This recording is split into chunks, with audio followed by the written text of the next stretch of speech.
Hello, everyone. Welcome to the first episode of the Good Time Love Hour. I am your host, Emery, and today I've got a guest with me. My guest is Righty. He is called in because he wants to talk about the Beatles with me. This was actually his idea. He said if I do a show, he wanted to talk about the Beatles, and then that was kind of the push that gave me permission to even make this exist. So you can thank him for that. Um, this is a bit of a good one because believe it or not, Righty and I's entire friendship only exists because of the Beatles. Because he didn't like me for like months. Like when we first met, he did not like me at all until I told him my favorite Beatles album was Rubber Soul, and he realized, oh, I can talk about the Beatles with him, and now he likes me.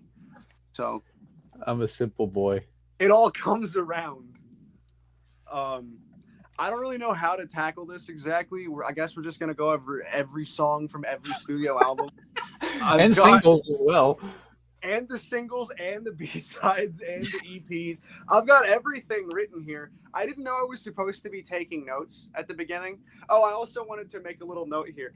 I'm going to put timestamps in the description. I'm also going to put this on streaming platforms. So if you want to listen along and like hop back and forth and like hear stuff, you can do that. I want to make this like an autistic guide to the Beatles for anyone who doesn't know them and maybe wants to take our opinion into account when you first start listening to them. You're probably not going to want to take mine because I'm a gay asshole and all of my opinions seem to be contrary to the Beatles consensus. I don't really care about anybody's consensus. I just said what I thought about the thing. So I'm probably going to have some that are, mainstream opinions and some that are not. I really don't know how people feel about individual Beatles songs. I know which albums are considered like the best, but like once it comes to like breaking down individual tracks, other than like the big ones, like everybody loves Hey Jude, you know what I mean? But I just got to say before you start, I'm not trying to be a needless contrarian. I'm literally just, because everyone says I'm a needless contrarian. I'm just trying to be as honest as possible. Yeah, I don't think that you're a needless contrarian. I will say I think that exists as an archetype. I think people are needless contrarians. However, whenever you've not liked something, you've at least given me like some kind of reasoning or like something behind it, or at least just been like, I'm not vibing with this. So I don't know. I think there are people that hear like popular bad, but actually a lot of this kind of stems from the fact I made a Facebook post talking about, I said people only hate the Beatles because the internet told them to. And then you commented saying that you said I hate the Beatles because their guitars weren't even in tune half the time. And so I'm thinking like, okay, that's at least an interesting take. That's not just like the Beatles are dumb. Like fucking, I hate that. They're like, oh, lovey-dovey pop. Like fucking die. Like shut up. Like people who talk about how much they hate the Beatles have no reason to hate the Beatles ever. It's just because it's cool. Yeah, I hear you. Well, but anyway, I guess we can just start from the top. Please Please Me, their first album released in 1963. Now, I didn't know I was supposed to be taking notes for this. So my Please Please Me notes are very sparse and just kind of a vibe. And then after that is when I did song by song breakdown. So if you want to take away Please Please Me, you go on ahead. Okay. So we'll just go song by song because I have notes for each, and I'll give my thoughts and then you can give yours. Okay. I'm like a gay idiot, so mine are like fucking color coded and shit. So like, I have the songs kind of separated by did I love it, like it, meh, hate, despise, and then I have just general notes as I was listening. My notes are written like the Unabomber manifesto. Yeah, we're both autistic and it manifests differently though. So. Lead song is I Saw Her Standing There. I have this labeled as I liked it. I wrote good song. Paul doesn't quite sound like himself. He kind of sounds like he has a bubble in his throat while he's singing. And I thought John's harmony vocal was a little weird. The best part of the song was Paul's bass line, which is very impressive that he never simplified it when he was singing it live, because that would be very easy to do, to just kind of spam the root note. But he plays this really, I don't want to say intricate, but it's kind of it's a busier bass line than you were hearing from pop bands in 1963. So like on their first song on their first album, Paul's already like the standout musician. The guitar solo is absolutely atrocious. It's awful.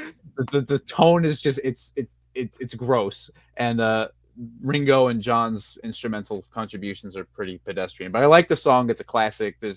But it's not like this genius piece of rock art. It's just a little pop song. Yeah, I like to stand outside the high school and sing this one. So my notes for this album were sparse.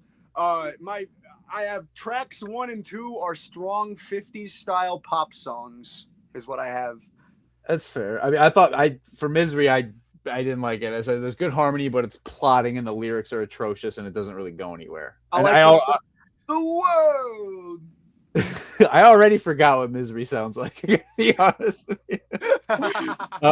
Anna, I liked. I put really good. George's guitar is surprisingly deft, and actually the tone is really good, which is going to be a recurring theme, me complaining about George's guitar tone. I'm not convinced they didn't bring in a session guitar player for this, because it doesn't sound anything like George. This song, I love Anna, Go to Him. Guitar is beautiful here. This song, fucking so sick. That was the only song from Please Please Me that was like a deep cut, because like you get the songs on the compilations and shit. I saw Her Standing There has been remixed and everything, but like Anna was the deep cut where I was like, damn, that's a fucking banger, dude. I got to go back to that one. It was a pretty mature performance overall. I do have some complaints though. I really feel like there should have been a guitar solo or just like a break at some point, because it goes from the bridge where John is screaming his head off, then right back to the bridge immediately after. It's like, can we get like a break between there? No, you couldn't, because if they got a guitar solo on it, you would have been bitching about it anyway. So that's going to be a recurring theme. I'm complaining that there's not a lot of guitar, but that when there is guitar, it sucks. You're going to see that a lot. Chains, I like Chains. We encounter better on the BBC recording. Half of my opinion of the song is colored by that, because the harmony on the live version is actually way more blended than the harmony on this. This one's a little bit out of tune, to be honest with you. But we encounter a problem right away here on this particular song, where the Beatles, despite having 2 guitar players in the band, really don't take advantage of that. Like, John's strumming the rhythm chords, and George isn't really doing anything over that. He's just kind of adding like a second rhythm guitar rather than a lead guitar. Yeah, I kind of noticed that too. And that was something that really bothered me, especially with these first 4 records, is that it kind of feels like there's nothing special about them. Yes. Like, I don't, if you listen to like Rolling Stones albums from the same period, Brian's pumping out the rhythm and Keith is playing lead, and like in between like breaks in the vocal, Keith will play a little thing. The rhythm and the lead kind of play off of each other. With these early Beatles records, I'm going to repeat myself a lot on this because it's in like my notes for 90% of these songs. George isn't doing anything. If he's not playing a solo, there's no lead guitar on any of the songs. But I also think that comparison, I will say that the thing that you're saying about how like, oh, the Beatles don't have the lead guitar, they don't have that makes a lot more sense because of that thing you told me the other day about how you see them primarily as a pop vocal band, like a girl group. Yes. Not like that, because like those don't have like sick guitar. So the Rolling Stones do, because they're a blues band, and that's what the blues are. Like, I mean, you listen to like Robert Johnson, and there are moments where he's like with his acoustic guitar going like, like as simple as it is, that's like a staple of that music. So it makes sense. That's where they come from. But like the Beatles, that I never realized until you said it, but then I realized like all the covers and everything they wanted to be the Ronettes. Like the Beatles wanted to be chicks, essentially. Yeah. Like in my notes, I use the phrase "the Beatles aren't a rock band" about 90 times, and it's just interesting because they are colored as the greatest and the first real rock band, but like they weren't even trying to be that. And I tried to emphasize that at home in my notes here. Yeah, they were a pop band, and that's not bad. Like to say, no, because they did that probably better than anybody else at the time. Just make little. I'm not trying to even disparage it, but they made little pop songs that were really good. That's what I'm saying. It's like I think people.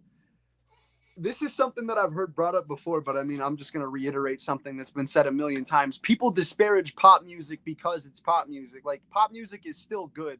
Yeah. Like you can like music that is pop music, and these cute little songs are nice. Like. Anyway, I'm taking up way too much time. What's the next song on here? Boys. I think Boys It's the first Ringo vocal, and it's his best vocal. It was all downhill from there. I think he sings the shit out of this song. The backing vocals are great. The bass is super professional, and it's actually not the worst of George's early guitar. It's nothing special, but it's not as bad as I saw her standing there as far as the guitar solo goes. I didn't really remember Boys all that well, but it was sandwiched between two songs I found very annoying. So, yeah, the next one, Ask Me Why. I said I liked it. And this is the first example of me using the phrase the Beatles are simply not a rock and roll band. They're a pop band that played some rock and roll occasionally. This is a very accurate representation of the girl group sound. Really good vocals.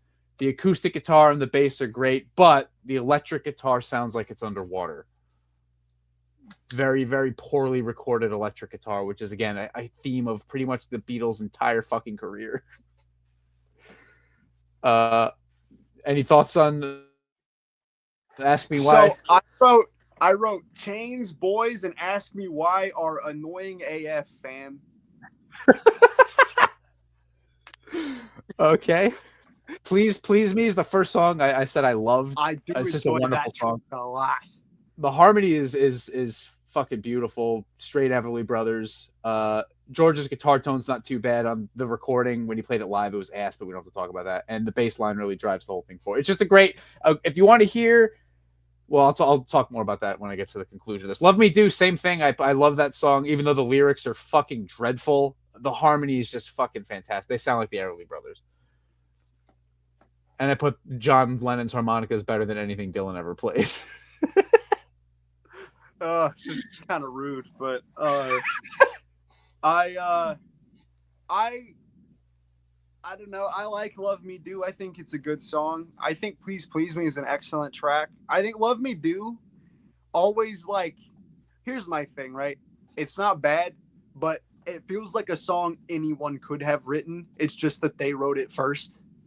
Like, it's not even the song itself, like, is immaterial. It's the performance of the vocals is why it's special. Like, it's just they sing so well together. They could have been singing it. They could have been singing "I ate my poop," but when they get to the harmony, it's like they blended really well.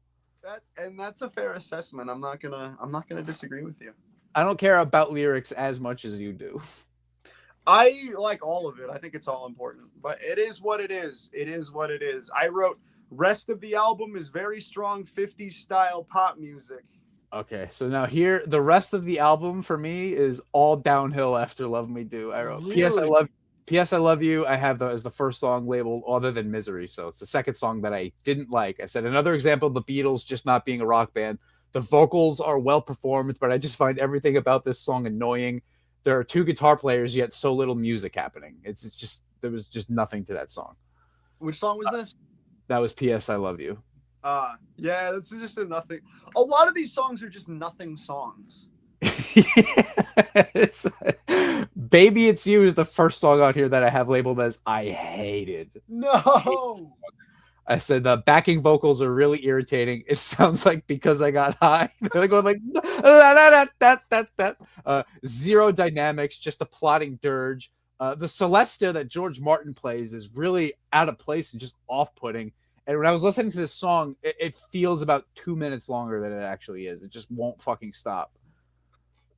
I really enjoyed that one. I wrote Baby It's You and Do You Want to Know a Secret are standout tracks. I enjoyed Wow. I have Do You Want to Know a Secret as like an in-between, like a meh. I put the juxtaposition between the grand intro and then the pop tripe that follows is pretty hilarious. Do you want to know how much I really care? Like, whoa, what's this going to be? And just... The part that got me the most is his accent when he says, do you promise not to tell? Yeah, George is the only Beatle who consistently sounds really fucking British. It never goes away. I put that the lyrics are atrocious. George sings it well enough, and Paul and Ringo are totally locked in, but the guitars might as well not even been there because they don't do anything. Yeah. Here's my thing, dude. When I hear these, it's like, again, like what you said before, like I'm judging these as like pop songs. It's not like a rock band to me. So I'm hearing like, I'm essentially hearing Be My Baby done by 4 British guys. So like, it's just, I have to judge it on the fact that there are 2 guys standing behind electric guitars and I'm just not hearing that. It's strange to me. That's funny because I don't really consider that. It's not like I've ever like sat there and been like, I need to deep dive here. But like when you brought it up, like I do notice it a lot more now. And like I will say, like, especially with the BBC recordings, because there's just so many of them, and I sat there binging them, like it is a slog to get like this early shit. All the songs run together so much that like if you throw on an album and you just let it play, you're not gonna know where one song ended and where another. And that's why Anna is such a standout on this album, because it sounds different. Yeah. A Taste of Honey, I didn't like. I wrote again, the Beatles aren't a rock band. Vocals are good. Paul sings great. The shuffle beat and reverb in the bridge that they added were like a really cool touch of dynamics, but the guitars really just fucking sound like shit on this song. John Lennon famously referred to that song as a waste of money when they were recording. A waste of money. There's a place I hated. I said, John sounds like he's sitting on a washing machine, and it's just really grating and almost instant. Sitting on a washing machine. The vibrato is like Joan Baez. It's too much. I put almost. Oh god, I hate that. Yeah. Yeah. Like warbling. Don't warble, asshole. I said this is almost an instant skip. Like, just turn it the fuck off. Probably my first controversial Beatles take here. I fucking hate Twist and Shout. I think John sounds awful on it. But that's why it's great. Like, it's great because he sounds like shit and he's screaming. It's like fucking like it's a song where like that doesn't fit what's happening in the, but like that adds so much to it because it's like in my head I'm just picturing like, you know, you got like the three Beatles. They're like, hell yeah, we're having a good time. And then you got this schizo psycho in the middle. Shake it up, baby! And it's just like, whoa. Well, if they put it on a comedy record, I'd agree with you, but I'm supposed to enjoy this. It's so fun. Twist and Shout! Bueller's Day Out. I want to put on a skirt and dance around and drink a milkshake. You know what I mean? No. Okay. He sounds like he's being stabbed, bro. I don't like it. So I didn't like give the albums ratings or anything. I just wrote best songs, Please Please Me, Love Me Do, Anna, and Boys, in my opinion. Worst songs, There's a Place, Baby It's You, Twist and Shout, and Misery. And then I just wrote a little write-up. Pretty standard pop fare, below average guitar, above average bass. Vocals are, this is interesting.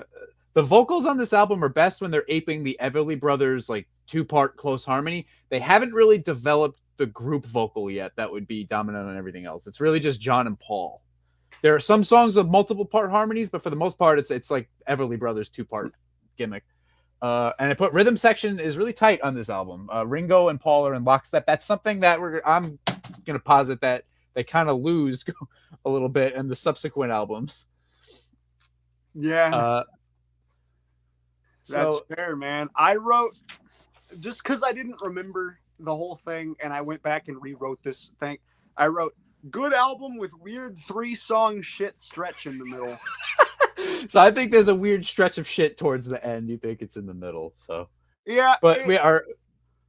It's fine. Yeah.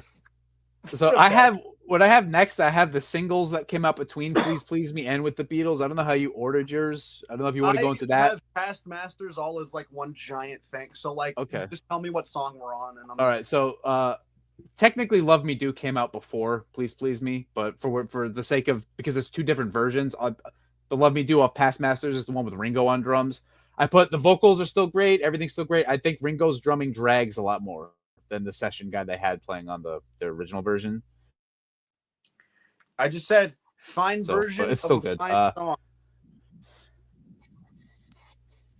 Yep, fair enough. For Me to You, I put John's vocal is a lot tougher than the gay. John's vocal is a lot tougher than the gayness of the song. Like For Me to You, John's singing like pretty tough. I guess it's kind of what you're saying with Twist and Shout. Like, but I think it sounds good on this song. And I just put it's an extremely professional pop song. For Me to You. I put I love this one. It's so fun. Keem. Thank You Girl. I put kind of sucks in a totally harmless way. Gay pop. I put not a fan. Kind of annoying. Yeah, I agree. She Loves You, I have in that like meh category. The chorus is pretty hard with the yeah thing, but the verses just sound really gay. This is a song I'd be fine never hearing again in my life. The guitar tone is awful. And the first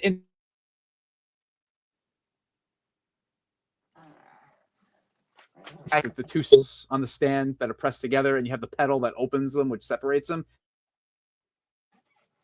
He always keeps the hi-hat. He didn't do this at all on the Please Please Me album, but he starts going forward, leaving the hi-hat always slightly open. So when he's spamming on it, it's like, and it just creates this noise pollution that sounds like shit with the way these old recordings are. And it literally is noise pollution. And I complain about this in pretty much every song going forward. I'm going to mention it every time. So if this gets annoying, I apologize. But She Loves You is in the middle. What do you think? I put classic track, cool perspective. But I do agree with you in what you're saying with Ringo's drumming, because there's a lot of times when I feel like he's just going frantic mode. Like he's not really doing a drum pattern. He's just, yeah, that doesn't serve the song. That's something that's going to come up a lot too, where people jerk off people who don't know anything about music, I should say, jerk off the Beatles by repeating shit they've heard other people say, but they don't really know what they're talking about. They'll say George and Ringo are so underrated because they didn't shred or go fucking ape shit. They just played exactly what the song needed. It's like, well, no song needs constantly spammed open hi-hat or out of tune guitar. No song needs that. So, but we'll get into the particulars of that as it comes. I'll Get You, I fucking hated. I said, this is a useless garbage hour song, more annoying than anything else. The oh yeahs are as gay as it gets. I put, why is he singing oh yeah like that? Oh yeah, oh yeah. It really is awful to listen to. I don't like John Lennon imagining he's in love with me. All right. With that, let's we can enter into With the Beatles. That was every single that came up between the two albums. And I put it in like the Spike Lee way. I wrote With the Beatles. If you've got more detailed notes on this particular album, you could go ahead and lead on it. I do. All right. Now they're not like detailed, but I've got a blurb for every song. So yeah, that's fine. It won't be long. I just put strong opener because I believe it is a strong opener. I like how it just immediately just like punch kicks into it. You don't really get that with a lot of Beatles, but this one, it just immediately was like a gut punch and you're right into the album. And I thought that was a good song. Hell yeah. I liked it. I put good energy. First example of, well, not really the first, but a prominent example of the Beatles guitar problem where the lead just vanishes and then it only cuts in. It's like the way they recorded it is kind of like a modern recording thing to me anyway. George's guitar is not playing throughout most of the song and it just cuts in for the fills. And it's way too trebly. It's like, it's so bright it hurts my ears. I like the song, but there's not enough to it. It like repeats too much. I wish there was a guitar solo in it. Do you think things like that could be fixed with like a proper remix, or like do you think that it's something that's just no? Like... That's inherent to the record. I mean, I guess with like AI, like isolating, you could take the guitar and EQ it, but that would be kind of like raping their recording. Like they wanted it this way, so you know. Damn, I don't like the way that they wanted it. I wrote All I've Got to Do. It's a pretty nice and sweet pop song. Yeah, I like it. It's a good melody. I put Paul plays chords on the bass, which is very interesting. That's kind of like the skeleton of the song is he's playing chords, which that's not terribly common, especially in like pop music bass. It's another instance of both guitars just kind of playing rhythm with no lead or solo or anything, but the harmonies are really good. I think I agree. I'm going to be honest. Like, you're going to talk about these songs and you're going to give these really detailed, like the bass was great on this one, the guitar, but because it's these albums and all the songs ran together, I'm not going to remember exactly what's like, you know what I mean? Like, that's, yeah, fair enough.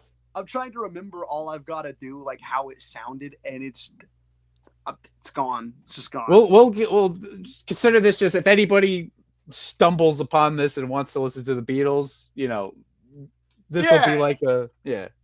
It'll get more fun about halfway through. Yeah. All My Loving is one of the coolest songs ever made, and I love it. Stand by that. I've always loved this song. There's always really cool, like, sad acoustic covers out there of it. I really like this one a lot. Yeah, I love this song too. I don't want it to sound like I'm going to tear it apart because I do love this song. It's beautiful. It's one of my favorite Beatles songs. But now here's where I just shit on it. The BBC version is superior. I think the drums on the recording are too frantic.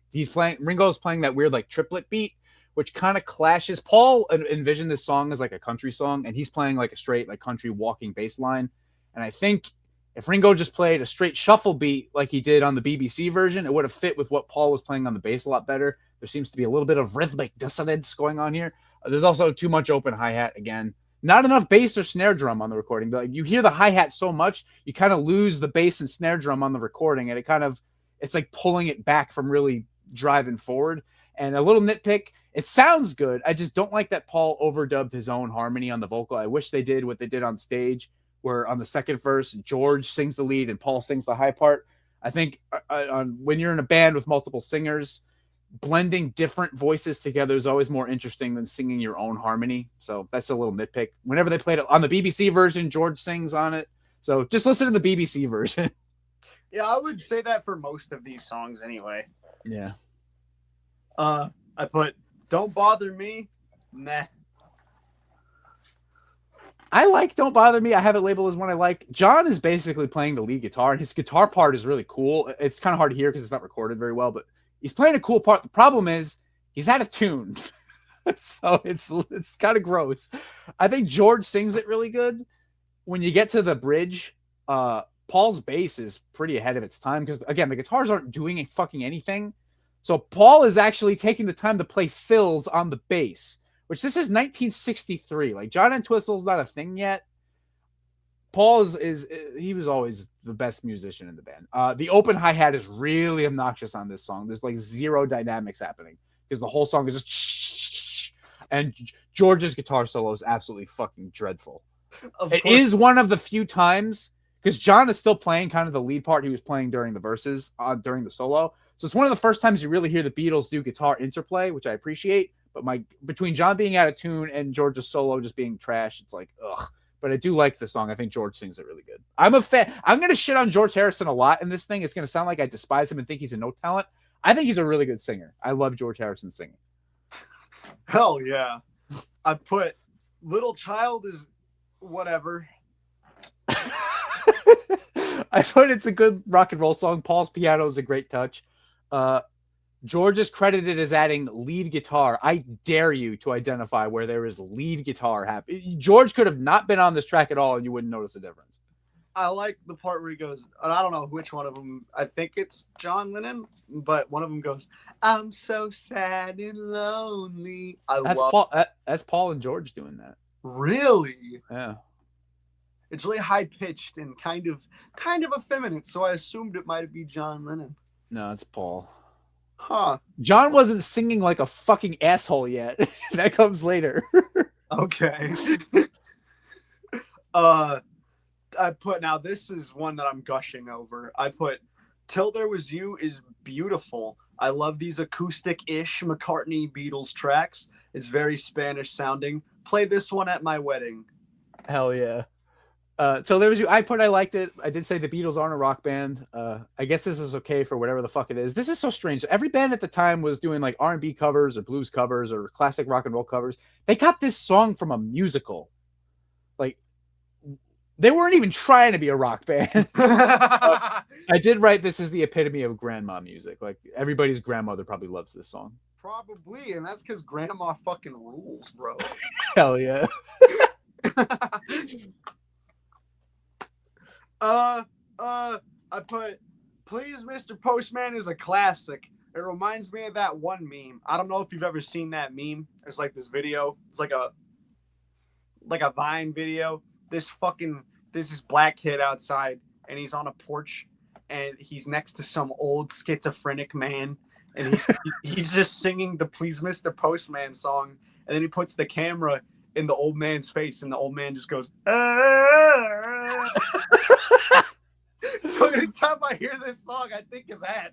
That's fantastic. For this one, I did say I liked it. It's another song that might as well not have guitar on it at all, since all you hear is open hi-hat and bass. But the reason this song is special is because George and Paul's backing vocals are immaculate. I was going to say, I think their harmonies make it to where I like this one more than the original song. I agree with you. Now here, with this album so far, the first 7 songs, I have them all listed as I like. That's gonna change real quick. Okay. I wrote Roll Over Beethoven is another classic Beatles cover. I don't believe it to be better than the original by any means, but I do have fun with this one. I like George Harrison sounds like he's having a good time, and you know what? That's a big thing for me. If someone sounds like they're having fun on a song, I'm probably gonna have some kind of fun with it too. Just because, like, I don't know, it feels like with that one he wasn't really taking himself all that seriously, and that's something that changes with George quite a bit. Oh, it certainly is. He tried acid and then he became like this, like, I'm a stoic guy. But but at this point, it seemed like he was just rocking around, having some fun, you know? And I liked that. So this is the first one on the album I explicitly don't like. I put, this is the most childish, embarrassing lead guitar ever put on record. It's Baby's first Chuck Berry. Any other band that does this does it way better.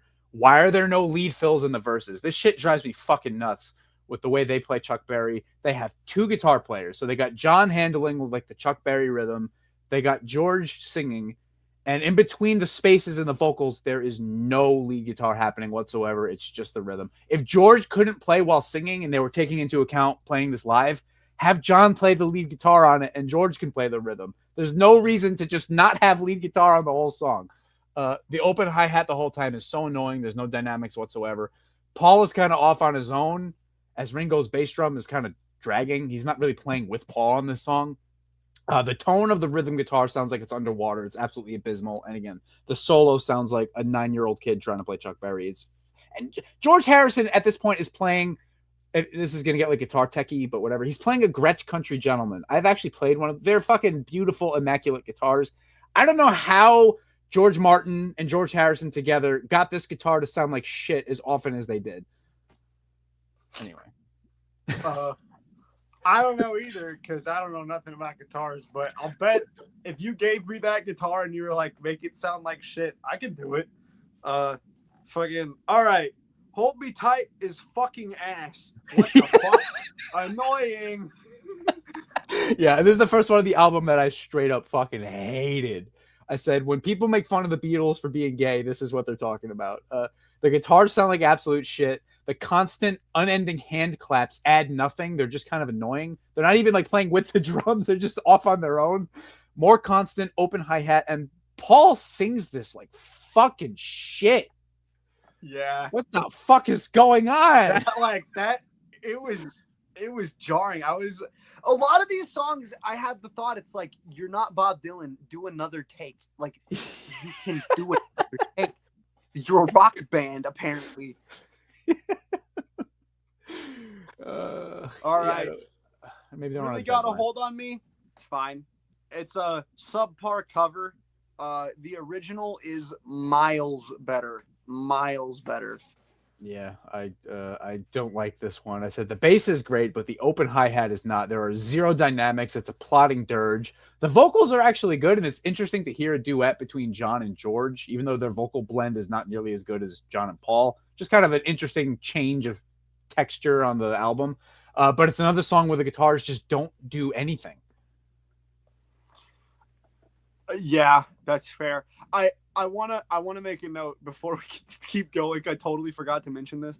If you're listening to these on streaming, it's gonna sound like dog ass for the first fucking like 6 records, or like up till Revolver. It's gonna sound like dog ass. So go on your phone and set it to mono audio, especially if you're listening with headphones. Oh my god, yeah. Your phone to mono audio, because the way that these are mixed, they have the instruments in one channel and the vocals in the other channel. So when you put it on your head, especially if you're like me, where you're like a sensory fuck, like, it is so disorienting. Like, it throws you off balance. It's so fucking off. So turn your phone to mono if you're listening with headphones for the first like 5 up until you get to Revolver, because it is rough. Like, it is some of the worst mixing I've ever heard. But the thing is, because it's just a straight separation, if you turn your phone mono, it's just going to put that all together. It's not going to like fuck up the mix. It's just going to make it what it actually was.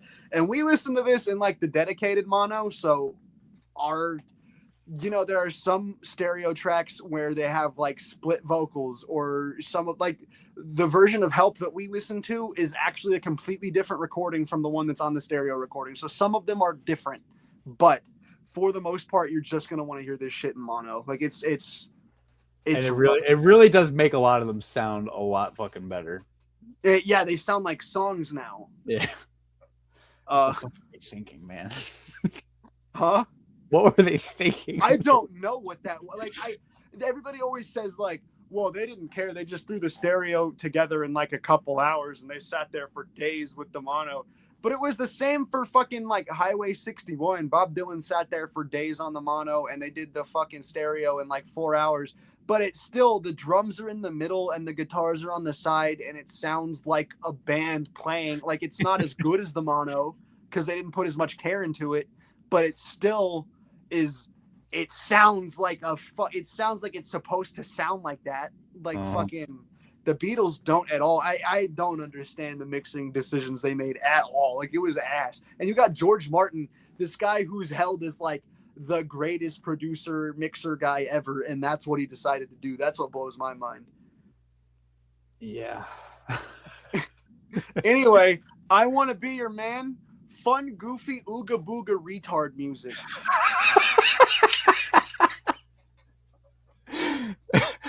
Is that it? So yeah. So I hated this song a lot. I put truly awful lyrics. The verses are just a mess of shitty guitar tone and plotting rhythm. Another horrific guitar solo. The Stones absolutely own this song. You just want this to end as soon as it starts. It's fucking hard to sit through this. I just like that Ringo goes off like a caveman. He really does. And like, I don't know, if you know the Rolling Stones version, there's no reason to ever listen to this one again. Like, ever. Other than because it's funny that Ringo sounds like that. Fucking, that's the whole appeal to. Like, well, the best part about that is that Ringo goes on to play a caveman in a movie. I hadn't thought of that, but you know what? This is a very fitting song for that. Hell yeah. I wrote for Devil in Her Heart. I put meh. I hated this one. I put another girl group sound. The backing vocals are irritating. Once again, the guitars just add nothing, and there's open hi-hat the entire fucking time. At this point, I was this album started like fatiguing me because everything was really starting to sound exactly the same. So, yeah, I did not like that one. So this is where you started getting annoyed with it. I was getting cranky, yeah.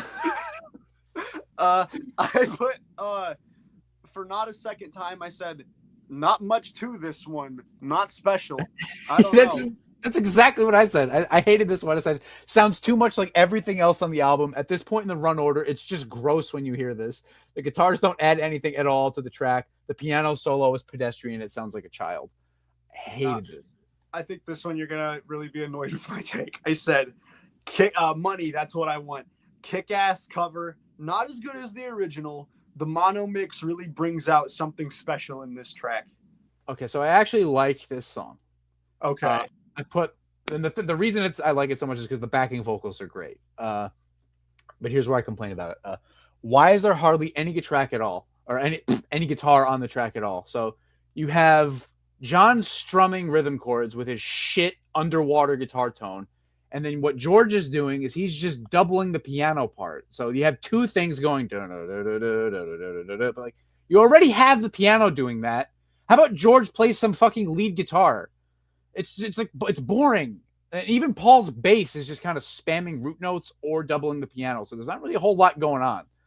And then they do the extended ending where they start singing Money, That's What I Want, again and again and again. That would have been a nice time for George to start playing a solo over that as like, it's the exciting coda. Everything's breaking down. This is crazy. It's rock and roll. But he's not doing anything. But the backing vocals sound great. And it's fine. Whatever. Yeah. I said the best songs on this were, I did 4 for each with like when I did best of or worst of, because it's like a Mount Rushmore, whatever.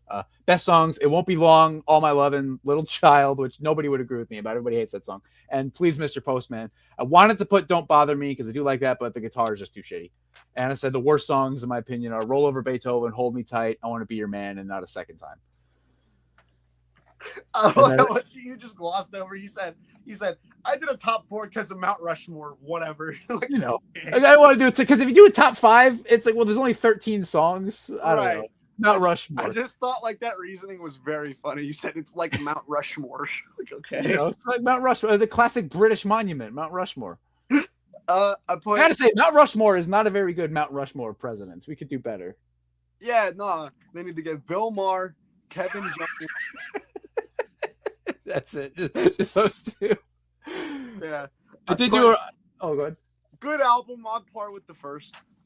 I wrote the 3-part vocals have improved, but the rhythm section has gotten considerably less locked in with the constant spamming of the open hi-hat. Some of the worst guitar tone, performance, and arrangement ever put on record. Their originals are pretty shitty, and their choices of covers either are not fitting with their style or are just oddly mystifying, like with Till There Was You. I don't even know how they found that song. So yeah, it was kind of, I thought, like, if you asked me before we re-listened to everything if I liked With the Beatles, I would have said yes. Now I kind of hate With the Beatles. I don't even, like, it's just like now I've fully cemented that I don't really think about it as anything other than just some pop album. Like, it's nothing special. Like, none of these are like special for a while. Yeah. So were there singles at this time? Yeah. So we've got, I'm not sure if this order is exactly right, but I'll just read what I have here. So between With the Beatles and A Hard Day's Night, I Want to Hold Your Hand, I don't like. I could say I can really just do without this. The guitars on the track are so unspeakably awful. They sound like they're coming through radios that are underwater. It's true, but I put classic song, really. It's very wholesome. I put this one on mixtapes for girls. It is a very nice love song. I do appreciate how wholesome it is. I do appreciate that. It's just not something I ever want to listen to ever again. It's just like, I like that it's so sweet and nice. Like, there are so many love songs, even in the Beatles catalog, where it's like, this is gross. But like, fucking with that one, it's just like, he just wants to hold her hand, dude. He's a chill ass guy. It's like, all I want to, what's a fucking Bob Dylan song? All I Really Want to Do is Baby Be Friends with You. Yeah. This Boy, this song is like held up as like this great Beatles song. I don't like it. The Beatles are a great vocal band. I'll never take that away from them. But on this particular song, there's no blend happening with the 3 voices. They're just kind of like, the bass sounds great, but there's just no real reason to ever listen to this. Like, the whole point of the song is they're doing like fucking barbershop choir boy harmony, and they're not blending. It's strange. I just put big fan of this one, especially near the end with the screamy vocals from John Lennon. Big John. The German songs are next. For She Loves You, I just put whatever, and then for I Want to Hold Your Hand, I put, if you want to hear I Want to Hold Your Hand in German with out of tune guitar, I guess listen to this one. I just put whatever, bro, for both of those. All right, so you could go ahead and start the Hard Day's Night album. Hard Day's Night, title track, kick-ass pop song. Yeah, I like the song. It's the debut of the Rickenbacker 12-string on the Beatles recording, and they don't. You meant just in general, I was like, damn, that's crazy, but it might have been. I don't know if anyone was, because I know they made that kind of. I think they might have made that guitar specifically for George to use. I don't know if anyone else had it before, so it might have been. But they don't quite have the recording technique on it. It's either the recording technique or the way George plays. It doesn't quite jangle. It's just kind of there. It's an interesting timbre, but it doesn't have the jangle quality to it. I will send you the Giles Martin did a remix. I'll send you that later to see what you think of the fucking, because the guitar is a lot louder on that one. Okay. Again, with the open hi-hat, it's ugly to listen to. It's just fucking awful. But the quality of this song and the vocals lift it up above whatever shitty about it. It's just a good song. It's undeniable. It's a good song. Yeah. So I should have known better, but it's another great pop song. I really like this one. I've always loved this one. I think the vocals on it are really strong, and it's just another one of those that just gets stuck in your head. You know, you'll be out mowing the lawn, and then you'll just think, I should have known better with a girl like you. Like, it's just one of those songs that doesn't ever leave you. All right, so I this is one that I listed as I fucking hate. Like, I just can't see. I put it's another go-to example of a gay Beatles song. Again, why bother having 2 guitar players if the lead guitar is simply not there the whole time and it cuts in for the bridge and the solo and then vanishes without a trace? Why not play some fills in the verses and be an actual fucking band? The solo is absolutely fucking atrocious. And I understand it is literally Baby's first 12 string, but does it have to sound like Baby's first 12 string? And what's up with the fucking Baby's first 12 string? What's up with the bum note on the last note of the solo? He misses the note. It sounds awful. And then how come the notes don't linger out? It's like too staccato. It's like boop, boop, boop, boop, boop, boop, boop, boop, boop, boop. Like let the notes ring out. I understand it's hard to get sustain on a 12 string, but like it doesn't have to be so staccato. It sounds weird. You also can just do it again. Now, granted, they were making the movie at the time. Maybe they had a tight deadline. I don't know, but I hate that song. That song is an earworm in the worst way. Whatever, man. I put If I Fell, beautiful track. The single track vocal on the mono mix is vastly superior to the double track vocal on the stereo mix. Also, the guitar stands out better on this mix. So I didn't outright like full on hate it, but I did not like this. I said the Beatles aren't a rock band. Why don't they play the fucking guitar? The 12 string could have added some nice texture, but it's not being utilized. There's no attempt at dynamics. Ringo should have been building gradually throughout the whole thing. The bass, even the bass line's kind of pedestrian. There's nice harmonies, but it just has like an annoying nursery rhyme melody. I just don't like it. That's fair, man. Happy Just to Dance with You. Fine pop song. That's all I wrote down. I've always really liked this song. John's guitar is great. He's playing most of the guitar that you're hearing on this. That kind of, everyone likes to jerk off his rhythm guitar on All My Loving, but I think this is the best example of him as a rhythm guitar player. It's try to play his part. It's really difficult. The chord changes are happening so fast, and the strumming pattern he's got going, it's not easy to do, and it actually comes off really well. The backing vocals on this are absolutely superb. The bass is great. George's guitar might as well have just not been there. He's not doing anything at all. And there's this, you hear a lot better on the mono mix than I had never really noticed this was even there. There's like a djembe or some kind of like supplementary like African drum percussion happening, and it's totally unnecessary. It sounds awful. And the open hi-hat is really annoying, but I love this song. The backing vocals are the highlight of that song. Hell yeah. Yeah. Good, man.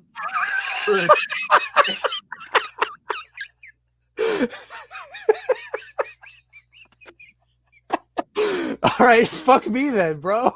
I don't know what to say. It's like, it's hard for me to add to something that I don't fucking remember that well. That's fair enough. Okay, but I do remember this one. And I Love Her, beautiful track. One of McCartney's best. George Harrison's guitar is beautiful on this one. All right, so I didn't like it. I wrote, wow, the two guitars are both actually doing stuff. But it's a boring dirge.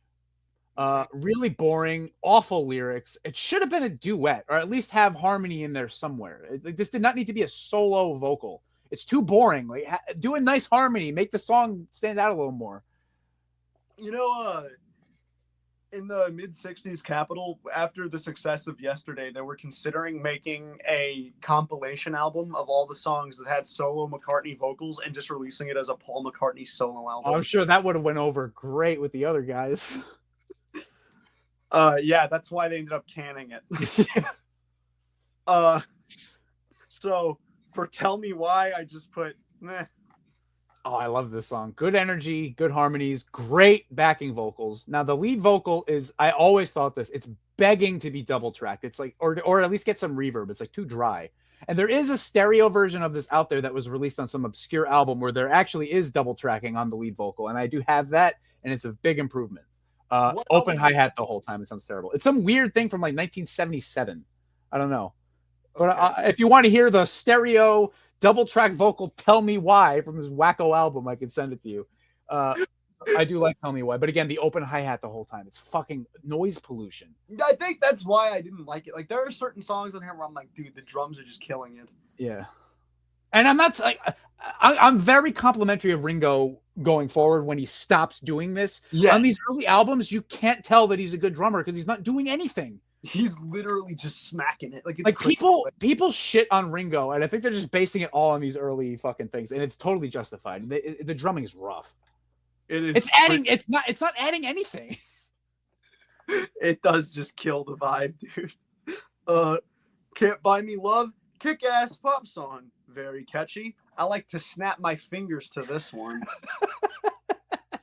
I like to snap my neck to this one. No, I like this song. I did say that I opened my notes with stupid open hi-hat, but then great vocal from Paul. Why the fuck is there no lead guitar at all, though? And why is the solo so horrible? But this is another one of the songs like Hard Day's Night where like the quality of the song itself elevates it over the shitty things that are bad about the specific performance. Like, it's a really good song. Okay. And it's very good lyrics for a little kid to write this song. Like, it's really good.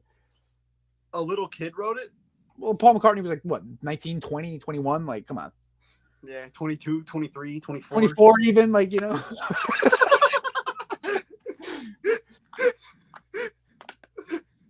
Okay. I wrote, anytime at all. I don't know why, but I remembered this being on the previous record. Not bad. I put I like the song. Good vocals, the fucking open hi-hat again. I appreciated that the lead guitar didn't just vanish. You can hear it playing throughout the song, which I appreciate, but they still haven't quite figured out how to EQ or get more sustain on the 12 string. So it sounds a little awkward, but it's there. I'm not going to complain. And I will say, with the way that it comes in, even if you're listening digitally, you can tell that's where you flip the record. You know what I mean? Uh-huh. Fucking, okay, I'll Cry Instead. I just put, it's fine.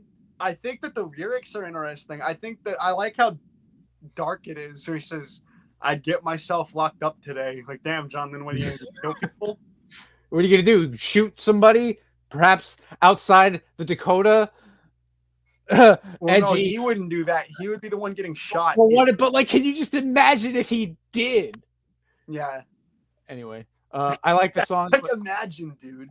I put nice little country ditty that actually has both guitars prominently playing throughout the whole thing, but it's begging for Ringo to just close the fucking hi-hat and play normal, please. And how come there, like, why is there no guitar solo? Like, this is another one, like the one I mentioned before. I forgot which one. I think it was Anna. They do the bridge and then they just repeat the bridge immediately. Like, we need a break there. The hi-hat shit is killing me because it's literally every song you're just saying, like, and it's so funny because it's so right, dude. Like, he did not know how to make this cymbal not just fucking like take over the whole thing. Maybe the pedal was broken. I don't know.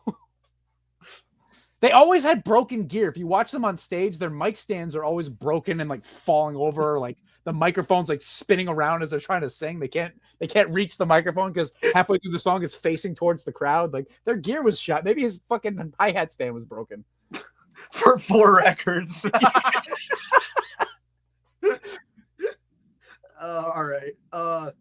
Things we said today. I enjoyed this one. I get this one stuck in my head all the time. All right, so I love this song a lot. I said so far out of everything, this is the best song they ever recorded up to this point.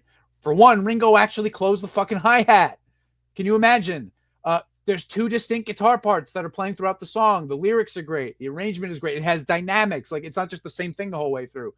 My one complaint, and it's not really a complaint because it still sounds good, but it's the same thing with All My Love. And Paul overdubbed his own vocal instead of having George or John do the low part on the bridge. When they did it live, George would take that part. I wish George took it on the record, but it's the best song they've recorded up to this point by a lot.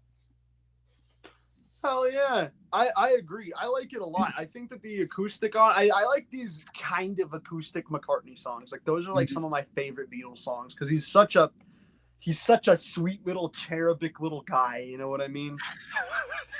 Well, he's the cute Beatle. Yeah. You want to fucking grab him by his cheeks and rip his face off when you Exactly. The old Travis the Chimp treatment. I only know what that is because of Opie and Anthony. Yeah. Anyway,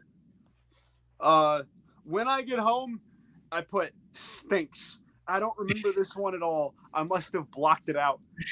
Yeah, I have this one listed as one that I hate. Horrible guitar tone, open hi-hat, no lead guitar. I'm not even sure if George is playing. and the harmonies are actually fucking annoying. Yeah, it was just a bad song. Can't Do That kicks ass and rules, one of their best early tracks for sure. Yes, I like this one. I would say this is their best guitar song so far because the 12 string is playing throughout the whole thing.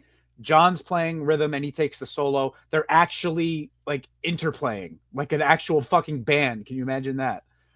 The backing vocals are great. I love the lyrics. The bass is awesome. The open hi-hat is there. It's still kind of annoying, but what are you going to do? It's a good song. I'll Be Back. I just put dud of, oh wait. Yeah, I put dud of a closer. Yeah, you Can't Do That really should have been the closer. I had this in like the meh category. The closed hi-hat is refreshing. The guitars actually do some stuff.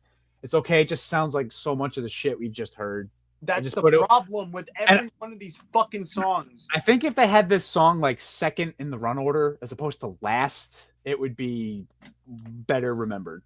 Yeah. Because You Can't Do That as the closer. Like, come on. Exactly. But fine album, on par with the first two.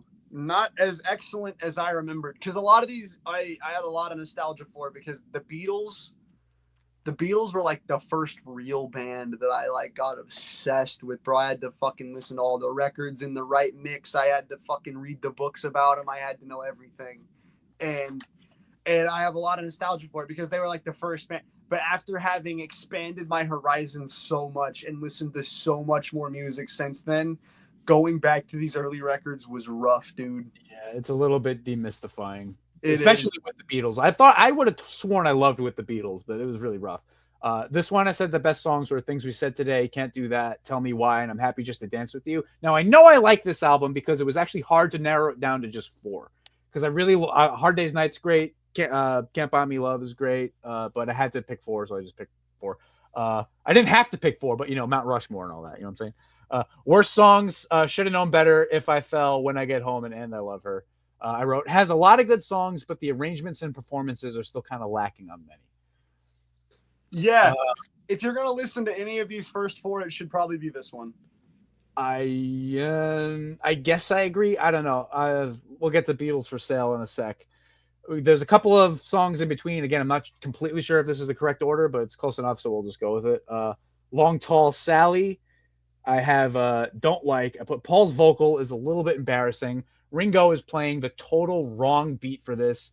John's guitar solo is actually okay. George's is fucking embarrassingly awful.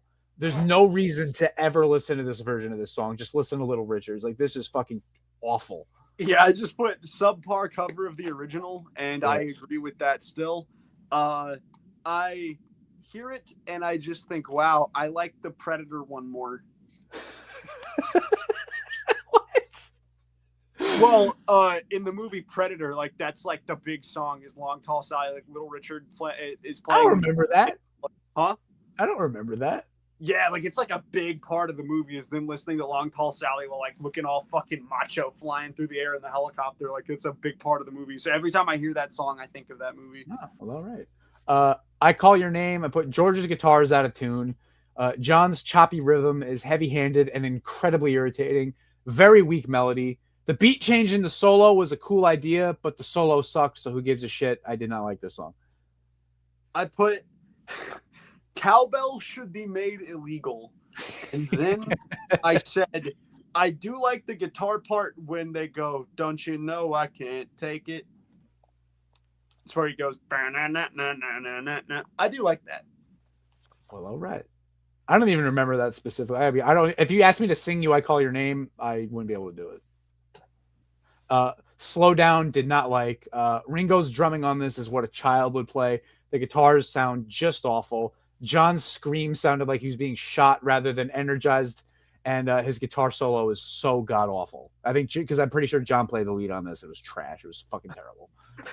I wrote same as every early Beatles track, and that scream is a bit much.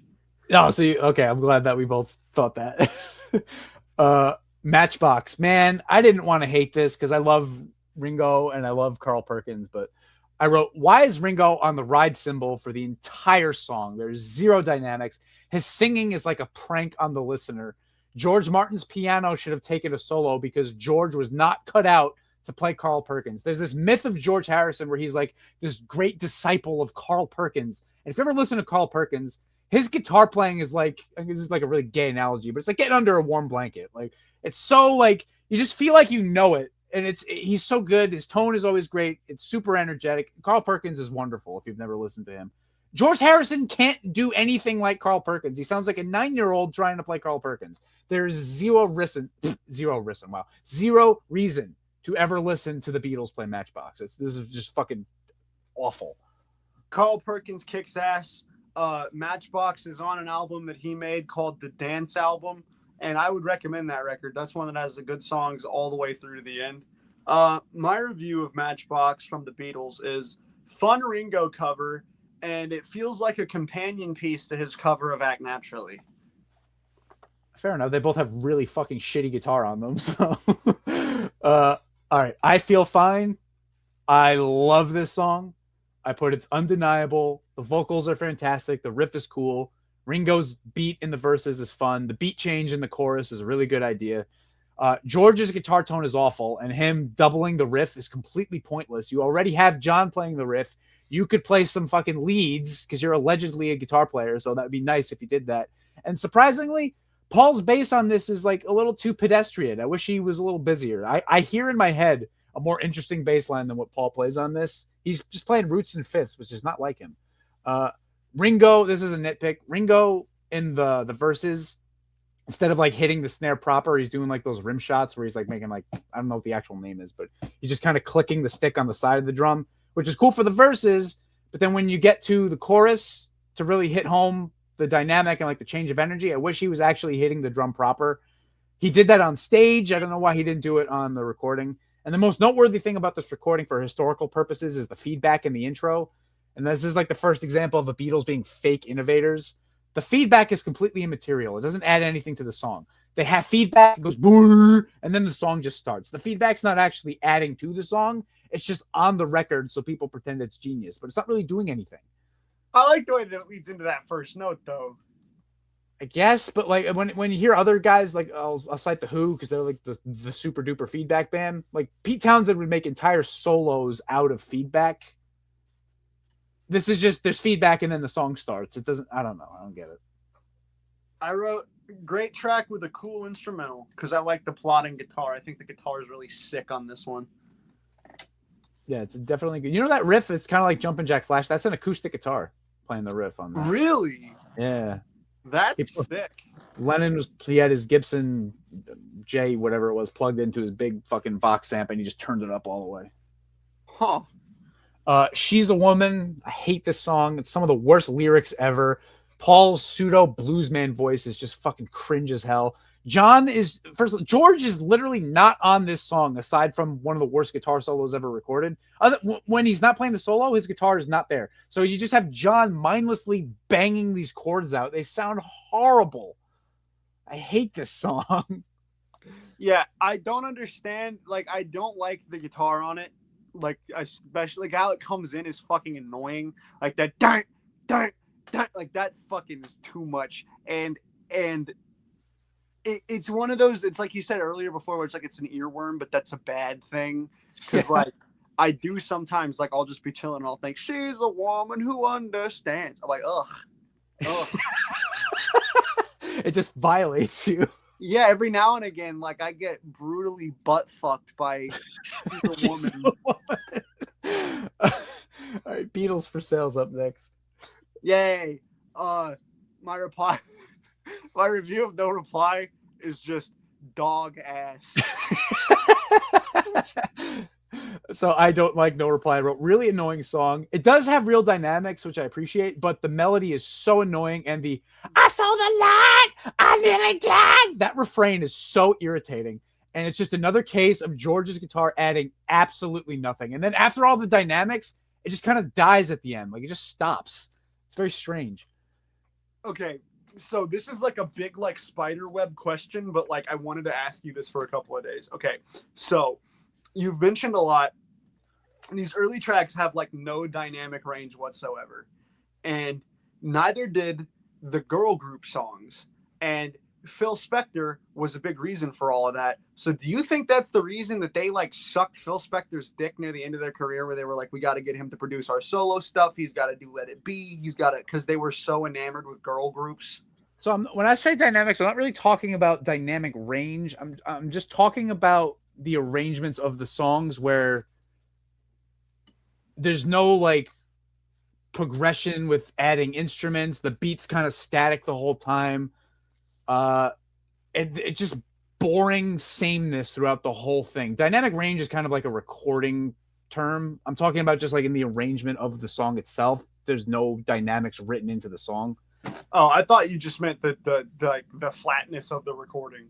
No, yeah. So like with No Reply, it does have good dynamics. I'm talking about like how the song builds and then falls like a roller coaster, but the dynamics on the song are undercut by the fact that it's just a shitty song. So it doesn't really, it's not interesting, even though. Yeah, I hate the yelling on the chorus. I saw the light. Die. And the weird thing, just I'm a Loser should have been the open, but we'll get to that in a sec. I put for I'm a Loser. My review was Me Too. Wow, this was a good one. I forgot how good this song is. I had forgotten how good the song is too. I love this song. Ringo should have played the drums like he does on this. On I'll Cry Instead. The hi-hat's closed. It's a little country Bakersfield sound kind of thing. Great harmony. The bass is fantastic. Both guitars are playing throughout.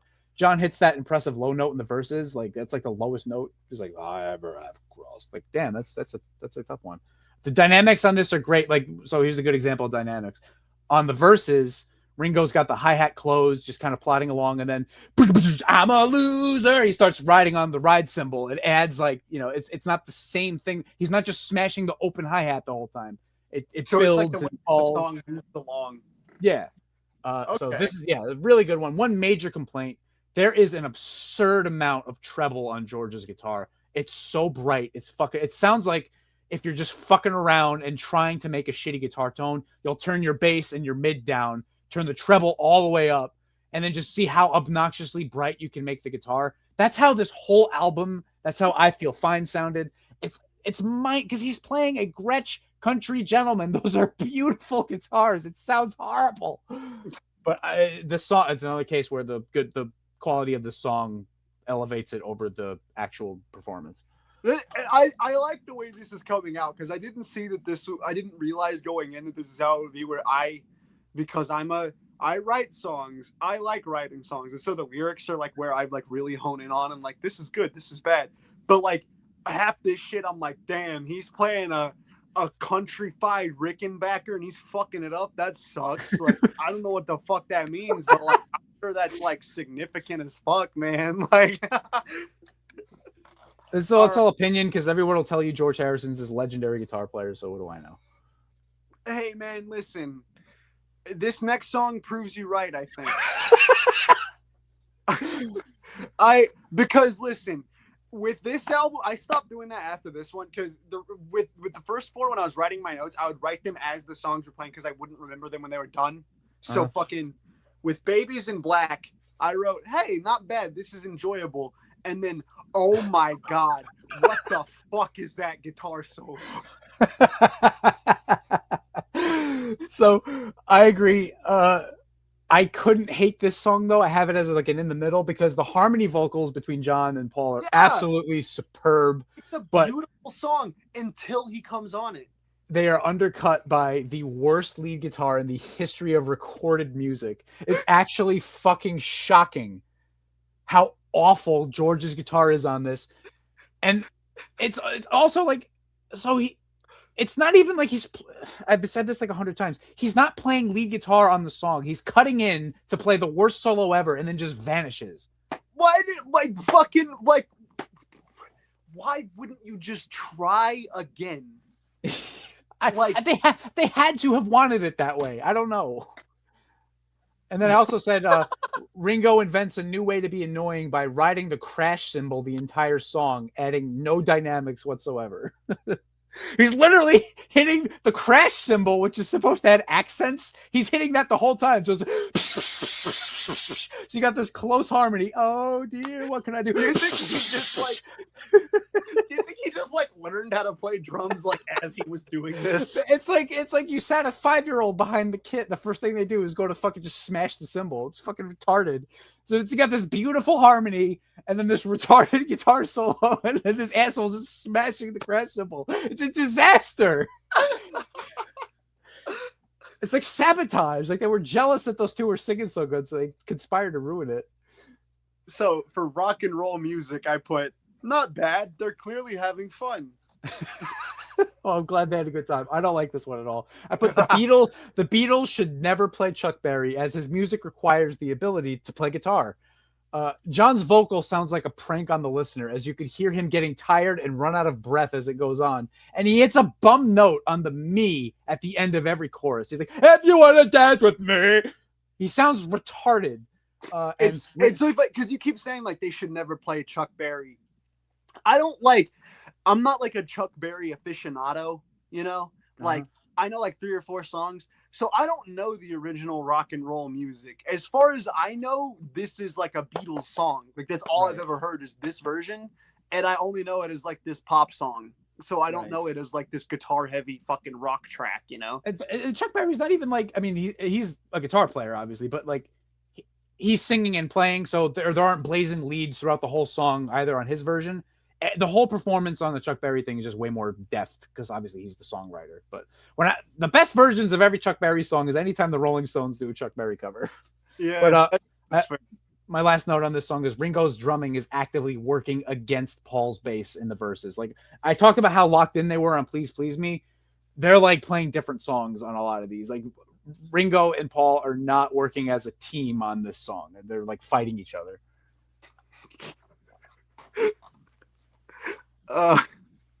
Okay. What I said, I'll Follow the Sun.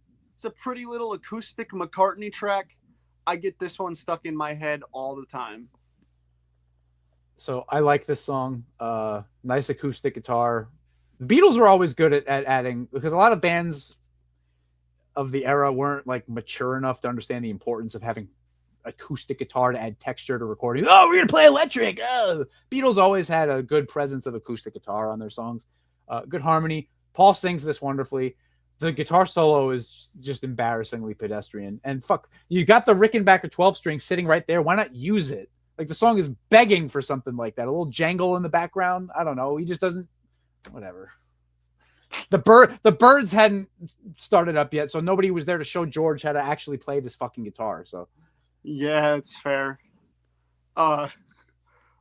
Moonlight. Oh boy. This song is fucking retarded. Why did they release this? So obviously this is garbage. I wrote what really needs to be said. Even shills for the Beatles admit this is garbage. Horrible vocals, organ arrangement. It's just actually difficult to sit through. This used to be like a meme for us, this song. Yeah. We used to try to get Zubair to sing it. He never would. Yeah, but we would just sit there screaming Mr. Moonlight at each other. Okay. Kansas City / Hey Hey Hey Hey medley. Not bad. Just another Beatles cover. Very rough guitar solo. I'm glad you mentioned that. I have this as a meh. I didn't realize. I also put, how did they let him get away with that? I have this as a meh. I should probably have said I didn't like it, but you know, the Beatles trying to play real rock and roll never comes out convincing at all. The guitars are atrocious. The tone is putrid. Paul is the only one who passes the audition here. I'd have advised him to sack the boys and put session guys behind him. John and George could stick around as background singers if they want to. Hell yeah, they can. For 8 days a week, I put classic Beatles pop track. Okay, and I also made a little note to talk about this. Whenever I hear this song, I think of when I went to the state fair with my dad at like age 16, 17, somewhere around there. And there was a cover band that was a Beatles cover band, but they only played early Beatles songs. And one of them was 8 days a week.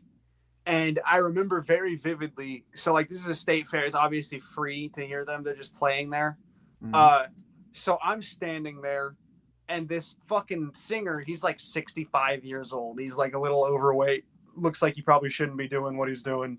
And he goes, now in the chorus, when we go, hold me, I want you guys to go and clap. And then when we go, love me, I want you to do the same. Go and clap. And so during the chorus, when they would play this song, I turn around and there's all these fat old ladies going like fucking penguins. And so fucking anytime I do love this song, but anytime I hear it, I do think of hold me, like fucking. Having your audience clap along is one of the worst things you can try to get to happen because it never works. Yeah. I did say I loved this song. It's lovely. Not even the smashing open hi-hat can ruin the experience. I just don't understand why the Rickenbacker plays the intro and the outro, but then just vanishes and there's no lead throughout the whole song. Like, would have been nice, but it's a good song. For words of love, I just wrote poopy.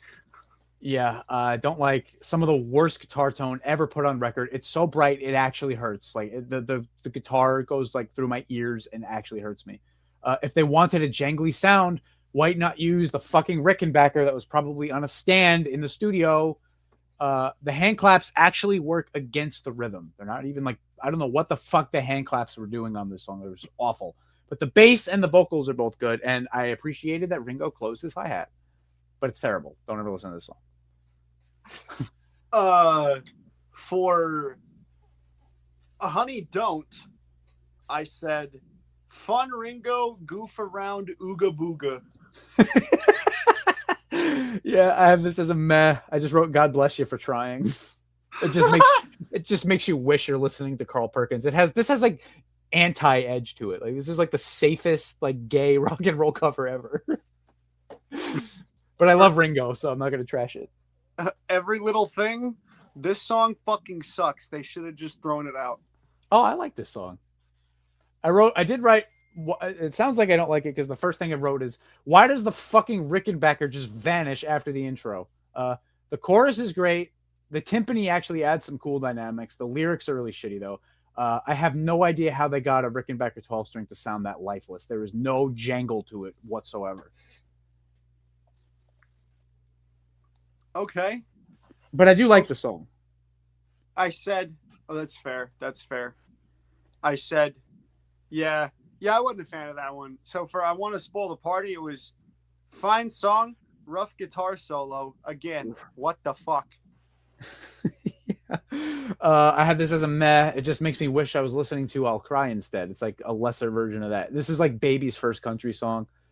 More garbage guitar tone in the solo. How did they make a Gretsch Country Gentleman sound so horrible? Yeah, it was really bad. So for What You're Doing, I said, this one kicks ass. Bing, bing, guitar makes me smile. I have this as a meh. Cool 12-string riff that actually plays throughout the song. Can you imagine? The 12-string solo, however, is just the drizzling shit. Like it's fucking atrocious. The melody never really gets going. It's pretty forgettable, but Paul sings his ass off. Okay, give me a second here. I'm sorry. Fucking ZUBAIR, do you have something to add? I don't know what the fuck is. When did he get in here? He's just been sitting there for like 10 minutes. Hell and yeah. I felt bad because he's just sitting there and he's like doing stuff with his camera, like bringing it closer to his face and like being all goofy. I'm like, he clearly wants my attention right now. So I added him in.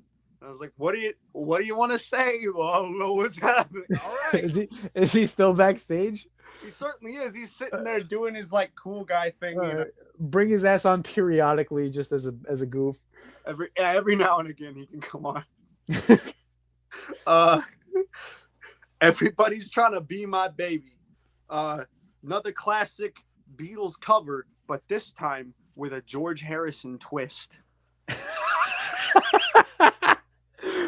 I like this in spite of itself. I think George sings it really well. I think the reverb on the vocal, it's excessive, but it's kind of cool. But what in the fucking hell were they trying to do to their listeners by giving George 2 guitar solos? Why not give John the first one and then George the second one? Like and his playing, like it was fucking horrible. Ugh. But again, I like it in spite of itself. I said the best songs on this album were 8 Days a Week, I'm a Loser, I'll Follow the Sun, and Everybody's Trying to Be My Baby. Worst are Mr. Moonlight, No Reply, Words of Love, and Rock and Roll Music. And I said there are less truly awful songs, but lots of forgettable ones, and the horrible guitar playing and guitar tone are like out of control on this album. Okay, yeah, that's a fair assessment. My assessment was Beatles for Sale might be the worst early Beatles album, but not by a wide margin. The first four all kind of run together. Not in a bad way, but you can tell that they wanted to be 50s pop stars. It's a better record than I remembered it being. One thing I'll say about Beatles for Sale is this isn't a good thing. It is the first of these albums that has like a distinct sound of its own. Like the Beatles for Sale sound is that shit bright guitar tone. Every song is plagued with some of the worst guitar you've ever heard in your life. Fair. Except for 8 Days a Week. George doesn't really ruin that one. Were there singles during this time? I have nothing in between these two, so we can go straight into Help. Well, I do briefly, just because I wanted to mention this. I think that if you're listening to the early Beatles, especially these first four records, what you need to do instead is check out the BBC sessions. If you really want to get an idea of what the early Beatles were like in the proper context of what they were, I think that listening to these, because here's the thing, with the early Beatles albums, they all kind of run together. Like I said, they're all these 50s pop albums, and they're just kind of like whatever records. But if you listen to them in the context of being a live show on the radio for the BBC, where they're just running through, it's not like 10 tired takes of the same song. It's not, they're just doing these quick live shows and have like these little interviews, these little tidbits and things. It kind of helps bring you in. It helps suck you in and be part of like the whole thing. And it makes it in my opinion, far more enjoyable experience than just sitting there and binging these albums through. I think if you want to have fun with the early Beatles, you should check out the BBC sessions. I agree. And there's excuses for things being shitty because they're playing live. So true. I just wrote some standout tracks. If you do track down the BBC sessions, Some Other Guy I think was great. To Know Her Is to Love Her. I think that She's a Woman is vastly improved by the BBC sessions.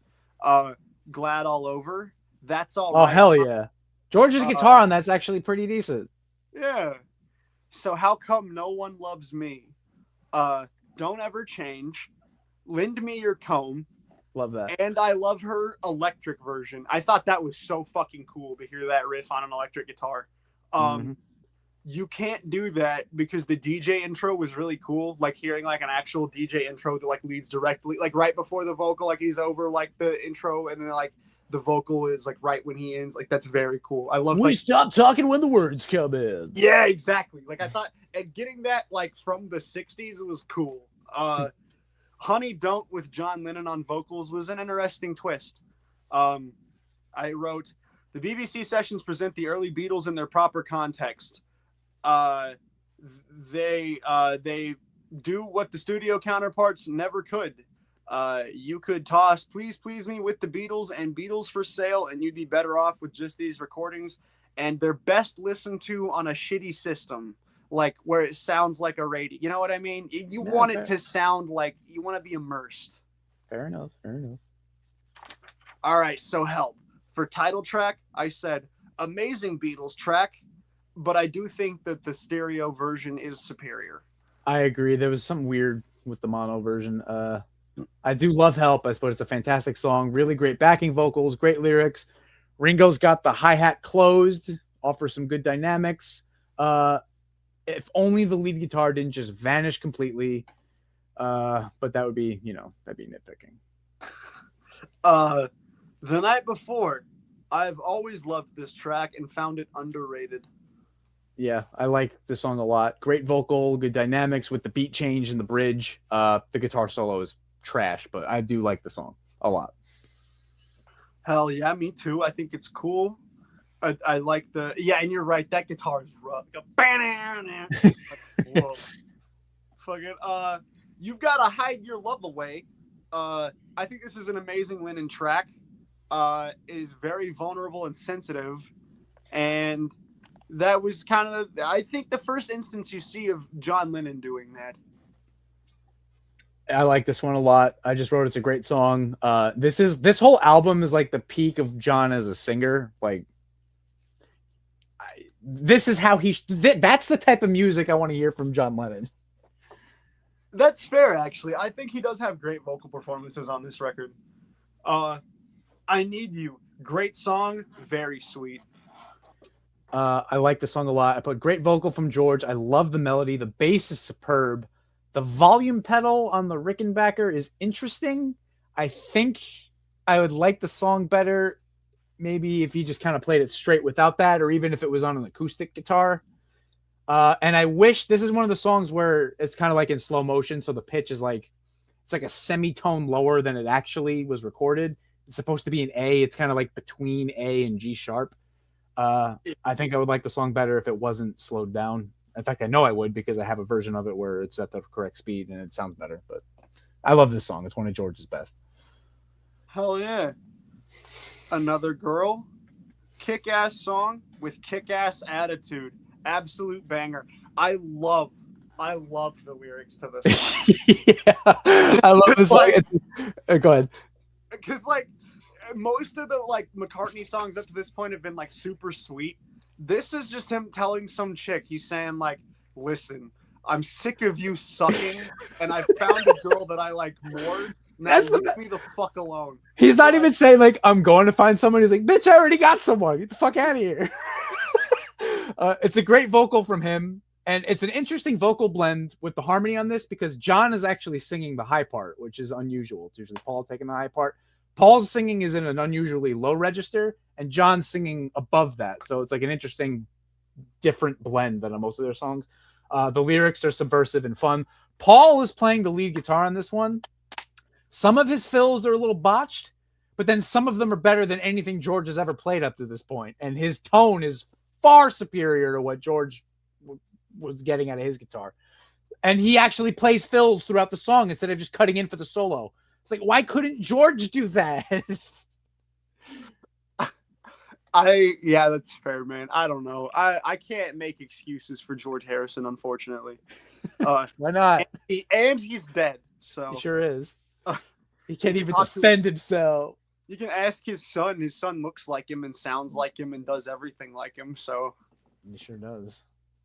You're Gonna Lose That Girl. Great track. Very nice melody. And sweet harmonies on this one, I think. I also like that listening to it in order with Another Girl and then You're Gonna Lose That Girl. It kind of almost feels like a response. Maybe it's the same. Yeah, it's the same situation, perhaps. Maybe this is maybe this is a rock opera and we didn't know it. But probably not. I love this song. This is one of my favorite Beatles. I think this song is like the Beatles sound. Like, this is the peak Beatles. The backing vocals are as good as any band ever in that era. Like, it's fucking perfect. John sings the shit out of this. The only buzzkill is George's just horrific guitar solo with the terrible tone. And otherwise, there's no Jar Jars. I did almost say Jar Jar. And then otherwise, there's just no lead guitar. And one weird thing about this song, there's bongos on it, and they're completely rhythmless. He's just what is up with the bongos? He's just they're not doing anything. They're just there. I don't know, but I love this song. It's not going to take away from this. Yeah, it's a great track. Act Nat. Oh wait, no. Ticket to Ride. Classic. 10 out of 10 track. I love this one. I agree. I love this song. Great use. This is the first actual use of the Rickenbacker 12 string where it's jangly and sounds like a 12 string. It's like very pretty. I wish it did more and actually played some fills during the verses and bridge instead of doing nothing. But, you know, the riff is good enough for George Harrison, I guess. Great harmony. This is another one like I Need You where the pitch is slowed down. It's kind of slow-mo. It's between two keys, so it's a little bit of a detriment. I do have a transposed version. And the BBC version is in A. So if you want to hear it in the key it was recorded in, listen to the BBC version. This is another one where Paul plays the lead guitar fills, and they're a little awkward. Not as good as Another Girl. And Ringo's drum part on this is really good. He's playing that weird kind of like hopscotchy stop-start thing. Interesting. I like it. This is a beautiful song. Drum, that was something I noticed, was that his drums on it are really weird, but really cool. Apparently, Paul told him exactly what to play on it. So if you could jerk Ringo off and go, he's playing exactly what the song needs. It's like, well, Paul told him to play that. So yeah, Paul told him to play what it needs. And you know what? Let's give George Harrison the benefit of the doubt. Maybe Paul told him to suck all this time. I don't know. It's completely possible. We'll get into that later. Act Naturally, the OG is miles better. However, this version is still a lot of fun. I give this a meh in spite of itself. I should hate this. Right? Everything about this is awful, but I can't hate it because I know their hearts are in the right place. They really loved Buck Owens, and they wanted to do a Buck Owens song because they liked him, and I respect that because Buck Owens is my favorite musician of all time. He's wonderful. Truly, though, this is some of the worst guitar ever put on record. It's embarrassing. I think at this point, George was using a Gretsch Tennessean instead of the Country Gentleman. Still no excuse for it to sound like shit because those are also beautiful guitars. Yeah. I agree a lot with that.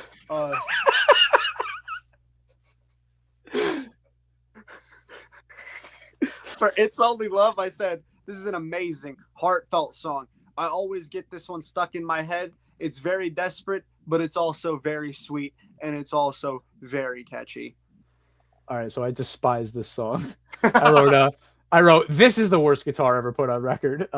Everything about this guitar part is horrible to listen to. The song itself sucks aside from that. It's a black mark on this otherwise lovely record.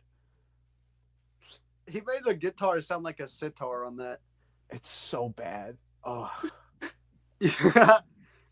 It's funny because he hadn't yet taken acid or been to India, so it just happened to be like that. Yeah, well, he learned about the sitar on the set for the Help movie. That was because there's all those Indian dudes running around. He saw someone playing a sitar, so maybe he was inspired. I don't know. It's fair. Love that movie, by the way. I saw the movie recently again, the Help movie, and I hadn't seen it since I saw it originally. And I like the songs, obviously, but the movie was just kind of boring. Like, no, I love it. It's like a screwball James Bond parody. Yeah, I don't know. That's what it is. I like it so much more. The Hard Day's Night is boring. I love Help rules. Really? I liked Hard Day's Night more. No. Huh. Well, you and I are opposites, but the same. You Like Me Too Much? Did we just talk about that one? No, we just did It's Only Love. Oh, okay. You Like Me Too Much. I like this one a lot. George sounds nice on it, and it's bouncy. I have this as a meh. It's strange that a supposed lead guitar player wrote this, as there is literally nothing to it guitar-wise. But George Martin plays some pleasant piano, and it's an inoffensive little filler song. So I'm sure George was happy to get a second song on the album. Yeah. I'm sure he was, because they always made him have one. And then, randomly, on Revolver, he got 3. That's because John decided to give up being a musician at that point and wasn't writing anything. Oh, well, the more you know. That's totally not colored by my hatred of John Lennon. Oh, okay. Well, whatever, dude. Yeah. It's a good song. Tell Me What You See. Nah. Not bad. Not I great. like this song. I put really good harmonies, good use of supplementary percussion instruments. And there is no way George is adding any guitar to this. If you can listen to this song and tell me what George is playing, please let me know, because he's credited as adding guitar. There's nothing. Nothing's happening. But I do like the song. Yeah, fair. He does nothing. He stinks. Exactly.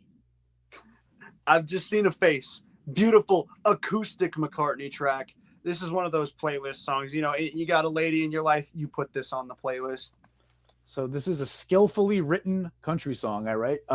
This is good, but I always compare it to the version the Dillards did a couple of years later. Dillards are a bluegrass band, and they own this song now. This is no longer a Beatles song.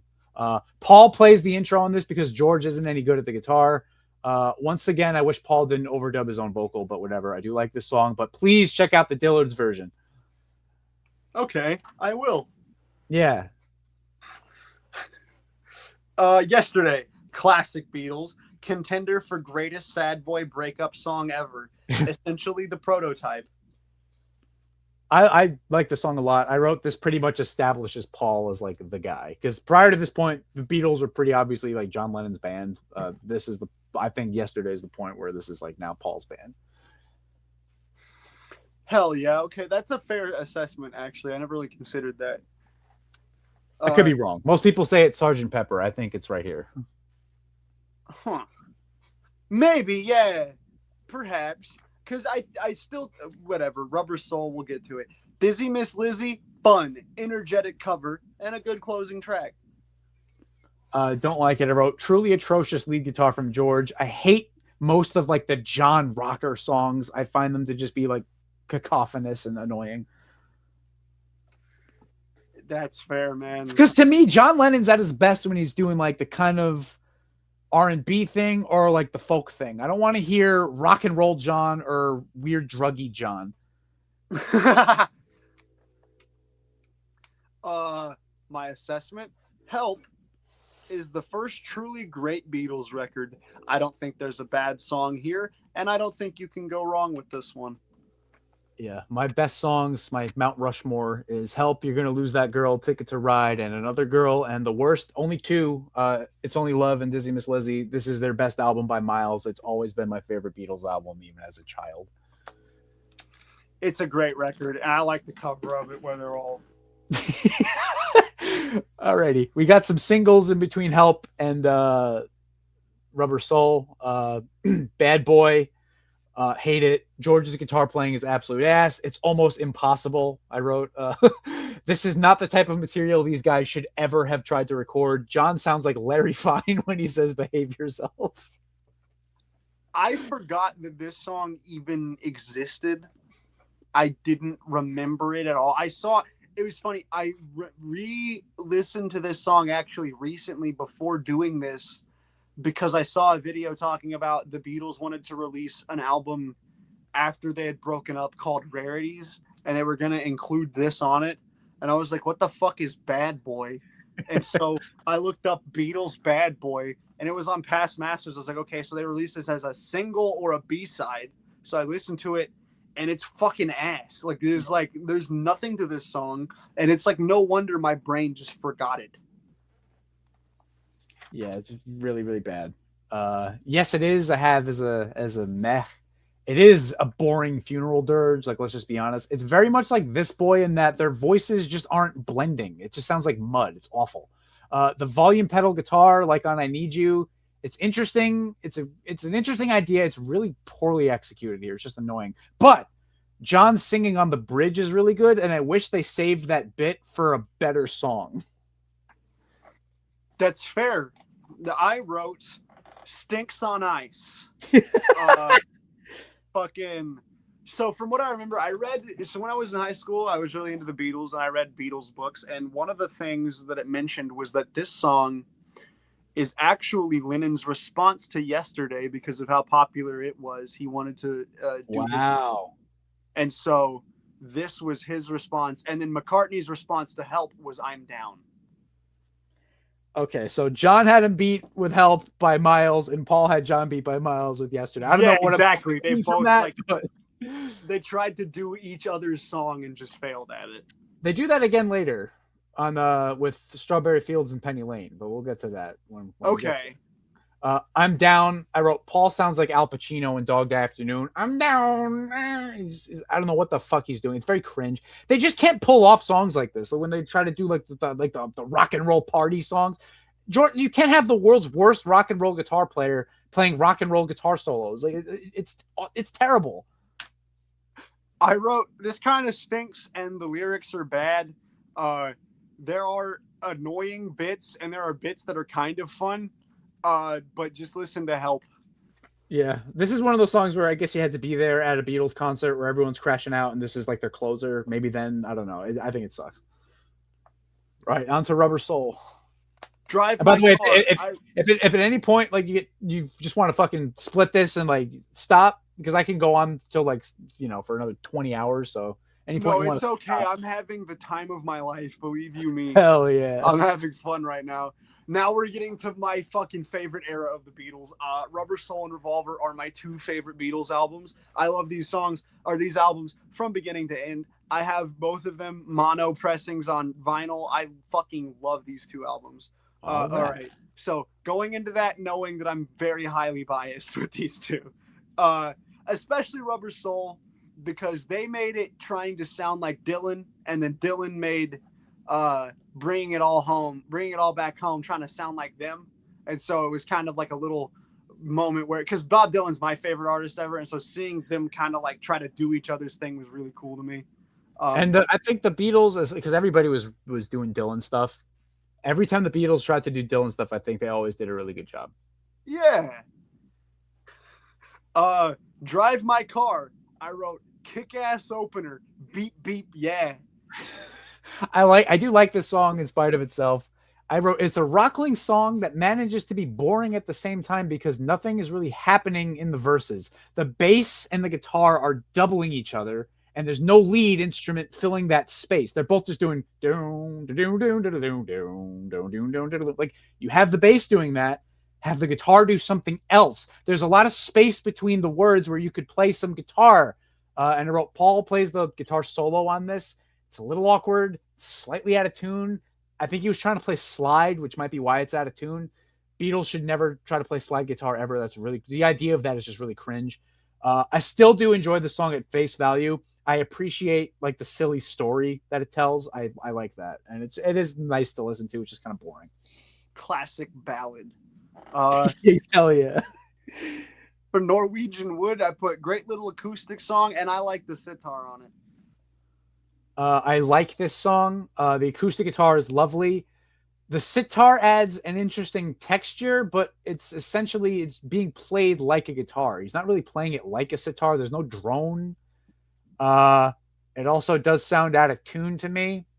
It kind of just makes me wish that they had played that same melody line on a 12 string or just a regular guitar. I don't know. I think the sitar is another example, like with the feedback on I Feel Fine, where it's like being fake innovative. Like, yeah, we used the sitar, but we didn't really use it like a sitar. We just had to play a guitar part.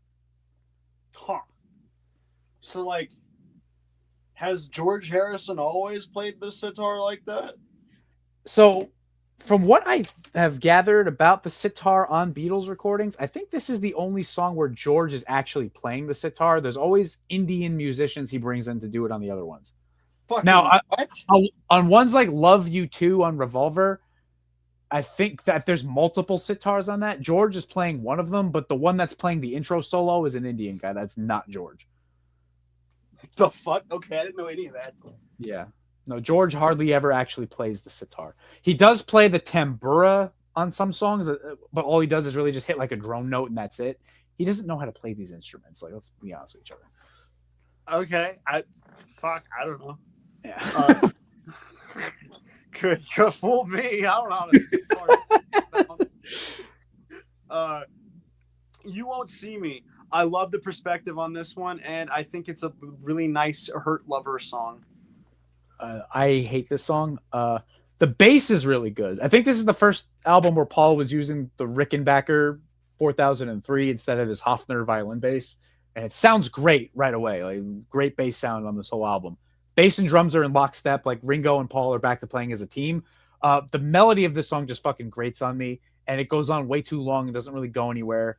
Backing vocals are annoying, and I'm not sure if this is just me hearing this or if this is actually happening. It sounds like as the song is being played, the tape is like slowing down and it starts playing in slow motion, and it just makes the song sound really tedious. It sounds like it's slowing down as it goes. It's really tedious. I know exactly what you mean by that. Fucking where it does kind of slow as parts go on. Come on, end this fucking song already. I think it goes on for almost 4 minutes. It's like I think this is the longest Beatles song up to this point. Oh, huh. I never noticed. Well, yeah. Their songs are all really short anyway. Yeah. For Nowhere Man, I put love, love, love this song. I've always loved Nowhere Man.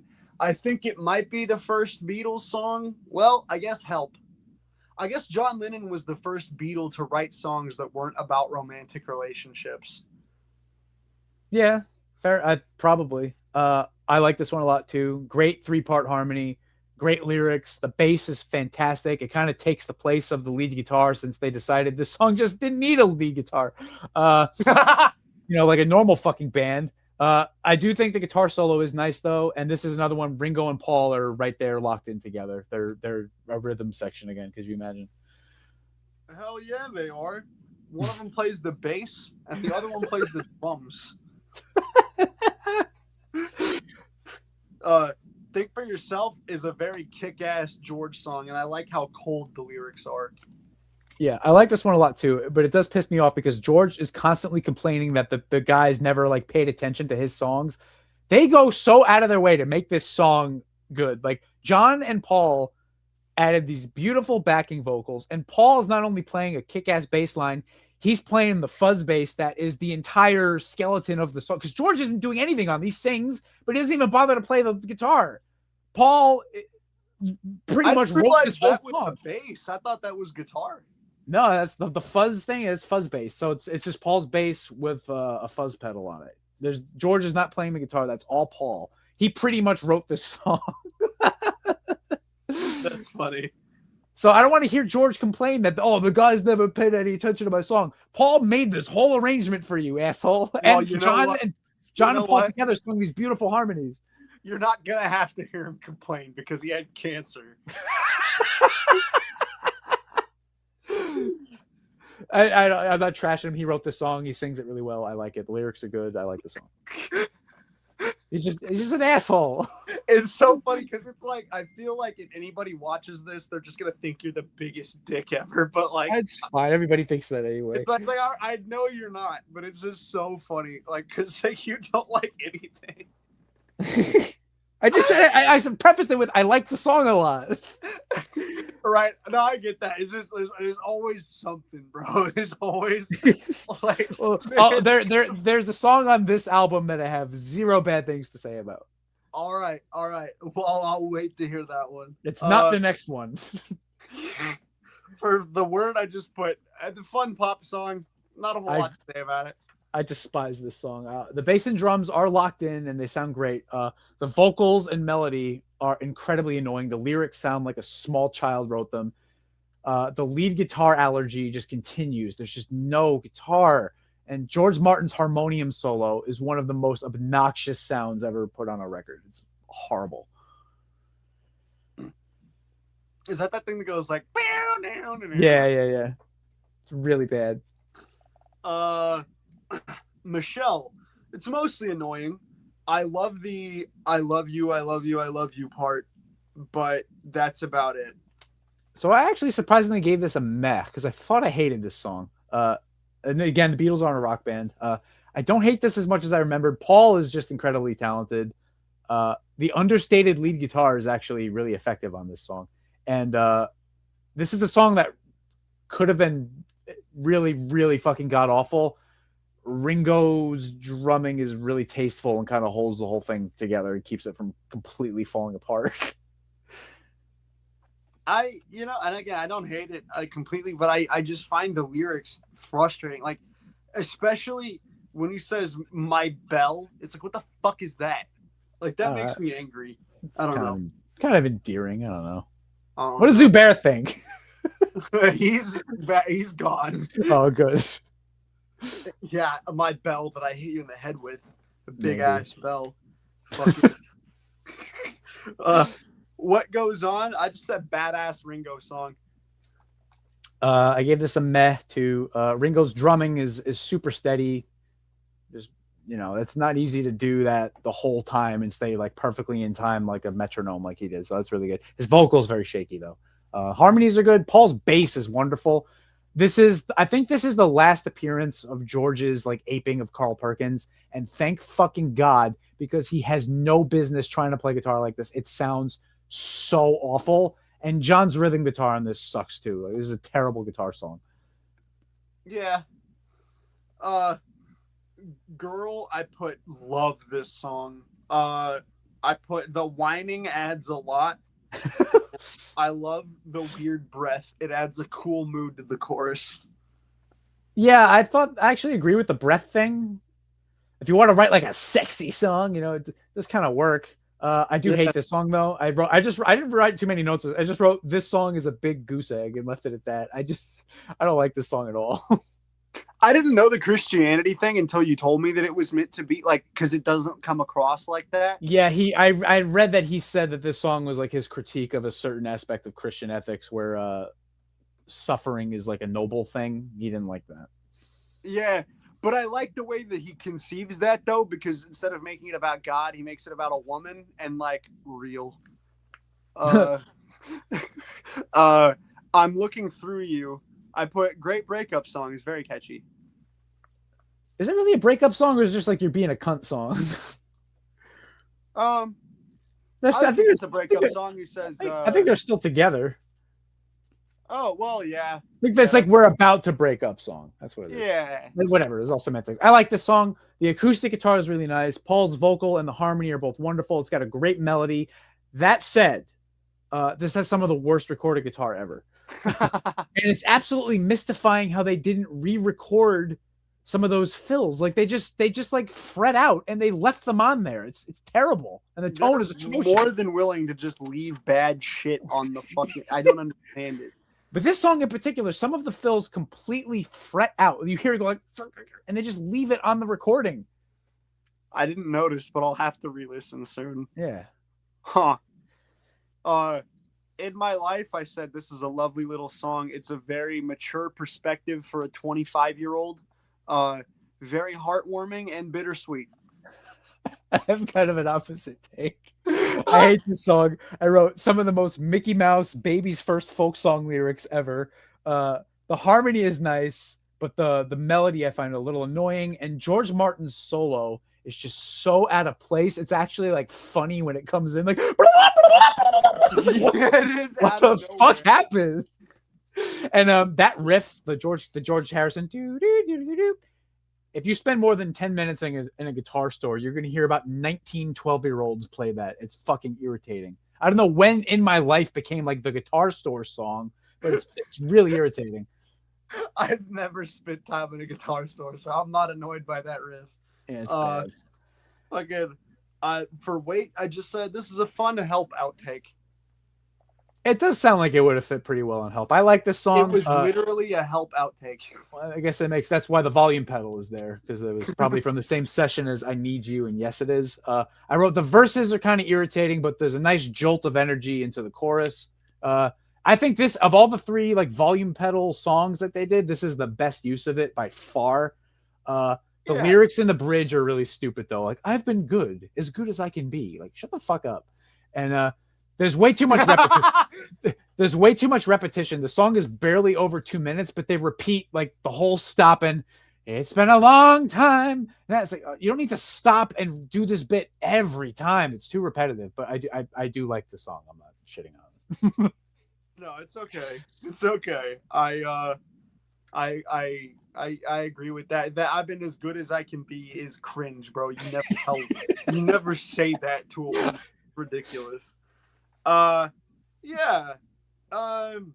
If I needed someone, I said amazing George song, and it is a very cool perspective of rejecting somebody, but not because you're like disgusted by them or whatever, but because you're already taken. And I think that was a very good song. I really love the lyric, carve your number on my wall and maybe you will get a call from me. Like, that's a great line. Yeah, I love everything about this song. This is one of the best songs they ever did. I think it's the best thing they've done up to this point. The harmonies are fucking immaculate. The bass is perfect, and Ringo's right there with him. Like, it's driving forward the whole time. This is the best sound of the 12-string they ever got on record. No coincidence that they were directly influenced by the Byrds, whose first two albums had come out at this point. George actually sent Roger McGuinn a letter saying, hey, I stole your riff on this new song I wrote. Check it out. All three of these guys sing their asses off on this. George, John, Paul, like it's the harmony parts that John and Paul are singing are not easy. Like they got to get up there. And George has he's not like a virtuoso singer, but he's got a cool attitude on this song that comes out. This is the best. And if you listen to this song, you have to listen to the mono. Have to. Because I've always liked this song, but when I heard that mono version, like this might be my favorite Beatles song now. That's crazy to think that like that's what a good mix can do. Yeah, it adds. I shouldn't even say it adds so much. The stereo just takes away. It does, yeah. Fucking all right. This is one of my most controversial Beatles opinions. Not because I don't like the song, but because I do like the song. Yeah. I've always loved "Run for Your Life." I think that the lyrics are so much fun. I know that Lennon hates it because he sees it as some kind of a sexist, awful thing. The lyrics are essentially him saying, "If you cheat on me, I will murder you." And I'm not saying like, oh, I'm okay with that. I don't think murder is good. But the song is fun as fuck. And he is clearly into singing it. And he is having the time of his life. They're all having the time of their life. And it is just a great closer song for a record. And it has a lot of fun energy to it. Yeah, I agree with, I don't give a shit. I think the lyrics are the best part of the song. They're fun. It's something totally different. Yeah. I do not like the song, not for any of the reasons other people don't. It's another one where there's the absurd brightness to the guitar that's just grating. And there's this weird additional Paul voice on it that's on top of everything else. It's like so high. It sounds like Alvin and the Chipmunks. It's really annoying. It's like he's singing the regular high harmony, the "Run for Your Life if you can, little girl," and then he's got one on top of that, and it's really gross. I don't like it. Huh. Guess I'll have to listen again. I said the best songs for me, "If I Needed Someone," "Nowhere Man," "Think for Yourself," and "I'm Looking Through You." Worst were "The Word," "Girl," "You Won't See Me," and "In My Life." George's songs are really good. Guitar playing is still a disaster. There are some just weird things about this album that I never understood why this is held up as like the supreme example of like the art rock of the Beatles. It's like it's not too different from Help, really. I feel like it's Help again, just with less good songs. That's funny. I put Rubber Soul as an amazing record, and I can't recommend it enough. I love this thing. And I agree with you. Like, it's like, I don't think of it as like this major artistic, like it is an art rock, whatever. I just really like the songs, and I love the stripped back kind of feel to them. I think that they really went out of their way to make the songs more sentimental, and I like that a lot. I think that they really, the songwriting especially on this record really shines through, I think. I will say, as we said, Beatles for Sale has a sound. It's got the really bright, obnoxious guitar. Help and Rubber Soul, I kind of put in a box together. I think of these as like the Beatles kind of acoustic albums. Yeah, they got kind of countryfied there. A little bit. Folky. Although my favorite song on both of these combined has no acoustic guitar at all. It's just straight 12-string the whole time, but whatever. Yeah, what can you do? Their harmonies on these two albums are fucking fantastic. They really are. It's where they peaked, I would say. Yeah. The harmonies peak there. We've got some singles in between this and Revolver. We've got Day Tripper, which I love. I wrote cool riff, great dynamics, fantastic vocals. The bass is wonderful. There are actually two distinct guitar parts that play throughout the whole song. They sound like a real rock band. Yeah. This song kicks ass. Amazing instrumental. Super cool. I love the fucking bass riff so much. Hell yeah. Just a fucking kick-ass song.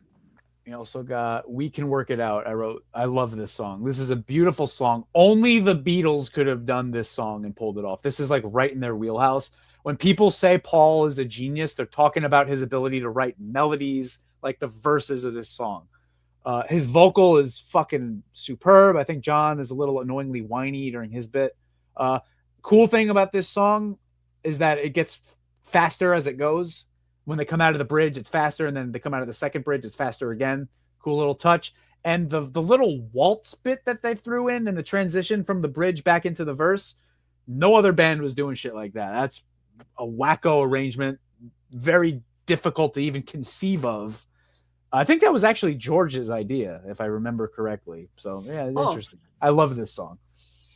I wrote really catchy pop song about reconciliation. Highly recommended. I've always loved We Can Work It Out. I mean, it's just really fun to sing too. It's hard to sing. It's high up there. It's deceptively high. A lot of their songs are. Paperback Same Writer. Fucking The Who, bro. Oh my God! Forget you. You don't realize that because Roger Daltrey's got such like a manly timbre to his voice, but he's singing really, really high up there. Then you go to sing it and you can't. Yeah, it's crazy. Paperback Writer. Paul's guitar is badass, as is his bass line. The tone and the riff itself are just really cool. Of course, it's Paul playing it because George is not a real guitar player. Ringo's drumming is fantastic. There's actually, this is a little thing that you don't really think about. This is something that you just add in the studio. There's a tambourine on it that does like little additions during the verses that really adds a lot to the song. I can do without the Farajaka thing. I find that really annoying. I wish they were just doing like ooze instead of Farajaka. I don't know why they thought that was like kind of gay Beatles horseshit that they always do. But this is like, there aren't many. This is like a Beatles guitar song. Like this is where they're actually a guitar band. And of course it's Paul McCartney playing the guitar, not George Harrison. I'm trying to fucking remember them going Farajaka. Fucking, I love in the background after when they do like the second round of verses, in the background, George and Johnny going Farajaka. It's really annoying. I wish they were just doing ooze. Like that would have been a lot better. I wrote awesome track, cool instrumental, and I agree with that. The fucking guitars are so bad. They're crunchy. I love the crunchiness of this song.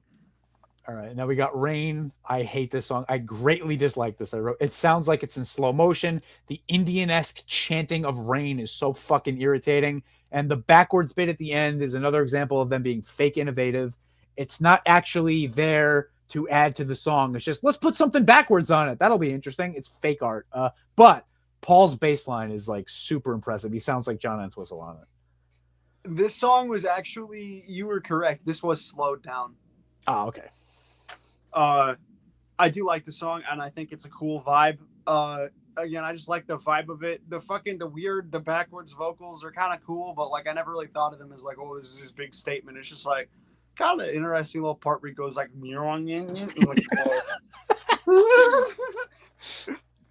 well, all right, on to Revolver. I love this album. All right, Taxman, badass opener, really fun, great instrumental, and really funny lyrics. Yeah, I like Taxman a lot. Fun lyrics, bass is out of this world, drums are in perfect lockstep. Paul's solo is kick-ass. The song builds. This is one of the first times they actually do like a nice addition of instruments as it progresses. So when it starts, it's the drums, bass, and George playing rhythm. They add the tambourine, they add the cowbell, they add the lead guitar. It's like a nice dynamic build. I enjoy George very much as a singer. His rhythm guitar is really simple, but it's really effective. I think if John was playing the rhythm on this, he would have just been doing that stupid banging shit like he does on She's a Woman. Having George play the rhythm, maybe he should have been the rhythm guitar player, not the lead guitar player. And one thing about this whole album, but it starts with this whole album has a very distinct guitar sound to it that's a lot more palatable than that shrill, trebly nonsense from pretty much every previous album. One thing about this song that pisses me off, I wish they wrote a real ending to it instead of just copying the solo and fading it out. That's that's fair, but they do add more to the, but then also is just being faded out, so it's not like you can hear it. Yeah, I hate fade outs. But I will, and there's another example, a great lead guitar in a Beatles song. Of course it's Paul. It's not George. Oh, man. Fuck. Eleanor Rigby, perfect song. I believe that it leaves you gutted, the story that it tells, and then you're just like, damn. So big fan of that one. I give this a meh. I appreciate the lyrics, but it's another example. Beatles aren't a rock band. Paul's just casually throwing shit onto albums that should have been on solo albums. Like this is barely the Beatles. This is the George Martin Orchestra featuring the Beatles on backing vocals with Paul singing lead. Like this is not the Beatles. That's fair. I mean, that's the same reason you don't like Pet Sounds, so I get it. Yeah. I mean, I like for what it is, it's fine. It's not something I would ever choose to listen to, though. That's fair. I'm Only Sleeping. I love this one. I think the dreamy vocals really add a whole lot to it, and I think that it's a really nice bedtime song. I don't like this one at all. I wrote the melody is annoying, the vocal performance is irritating, and the backwards guitar isn't artfully executed at all. It's just kind of there for the sake of being there. I said the song is boring more than anything. It goes on too long and really not a lot happens. It's just kind of boring. You know, I get it. I get it. I don't agree. I just like that it's so dreamy, man. A song about sleep needs to be dreamy, and I like that it is. Love You Too. I put cool song, interesting vibe. I do. I think that it's got like a cool vibe to it, but also I know that you're going to hate it, and yeah. I completely understand why. Well, so I would say this is the best of the outright, like the overt Indian songs that they've done. Yeah. First of all, I don't understand the title, Love You Too, but it's not two with two O's. It's Love You Too. Like Love You. I think it's like I would love you to do something. You know what I mean? Okay. All right. I wrote clearly someone else is playing the sitar in the intro because George isn't that deft. Indian music to me is just really ugly. There's all these like sounds that happen. I don't know. If I bought this record, I probably would have just thrown it out the window halfway through this song. Like, hey, that's fair, man. It's very Indian, and it doesn't sound like because this is the second song. So we have Eleanor Rigby. That's a Paul solo song. Now we have a George solo song. It's like they're like co-opting the Beatles name to put solo records out, and like it's kind of taking advantage of your audience a little bit. Like make your own album of gay fucking orchestra songs, and George make your own album of gay Indian music. That's kind of a thing all the way up through the White Album, I think. Yeah, it becomes more of a problem as it goes on. Like, they're not doing any like ensemble playing on Love You Too. Like he got a bunch of Indian musicians to play a bunch of shit, and maybe Paul plays the bass and sings a harmony. It's like, yeah, I never really thought about it. Like it's not really a Beatles song. Yeah. Huh. And it's not like George is playing like a badass sitar solo. There's a bunch of Indian guys. Like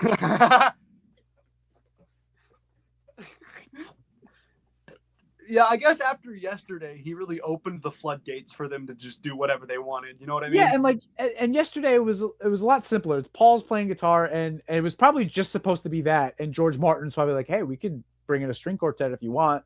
And that set, yeah, like you said, open the floodgates. Fucking okay. So Here, There, and Everywhere. Beautiful little song. I love the bass and the guitar on this one specifically. I don't even remember the guitar. I wrote about it. I don't even remember. I didn't like the song. I wrote the Beatles aren't a rock band. This is another example of them being the gayest band ever. It's boring, gay, and the guitar is awful when George bothers to actually cut in. There is nothing I look for in a song within this song. I think bro, I think that you come off like you hate the idea. You think that if you're too sentimental that everyone's gonna think you're gay. No, I'm not even talking about lyrical content. The sound itself is just gay. Like that's what I like about it. Like Paul's just like Paul's a great singer, and he's like, okay. Can you sing like a man, dude? Like, I'm talking. I was more so meaning like the instrumental. Like it's one of those instrumentals that just like conveys like what love is like to me. So it's like that one. And like there are a few other Beatles songs like that, but like this is one of those especially where I'm like, damn, bro. No, the Beatles got some lovely love songs. I would not put that among them. For me, that's just if it's love between two men, I understand, but like, yeah. Well, next time you're sucking my cock, listen to that. Fucking all right. So the next one's actually one of their best love songs, Yellow Submarine. I think this song is fucking classic, and it's one of the most hated Beatles songs. I don't give a shit. It's fun to sing. It's a good time. I love the little sound effects and the goofy little fun they're having. And they wrote it for babies, so grow up. Yeah, I give this a meh. It's too charming to hate. There's no reason to ever listen to it, but come on, it's real. It's like the government designed it to be charming. Yeah. She said, this might be my favorite Beatles track. The lyrics are fucking perfect and abstract in the most perfect way ever. The instrumental is dreamy. This song rules. All right, I do like this song, so I'm not trying to trash it. I like She Said, She Said. It is, I think this is, if not the best, it's one of Ringo's best drum performances. His fills are really, they're understated, but they're badass, and they're kind of like leading the whole thing.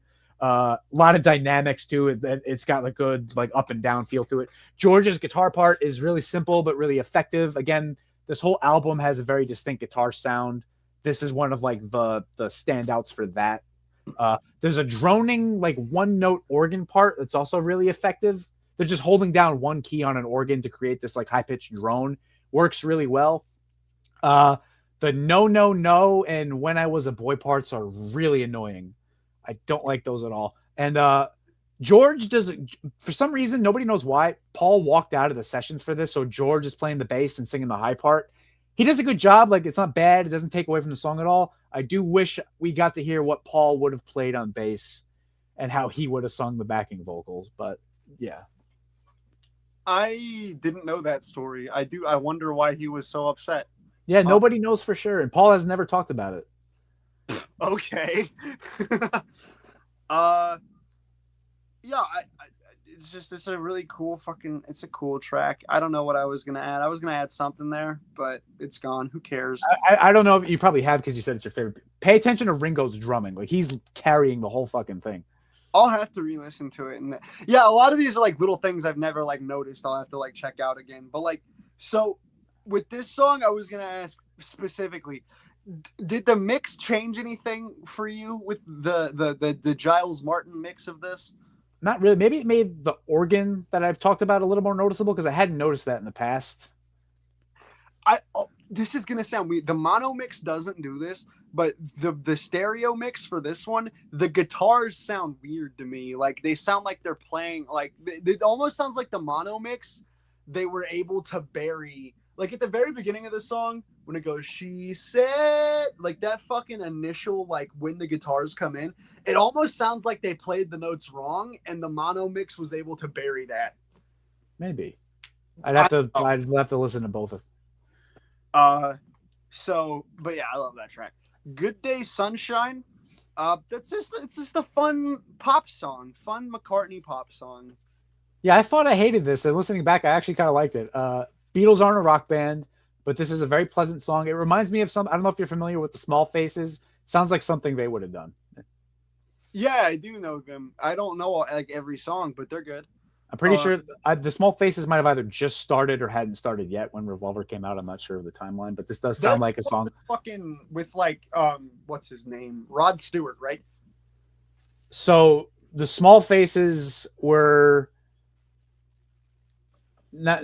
It gets confusing because the Small Faces are Steve Marriott was the lead vocalist and lead guitar player, and then bass, drums, and keyboards were Ronnie Lane, Kenny Jones, and Ian McLagan. Steve Marriott left to form Humble Pie. So those three guys got Rod Stewart and Ronnie Wood to do the vocals and singing, and then they became a new band called The Faces. So it's like a lot of guys from the Small Faces with Rod Stewart made up The Faces, but the Small Faces and The Faces are different bands. Okay. They weren't small anymore because Rod Stewart is really tall. So Rod Stewart's cool. I like him. His first like 5 albums are fantastic. Everything else is dog shit. I like that first one a lot. I haven't heard anything really after that. I like the disco song. Do you think I'm sexy? Just because it's stupid, not because it's like. Yeah. Well, all of the Faces albums are fantastic. Good rock music, much better than the Beatles as far as rock goes. And if you like folky, introspective, good lyrics, acoustic arrangements, his first 5 albums are immaculate. I'll have to check them all out then. Especially Every Picture Tells a Story. Well, hell yeah. I'm sure it does. And your bird can sing. Great rock song. Lennon and McCartney are clearly having a good, fun time together, and I enjoy that a lot. Yeah, I think this is my favorite song on the album. The lyrics, harmony, bass, and guitars are all fantastic. It's a great song. Zero complaints beyond. It's just a little too short. It's like 2 minutes flat. Like, I could have used a little more. It's another one where Paul's playing the lead guitar. Him and George are actually playing together. I'm sure Paul came up with the fucking arrangement, though. Yeah. 401. Great, heartbreaking, bleak breakup song. Yeah, so as a song, I don't like it, but I gave it a meh just because the lyrics are really good. Like everybody's felt that at some point, and he captures it perfectly. It is miserable to listen to, but as a song, I find it kind of boring. But the poetry is fantastic. Dr. Robert, awesome rock song, so fun to sing. Yes, I like Dr. Robert. The guitar tone is really good. They again add instruments as they go. The lead guitar becomes present during the verses, and it sounds pretty good. I think it fades out a little too quickly though, because it sounds like they're getting into a solo. A lot of their songs, they're just too short. Yeah, but I mean, this one though, like the fade out itself, it sounds like they're starting a guitar solo and it fades out like 2 seconds in. It's like, what the fuck?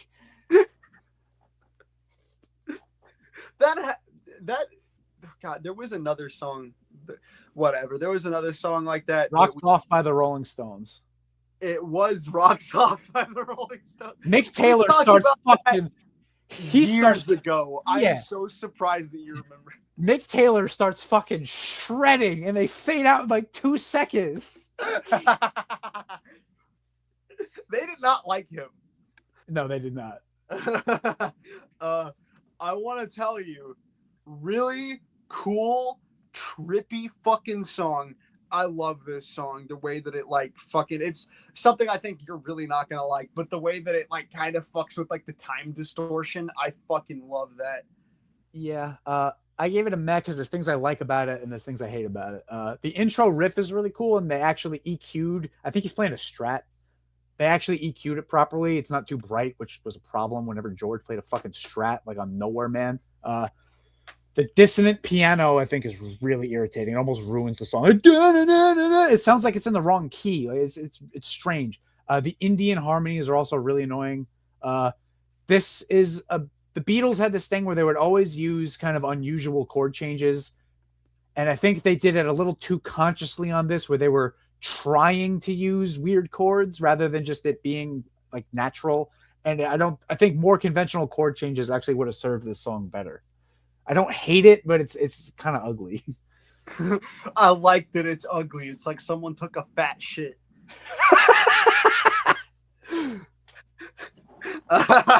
Gotta get you into my life. I love the trumpets. They really add to the badass nature of this song. This is a badass song, dude. I fucking love this one. Like, and just a side note, this is the first one I'm gonna mention, but this is true. I own a record. So Joe Pesci from Martin Scorsese film fame made a vocal album in the mid 60s, and one of the songs he covered on it was Gotta Get You Into My Life in like this weird, like slow jazzy way.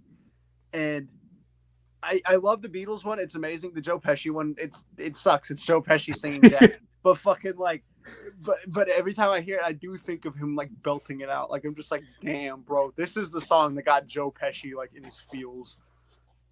That's fucking fantastic. Yeah, you sent me that. It was really strange to hear that. Weird. I like this song. It's another one. This is a Paul solo song. Some lead guitar would have been a really nice, cool touch, considering, you know, there are two able-bodied guitar players. This really shouldn't be out of the question. I can only assume Paul said, I don't want guitar on this song. So it begs the question, like, put this and Eleanor Rigby on your solo album, bro.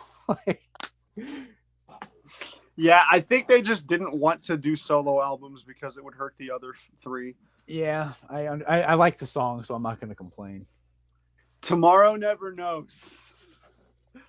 I think this song is fucking awesome. I think that the lyrics are really cool and abstract, and I love the imagery that they paint. And I like that the instrumental makes you feel like you're fucking leaving your body. Yeah, I fucking despise this shit. I knew you would. I wrote self-indulgent garbage, Emperor's New Clothes, mindless fake art. Just fucking, I hate shit like this. It's just fuck. If you're not a drug addict, the song does nothing for you. It's just fucking nonsense noise. There's like monkeys in the background. It's just fucking trash. Just hate this shit. You're very upset. Yeah, I know. Because this is like, because now the Beatles start getting retarded. Like, they're whatever. Best songs on this: Annie Bird Can Sing, Taxman, Dr. Robert, and She Said. Worst songs: Tomorrow Never Knows, I'm Only Sleeping, Here, There, Everywhere, Love You Too. The guitar tone has improved greatly. This album has like a guitar sound all to itself. Like it has like the Revolver sound, you could say, I guess. A good deal of these songs do feel like solo songs pretending to be a band, though.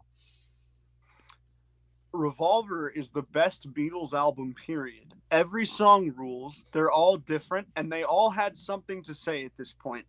A real turning point for the band and a real glimpse into what all four of them would end up doing later. Perfect record, 10 out of 10. It shows that Ringo would end up just sailing the seas. All right, we can go straight into Sgt. Pepper if you would like. Yeah. Did they not have any singles at this time? I'm taking it. Nothing we haven't talked about unless I got the order wrong. So that's fair. Whatever. Inward. Sgt. Pepper, title track, badass opener. It really gets you into the mood for the rest of it. Yeah, I like it. Like superficially, it's just kind of like, oh, good rock song. The guitars sound good because it's Paul, not George. The drums are great. I don't think the horns are necessary. Just be a real fucking band and play together, please. I wrote Paul singing is good. Sometimes when Paul does like the cringe, I'm a rock god thing, it sounds cringe, but he sounds good on that one. Hell yeah, he does. with a little help from my friends, one of my favorite Beatles songs. I love this fucking song. I think it is a great celebration of friendship, and I am very glad that they chose Ringo to sing it instead of one of them. Yeah, this is a beautiful song. I love this. Ringo sings it. Like, unironically, Ringo just sings this great. The backing vocals are superb. The drums are perfect. The bass is basically the lead guitar. It's like a virtuoso bass song.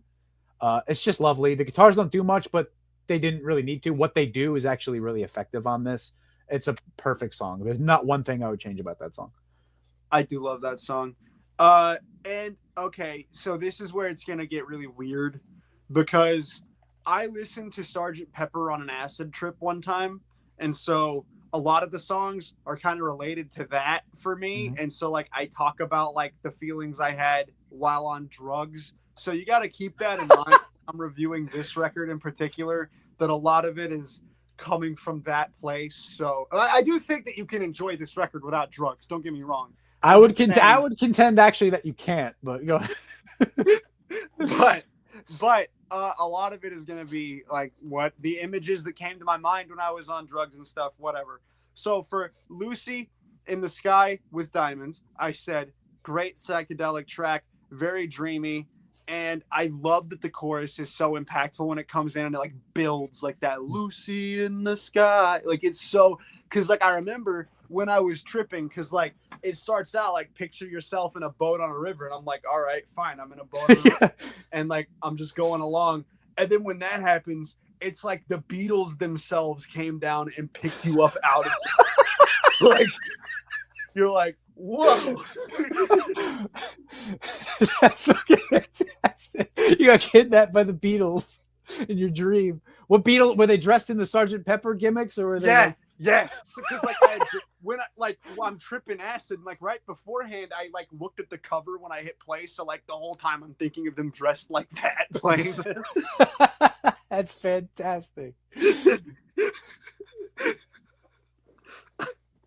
What'd you think of Lucy in the Sky with Diamonds? So I thought I hated this song, and it might be the mix that you sent me. I actually liked it this time around. I did write, when you're not a drug addict, the only sonic hallmarks of psychedelic music, like not lyrical things about like weird images, but the actual sounds are people singing in stupid baby voices and then shit sounding like it's from the circus. This song meets the baby voice requirement. I don't know what the fuck they were doing with Paul's Lizzie. Like, how did he get his voice that high? Did they put some kind of effect on it? It's very strange. But Paul's organ, George's tambura, which is like the Indian droning sounding gimmick, and Ringo's drums are like the best parts of the song. They work really well. The audacity of these assholes to pretend like this isn't about LSD. It's like shocking, the gall of them to say that. Oh, it's about my son's drawing. Like, no, the fuck it's not, asshole. It's about drugs. It is there's no way it's not, because having done LSD and listened to it, like that is the most fitting fucking thing ever. Like, I don't know. But I thought I thought I despised this song, and the new mix, it sounds fucking fantastic. I know the mix. I will say, for these records specific, like when they get the Giles Martin mixes, it like lifts the songs up. Like it really does. Getting better. All right, I put perfect blend of Lennon and McCartney. Both of their vibes bleed through perfectly here. I love, now this is another one of those. When I was tripping, this song freaked me out because like at first it's like really happy and it's like Paul McCartney's coming in and like you just, so like the vision that I was getting while tripping was this like Paul McCartney's come, like we've had all this crazy shit with Lucy in the Sky, but now he's come to just be happy and like get you like in the happy mood now to like fucking bring you along for the journey. And like it's a great time. And then John Lennon comes in and says, I used to be cruel to my woman. I beat her and kept her apart from the things that she loved. Now when you're on acid, that's like, whoa, like holy fuck. He says, man, I was mean, but I'm changing my scene and I'm doing the best that I can. It's almost like this like fucked up guy just walked in and was like, I'm fucked up, but I'm trying. And then Paul McCartney cuts back to like, it's almost like out of surprise. Like John Lennon comes in, he says that, and then Paul McCartney's like, I'm getting better. Like, so your story reminds me.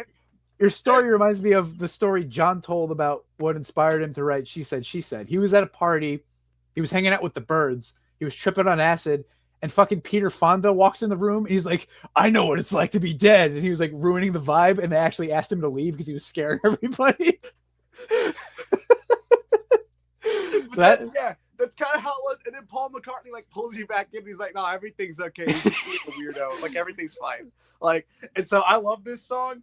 I have this on my personal, like, my self-improvement, I guess, playlist. Just my, like, when I'm in a bad mood and I want, like, something good to get me up. This is one of those songs on that. I love Getting Better. So, yeah, as somebody who's never taken a drug in his life, I hate this song. The bass is really impressive, and George's timbra, like, is actually effective. It's not just gratuitous. But this is just a fucking obnoxious song. Like, the verses are good. I like the verses. But when they get in the chorus, it's like the backing vocals are trying to ruin it. It meets my psychedelic baby voice requirement with a like, why are you singing like that? Because it's dreamy. Oh, it's horrible. It's terrible to listen to that song. So this next one, I think, I don't know how you're going to feel. All right. So I said it's a cute, whimsical song, which is true for fixing a hole. Now this one, the vision I got of this, right? So now I've moved from Paul McCartney trying to cheer me up. Now we've moved into the mystical forest, right? So now it's me and Paul McCartney, and we're in the mystical forest in a beautiful, homey, little, cozy little cottage. And it started to rain a little bit outside, and now it's leaking. And now me and Paul McCartney are fixing this hole in this cottage in the middle of nowhere. There might actually be gnomes dancing outside and having a fun time. We wouldn't know because we're fixing a hole in our cottage. But, like, that's the vision I got. It's like a fantasy world, but, like, the fantasy doesn't matter because you and Paul McCartney are fixing a hole. Yeah, so with that, I mean, me just listening to it at face value, it's okay. It definitely meets the sounds like shit from the circus requirement to be psychedelic with a stupid fucking intro. But the bass is once again the standout instrument. And it's nice to hear some lead guitar because there's hardly any on this album. And George actually does a pretty good job. It's almost a normal rock song. So, yeah. Not the worst. Yeah, the guitar on that song is actually really fucking sick. I think he's playing a Strat, and yeah, they had a hard time EQing the Strat earlier on. It sounds more normal on this one. So, well, hell yeah, I'm glad they figured that out. Yeah, I'm glad that the Beatles figured out what the fuck they were doing. Most loved band in human history. Yeah, and it's just because I think that you were on. Like, I think that your explanation of they are a pop band just explains everything about them. Fucking all right. She's Leaving Home. I think this song is beautiful. I remember when I heard it, like I never like analyzed the lyrics, but I was when I was high, and it was crazy because like I never like thought about what the song is, like the call and response sort of thing going on there. But like hearing it with like and like just visualizing like Lennon and McCartney like singing it at each other, it made it a lot more sentimental because it was like, it's like these parents that are depressed that their daughter is leaving to go to college or whatever she's going to do with her life. And they're sad because they're losing her, but they're also in the midst of that recognizing just how selfish it is that they are going to miss her that much and that they don't want her to leave. And it's like this, it's a really deep fucking like song, especially for two guys at age like 26 or whatever they were. I fucking hate this song. I actually think the story was they read an article somewhere about a Beatles fan who like skipped home to have an abortion, and they wrote a song about that. I think that's like the story behind it. Yeah. I just wrote, Beatles aren't a rock band. This is more self-indulgent garbage that should have been on a solo album. And I have the total opposite take. I said the story's not even interesting. It's just a waste of time. Like, I just don't give a shit. Can somebody please play a guitar? Oh, that's fucking funny. For the benefit of Mr. Kite. Okay, I know you're going to hate this one. Oh, I certainly do. But when I was on drugs, I imagined John Lennon in his goofy ass costume coming up to me on stilts, right?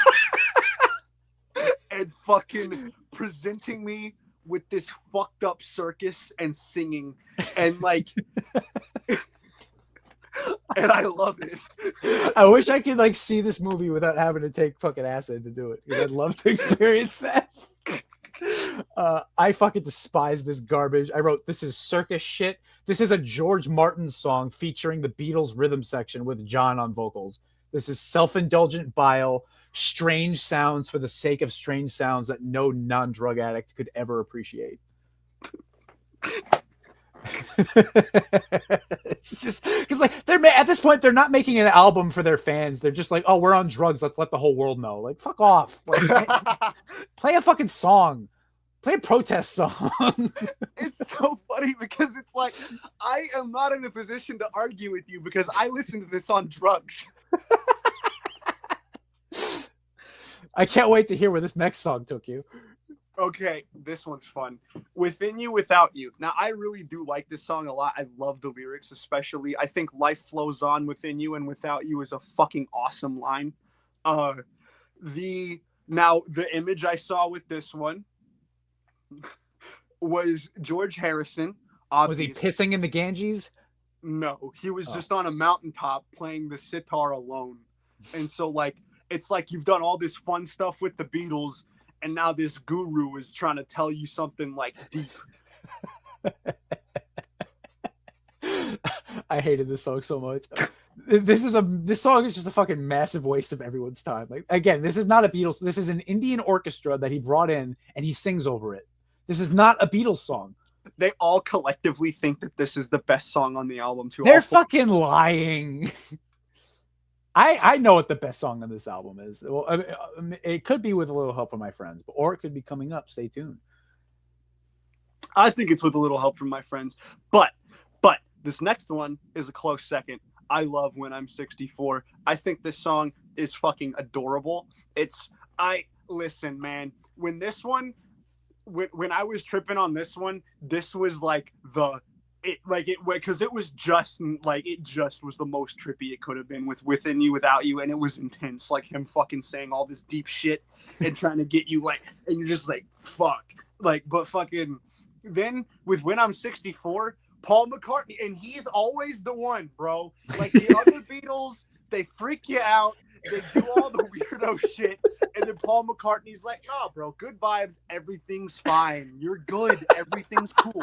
And so fucking with this song, he just pulled me back in, and he's singing this whimsical little love song. And so like, and this is weird. So like when I'm hearing this song, what I'm picturing is it is Paul McCartney in his blue little suit or whatever he's in, but it's like as the song is going, it's like he's losing his hair and he's getting old, and it's like it's just this song about like he's old and fucking ugly now, but like they still love him.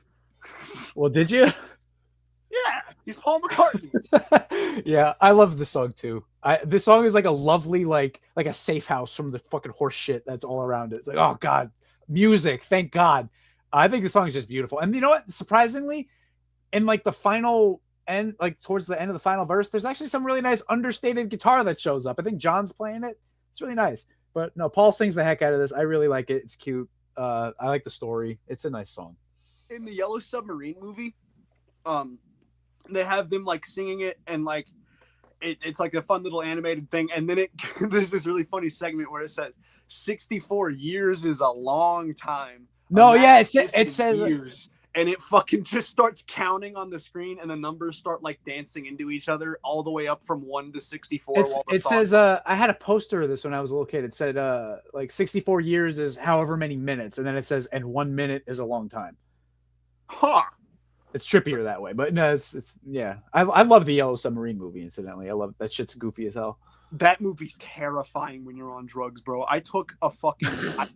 I had a Tootsie Roll that had it had psilocybin extract, so it was like a magic mushroom, like the drug in that gets you high, just like concentrated and injected into a Tootsie Roll, and it was like 3.5 grams of it, so it was like a buck ton. So I took this fucking Tootsie Roll, and I'm watching this movie.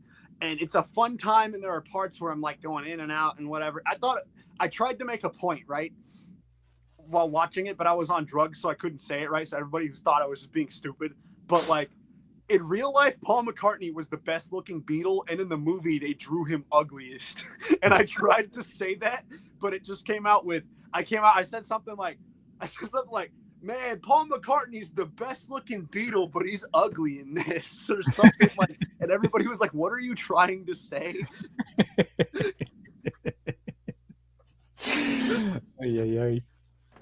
All right, lovely Rita. Again, it's another one. This one I thought was fun. Again, when I'm tripping, I'm just hearing the lyrics. I'm seeing the lyrics in front of me, and so I'm thinking, Paul McCartney's fallen in love with a traffic cop. I mean, this is like 1B for like best song on the album for me. I love this song. The acoustic guitars in the intro sound like fucking heavenly. The backing vocals are wonderful. I think the storyline's really fun. It's just about like this horrible date he goes on. Like nothing really happens. He makes her pay, and then he doesn't even fuck her at the end. He's just sitting on the couch with her sisters. Like it's just kind of a really uneventful date, but he loves her. Like whatever. George Martin's piano solo is lovely too. And there's this thing that happens on certain Beatles songs, usually Paul songs, where they're like really lovely, but him on bass and Ringo on drums are playing like evil hard rock during the song. And it's like a really interesting juxtaposition. Like Ringo is smashing the shit out of the drums on this, and Paul's playing like this really hard bass line. It's really cool. And I think the backing vocals coming out of like the second verse into the piano solo is like one of the best vocal moments the Beatles ever recorded on an album ever. Like it's fucking lovely. I don't know why this feels like the place to note this. The reason that I hate Jefferson Airplane is because I did acid one time and listened to them, and it scared me so much I had to run out of my house. What song was it? White Rabbit? I don't even remember. It was some live recording that my friend had like a live bootleg on vinyl, and he brought it over, and we were listening to it, and the woman was screaming, and I had to leave. Like it was like, oh my God. I hate Jefferson Airplane because they became Starship and did We Built This City. They wrote that? It's like so Jefferson Airplane became a different band called Jefferson Starship, and then Jefferson Starship became a different band called Starship, but it's the same girl singer. Oh, I didn't know that. Yeah. Well, cool, I guess. Good morning. This one was fucking wild. Okay, so when I was tripping, right? So I like kind of heard the John Lennon thing, like he's like, you go home, you got your wife there, everything's fine. But then when it like goes dun dun dun dun dun, dun, like that shit made me feel like I was being like my body and I were like zooming through time and space. And like that part was like do do do do do. And I was like fuck. And then it just throws you right back into the verse, and like he's just back into singing about day-to-day life. And it's like, whoa, that was crazy. Why'd that happen? And then it goes right back into doing that again. This song's cool to me. I think it's a cool song. I hate this song. I wrote this is a profoundly obnoxious song. The brass is way too fucking loud. I can't hear the actual band that's supposedly recording this. Paul's solo is ear rape. The song reminds me of piles of garbage falling out of an overfilled closet. It's just horrible. Hell yeah. Fair. And Sergeant Pepper Reprise, I think this one's a lot of fun. I think I might like it, like just tempo wise and just instrument wise more than the intro, even though that doesn't really matter. Yeah, I said the same thing. I said I kind of like this arrangement better. I like that the harmonies are present and it's got a good energy to it. Yeah. Totally pointless, but you know, what are you gonna do? Yeah, what's even the point of it being like, I don't get it. Whatever. Day in the Life, a beautiful blend of two songs with a really cool outro. Now, I gotta say, this is one where I was listening to it, and it was another one of those where you're kind of like, especially on drugs, you're being jerked back and forth between these two guys. Like, you've got John Lennon saying some depressing and some weird fucked up shit, and then McCartney's just talking about getting ready for school. And then you're like, what? And it just kind of like, it's like John Lennon comes in and freaks you out, and then Paul McCartney comes in and he calms you down a little bit, and then John Lennon comes back in, freaks you out some more, and then it just builds and builds and builds, and it goes, and then the fucking piano chord. So from what I saw in the Beatles anthology documentary, they actually had like 100 pianos in a room and had them all just bam really loud on the keys, and they just recorded the sound of the strings on the piano reverberating for that fucking ending, the thing happening when it just like, and I remember that freaking me out, and then I had to shut it off when it started doing that locked groove part. Like the never could be any, like that fucking terrified me, so I had to shut it off. But overall, I love this album. I put Sgt. Pepper as a kick-ass record. I would say this is probably when you can see like the best synthesis of John Lennon and Paul McCartney, solely because you get like the fucked upness with the calmingness, and you see, I think, where their two philosophies brought like a clash and a synthesis to the band. They both encapsulate a different part on the spectrum of human emotion, and this record highlights that beautifully. I hated this song. This is a George Martin song featuring John and Paul on vocals. Like this. Beatles aren't a rock band. This is one of the most overrated pieces of media in human history. I'm not a drug addict, so this shit does nothing but bore me. Where's the guitar? Where's the harmony? Where's anything I should care about as someone just trying to hear a rock band? Not one person can tell me what these lyrics are actually talking about. And juxtaposing Paul's bit in the middle isn't a stroke of genius like everyone pretends it is. It's literally a musical non sequitur. Again, I've never listened to this on acid, so I'm sure they had that in mind when they were arranging this. But as somebody who just wants to hear a song, it's just a non sequitur and it doesn't mean anything. It's like, whoa, nightmarish, people are killing themselves. There's holes in buildings. Woke up, fell out of bed. Like there's no art to that. It's a non sequitur. It's retarded. So John Lennon's part actually was the lyrics were literally just taken from newspaper articles he was reading. I think I have heard that. Yeah. And Paul McCartney wrote half a song about waking up for school. I have no overall assessment of this album. I do think that this is the beginning of John's songwriting becoming incredibly lazy. Like Good Morning is barely a song. Being for the Benefit of Mr. Kite is just him reading a circus pamphlet because he didn't have anything prepared. Like this is a George Martin / Paul album with a shitty fucking Indian song thrown in the middle. I think the songs that are good on it, Little Help from, well, my best songs were Little Help from My Friends, Lovely Rita, When I'm 64, Lucy with the Sky with Diamonds. They're all good. With A Little Help from My Friends and Lovely Rita are like among my favorite Beatles songs ever. So there's that. But the worst songs, Good Morning, Within You, Without You, She's Leaving Home, Day in the Life. It was hard not to put Being for the Benefit of Mr. Kite on the Mount Rushmore of bad because they're all fucking just garbage. I put A Day in the Life on there just because of its disproportionate historical appreciation to what it is. To me, it's just garbage. I don't know. No, I get that. Like, that's half the reason I hate Guns N' Roses. It's like, one, they sound bad. Two, they have like the 7th largest economy on Earth. It's like, how? Yeah, they're fucking awful. They fucking suck so bad. Moving right along with our Beatles exploration, we have the Magical Mystery Tour album, and oh my god, I fucking despise this album. This is I don't know if this is the worst or the White Album is the worst, to be honest with you. But do you want me to start or do you got it? You go ahead. I've been doing it the whole time. All right, Magical Mystery Tour. I gave it a meh. This is barely the Beatles. It's just a lot of horns, but it's got good energy. The backing vocals are good. It's just completely fucking mindless. I said, fun intro track, makes you want to get on that weird bus with the Beatles and do some fun, cool shit. Fool on the Hill, I also gave a meh. This is another one that should have just been a Paul solo album song because this is not the Beatles. It's Paul McCartney and the George Martin Orchestra. It's boring but inoffensive. I said, it's a cool introspective track, yet another Joe Pesci cover. Hell yeah.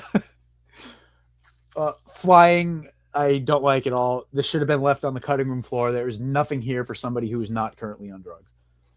I just put whatever.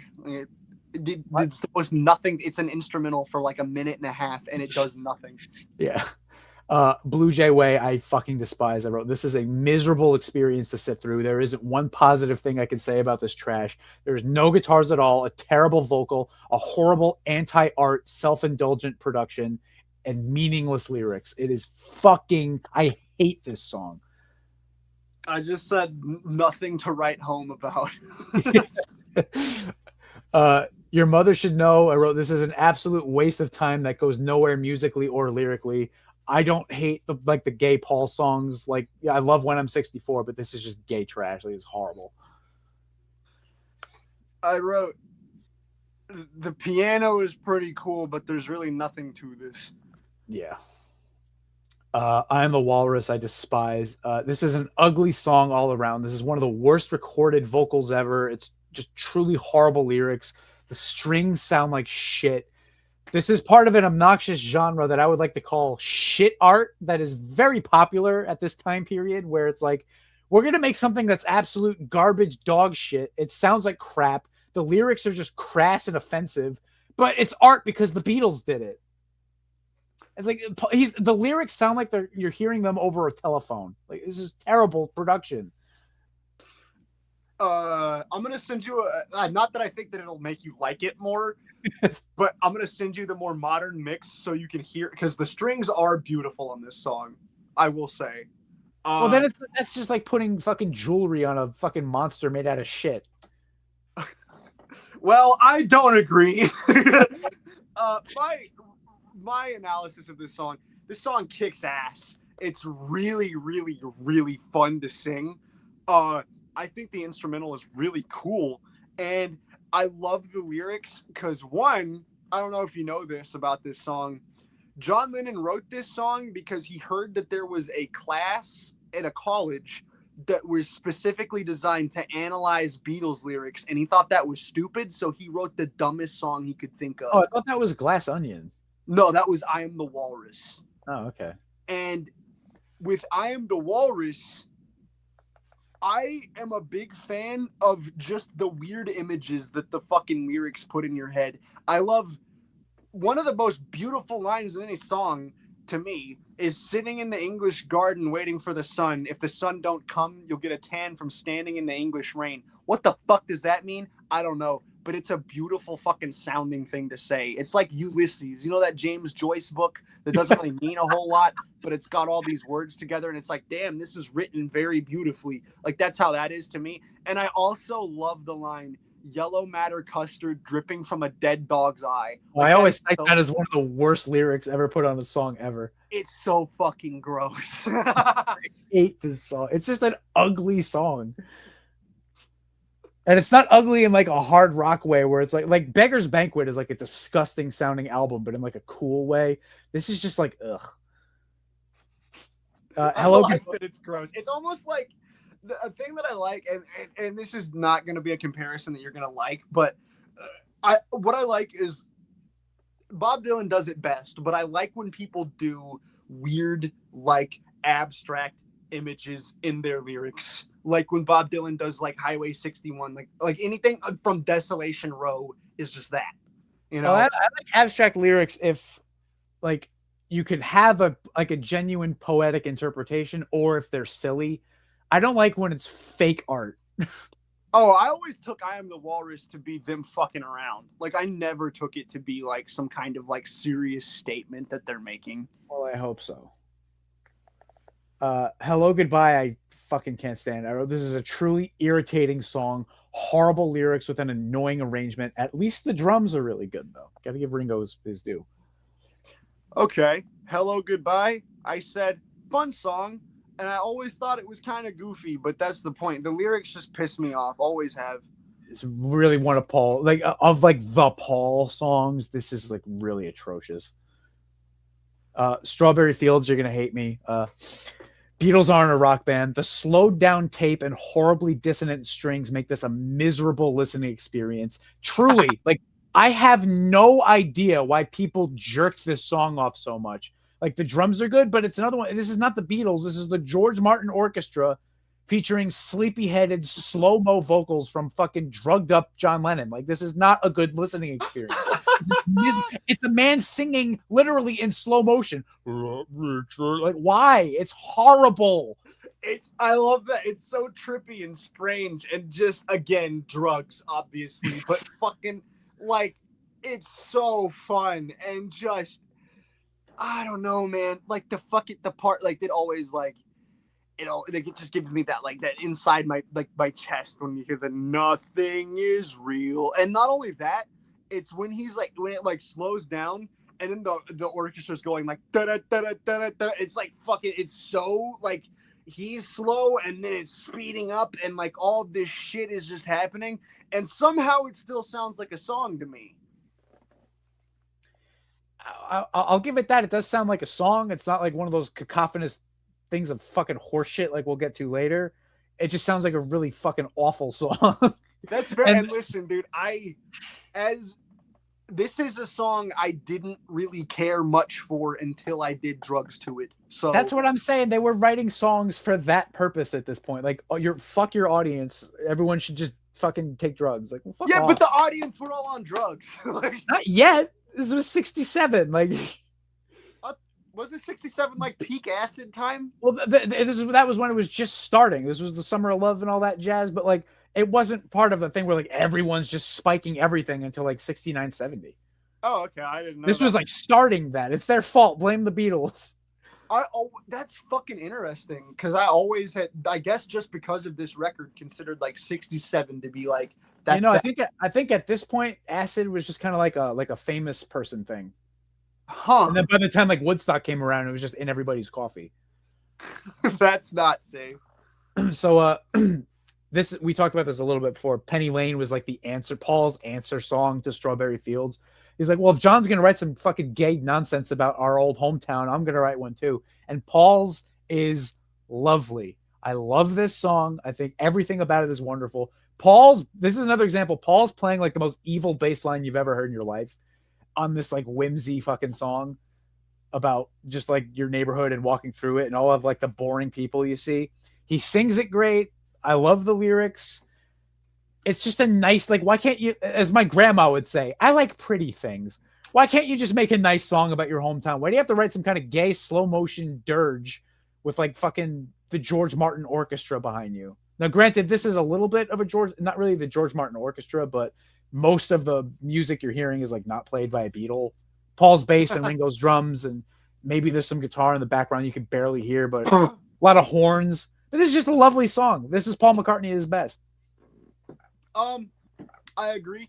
I will say, however, that you are correct in like the response thing, but I will point out another reason sonically that they are so different is because they're talking about their hometown from a different context.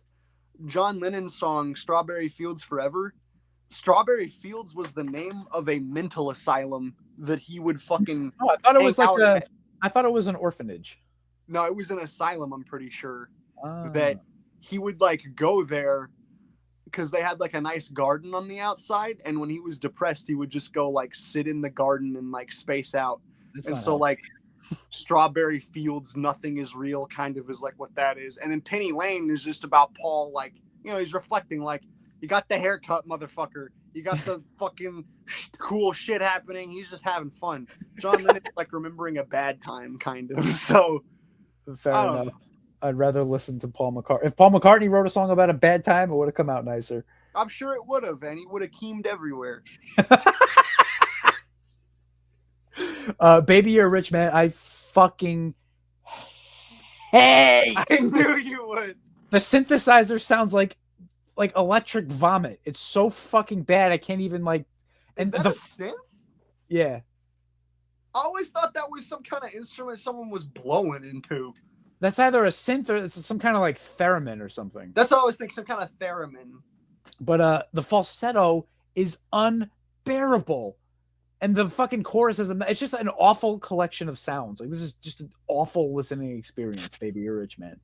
I am a big fan of this one, but mostly because it was the final song in the movie The Social Network, and that is one of my top 10 favorite movies ever made. Fuck. All You Need Is Love.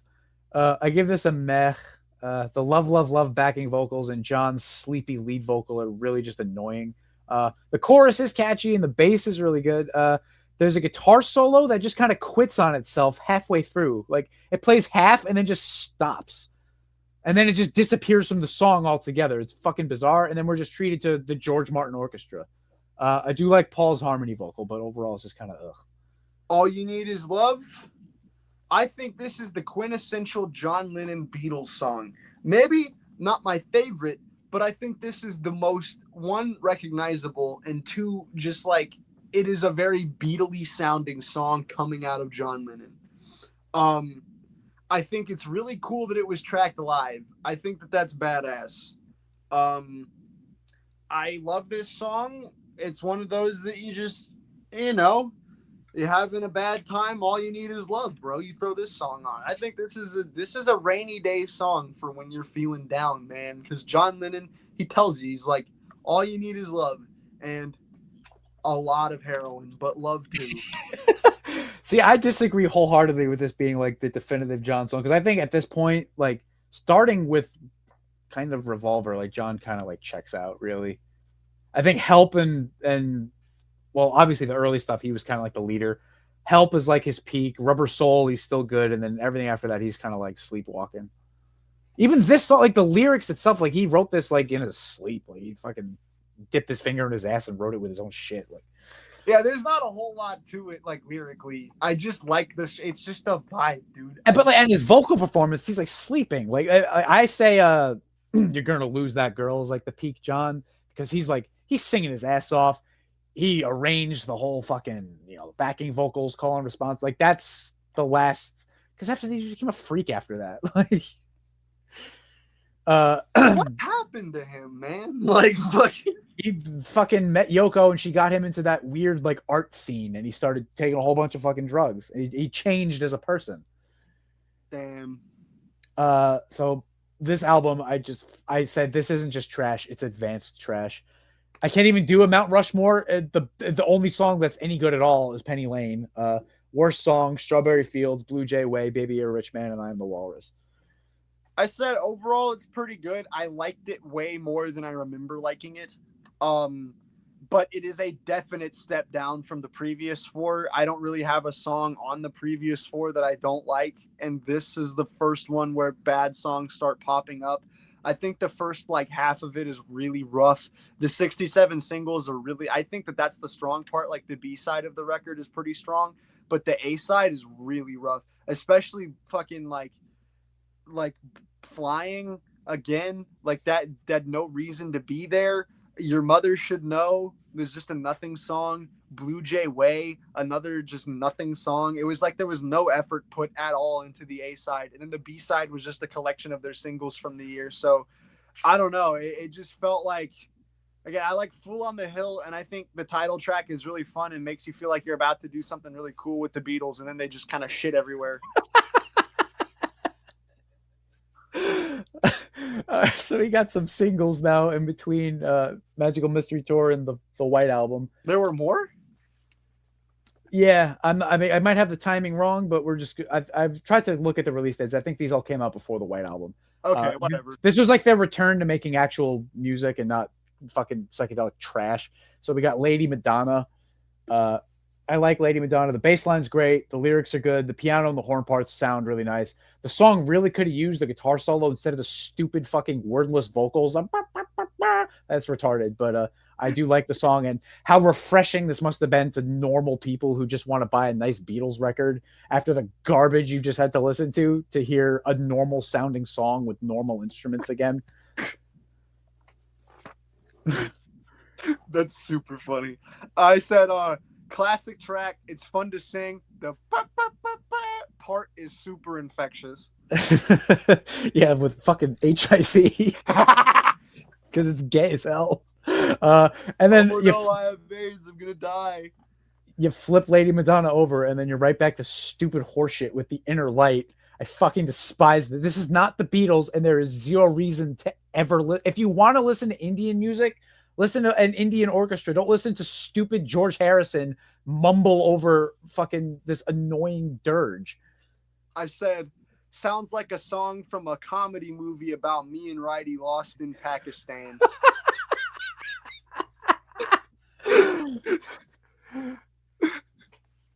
Yeah, we're going back in time to fucking kill Zubair's ancestors, so we never have to deal with this horse shit.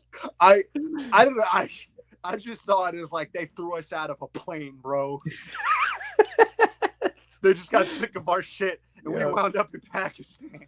We wouldn't shut the fuck up about the Beatles, so they threw us off the damn plane. Hey Jude, I like it, I guess. I love the lyrics. I do agree with George Harrison that some guitar fills would have been a good idea, at least later on in the song, maybe not right in the intro, but like, come on, Paul, let George play something. It's a little boring. Nothing's happening. And it definitely goes on way too long. And I think it's begging for Glyn Johns to have produced it, especially the vocals, because they're really dry. I think a little bit of reverb would have been nice. That's fair, yeah. I said classic track, love it. It's a rainy day song. You're sad, you throw on Hey Jude. You let Paul McCartney whisper in your ear. Next one is Revolution. The Beatles are going for hard rock, and surprisingly, it actually works. The bass line is pumping. The right-wing lyrics are really surprising, but I'm not going to complain. They're very much welcome. Ringo's drumming is way too simplistic on this, though. His drumming on this actually does take away. The bass drum is perfectly in lockstep with the bass, so that sounds really good. But he's not using any cymbals. Like, he's not using the hi-hat. He's not using the ride. He's just hitting the snare, and it's like pulling the song back from fully driving forward. But I do like the song. Hell yeah. I love fucking Revolution. How do you not love Revolution, man? I said this is the best version of Revolution for sure. It's the fucking only version of Revolution. The loud, crunchy guitars make it really fun to sing along and dance to. I fucking love how loud it is, bro. Just like, and especially with the mono mix, dude, it just adds that fucking punch that you need, man. I should point out also, because I've been complaining about this a lot, George and John both play two distinct guitar parts throughout the entire song. There's no vanishing guitar on it, so good for them. All right. Oh, God. To the fucking White Album. I'm so excited. I hated this album so fucking much. I've never actually been able to listen to it all the way through, so this was the first time because I hated it so much. Like, I would start songs and then just stop them because they suck so bad. This is the first time I listened to the whole thing, and my God, I fucking hated every second of it. Did the mix change anything? The new Giles Martin? No, it just sucks ass. It's not the mixes, it's the songs themselves are just garbage. I think you probably weren't saying that about the mix. Back to the USSR. It's actually a good. I like Back to the USSR a lot. Paul's playing the drums and the lead guitar, which is impressive. It's a good rocker. The lyrics are really funny. The fact that it's like a parody of a Beach Boys song, but they're singing about Soviet Russia is like a pretty funny bit. The guitars actually play things throughout. The tones aren't cancerous. The mix is really crowded, though. There's a lot of guitars on it. I think there's like 2 basses. John is playing additional like supplementary percussion over the drum. There's a lot happening. It's very unclear. You can't really point out what's happening, but I do like the song. I wrote badass surf rock track, and I think the Russian dick sucking is very funny. And I don't think, I try to make everything political. I don't think they're going for like, we like communism, Soviet Russia. I literally think it was a joke. Like, everyone writes songs about travelogues of the USA. We're going to do a travelogue of Soviet Russia as a joke. It's like, okay, it's funny. Oh, I wasn't even thinking of it as that. I just thought like Paul saw some Russian chicks, thought they were hot, and was like, you know what, dude? All right.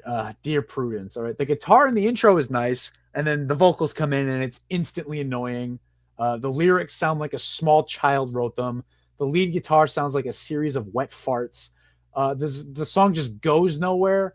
Paul's bass line is way better than the stupid song deserves. My God, the guitar in the coda is irritating.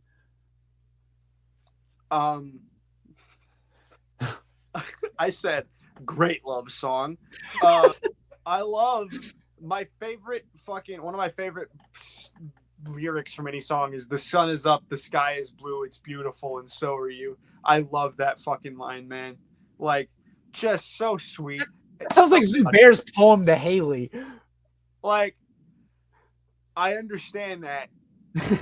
It is very like sappy and sweet, but that's also like the fact that it's not actually being like given to some. Like, it's not like he's actually singing this about anybody, unless he's singing it about Yoko. You know what I mean? Oh, well, we know she's Ugh. And but regardless, it's just like I don't know. It's something. There's like something innocently sweet about that. Like, the sky is blue, it's beautiful, and so are you. Like, come on. You want to give him like a little cookie. I want to send him to rehab. You're right. This was a bad time. I have a CD of the White Album because when I was a kid, all right, so this is whatever. But when I was a kid, I didn't know what Beatles albums to buy, obviously, because I was a kid and I just wanted to listen to the Beatles. So the first one I bought was Let It Be Naked because I was at the record store and this guy just had a copy of that. And I was like, okay, I'll buy that. So I bought that. And I was like, this is good. I like it. And then I bought the White Album and I was like, this is weird. And it came with like a poster that you open up. And like in there's like a fucking candid shot of John Lennon sitting on a bed with his fucking, like he's got his long ass hair. And you could see his fucking full on rib cage, dude. It was like disturbing to look at. Like you could tell he was pretty fucked up at this point. Yeah, this was like the height of his heroin addiction, I think. I think Let It Be was, but hey, who am I to say? And then maybe this is when it started. I don't know. He was fucked up. That's all I know. Glass Onion. The strings are horribly out of place. Nonsense lyrics. Just irritating. There's a lot of noise, but not a lot of music happening. I said, cool rock song, but the lyrics are stupid. Obla Di Obla Da. This is the only other song on the album that I liked. Great bass sound. Horn part should have been played by one of your two guitar players who don't seem to be contributing any guitar at all to this track, but it's still good. I like it. So Obla Di Obla Da, classic pop song, really fun to sing. And The Offspring did a rip-off song of this. They made a song called Why Don't You Get a Job that was fucking huge. Oh, I hate that song. It's the same song, but with a different, like, Obla Di, Obla Da, say no way. It's the same song. I'll have to pay closer attention because Brittany loves that song. And every time we listen to it, I'm too busy cringing to really be paying attention that deeply. I think it's fun, sure. Like, if you have it on, I'm going to probably have fun with it and sing along or whatever. But, like, it wasn't until I heard it the last time that it, like, bothered me. It's a song about a dude telling his girlfriend to get a job. That's so fucking gross. Like, what? Maybe he wrote it for a girl to sing. I don't know. No, he literally, at the very end, he has to switch it around because he turns it from my friend's got a girlfriend, man, he hates that bitch, to my friend's got a boyfriend, man, she hates that dick. And now she's telling him to get a job because he's a bum. His point is that they should both be working to help the household. I don't agree with that. I'm a patriarchal person. Hell yeah. Based and also red-pilled. Wild Honey Pie. All right, so I've commented before that things are becoming like self-indulgent and garbage, and the Beatles aren't paying attention to like the needs of the audience. They're just doing garbage because they think that their shit doesn't stink. This is like the official point right here. Wild Honey Pie, when they totally lost the plot and they forgot that music is supposed to be enjoyable to the audience. They put this on the album having to know not one person listening is going to enjoy this, and they did it anyway. It's fucking garbage. I just wrote straight dog ass. Speaking of, we have the continuing story of Bungalow Bill. I can't imagine anybody liking this. Why do we have to hear fucking stupid Yoko singing? This is garbage. And aside from the fact that the song just sucks, the performance, like, there's not any music happening. There's no lead instrument. They're strumming an acoustic guitar and there's bass and drums. There's no music happening. I just wrote annoying and stupid. All right. While My Guitar Gently Weeps, didn't hate as much as the others, but I still just don't like this song. George should never sing in a falsetto. He's got a nice, smooth, his voice has so much character, and when he sings in a stupid falsetto, he's undercutting everything that's good about him as a singer. The bass sounds great. I think the lyrics are super cringe. It's funny to me that George brought in an actual guitar player to play on his song about playing guitar. Like, he doesn't do it, so he brings in Eric Clapton to do it. It's, I don't know, it's kind of funny. I guess playing guitar is a skill George still hasn't fully developed yet. Fucking almost at the end of their career. My main problem with this song is just that it's fucking boring. And at the end, when he's doing like that wordless vocal, he sounds like he's getting a blowjob. It's just fucking annoying. Oh, oh.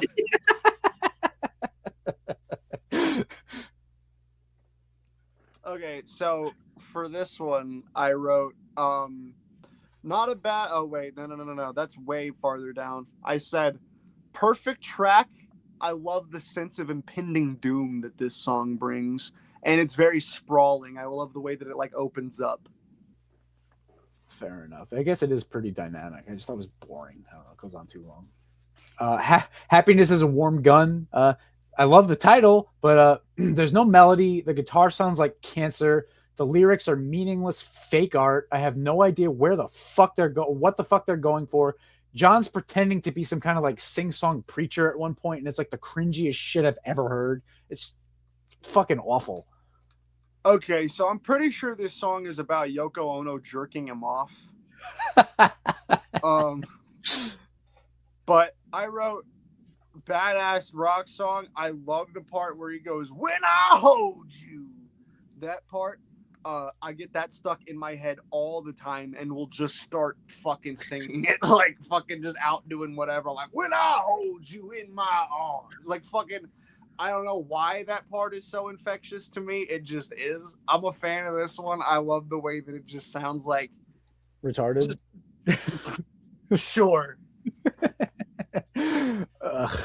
Martha, My Dear. The Beatles aren't a rock band. This is another gay song that should have just been on a Paul McCartney solo album. Because literally, I think he's the only one on it too. Like, what's the point? Why'd you put this on here? Like, your audience just had to hear this gay little fucking trifle. Like, we just had to hear this. You couldn't just leave this one on the cutting room floor. There's 30 fucking songs. We had to hear this one. Yeah, I don't know. It should not have been that long.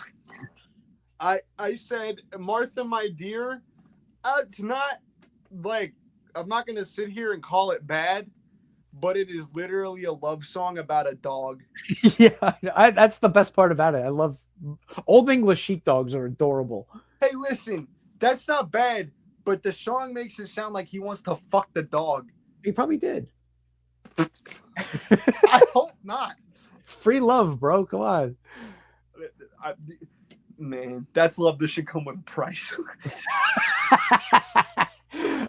I'm so tired. I hate this song. When did John decide to sing everything in that stupid, airy, sleepy-headed, high-pitched voice? It's not soulful. It's just annoying. We know John Lennon can sing. Why is he choosing to sing this way? The guitars just don't do anything. This is another complete waste of time on a 30-song long album. I said, amazing song. This is one of my top 10 Beatles tracks for sure. Wow. It's a great insomnia anthem, and it really encapsulates the feeling of longing for someone else. That's like the most done theme in music history, and I can think of at least 720 billion better examples. Sure, you can. I wouldn't disagree with it. I just like the way this one does. All right, Blackbird. On this album, like, only in the context of this album is this song not bad. I actually don't like this song on its own merits. On this album, it's a respite between all the garbage, but on its own, it sucks. It's one of the most annoying songs ever. Although, to be fair, my opinion is colored a lot by hearing every fucking asshole enter into a guitar store play this as soon as they pick up an acoustic guitar. I don't know. I just don't like it. Yeah, your opinion is colored, and so are the people that the song is about. Actually, I don't believe Paul when he says he wrote this about a black woman. I think he's saying that like retroactively to make it seem like he's trying to make a political statement when he just wrote a song about birds. I literally think he was. That's completely possible. I don't know. I just said this is a pretty little song. That's all I had to say about it. Again, though, like solo album, you're the only one on here. Like, yeah, hey, listen, I don't disagree with you. They literally nixed that. You know what I mean? All right, now we got Piggies. This is a horrible fucking song. Some of the cringiest lyrics on any Beatles. It's so on the nose. Like, George, stop. You're not a political guy. And again, this is the George Martin Orchestra featuring the gayest vocal ever recorded by George. Again, another one with the high-pitched, airy voice. Like, stop. This is unbearable. And when did alleged why did alleged rock guitarist George Harrison think anyone would want to hear this Mickey Mouse fucking nursery rhyme? Like, play a fucking guitar. I don't disagree with that either. I think that is fair. I fucking hate this song.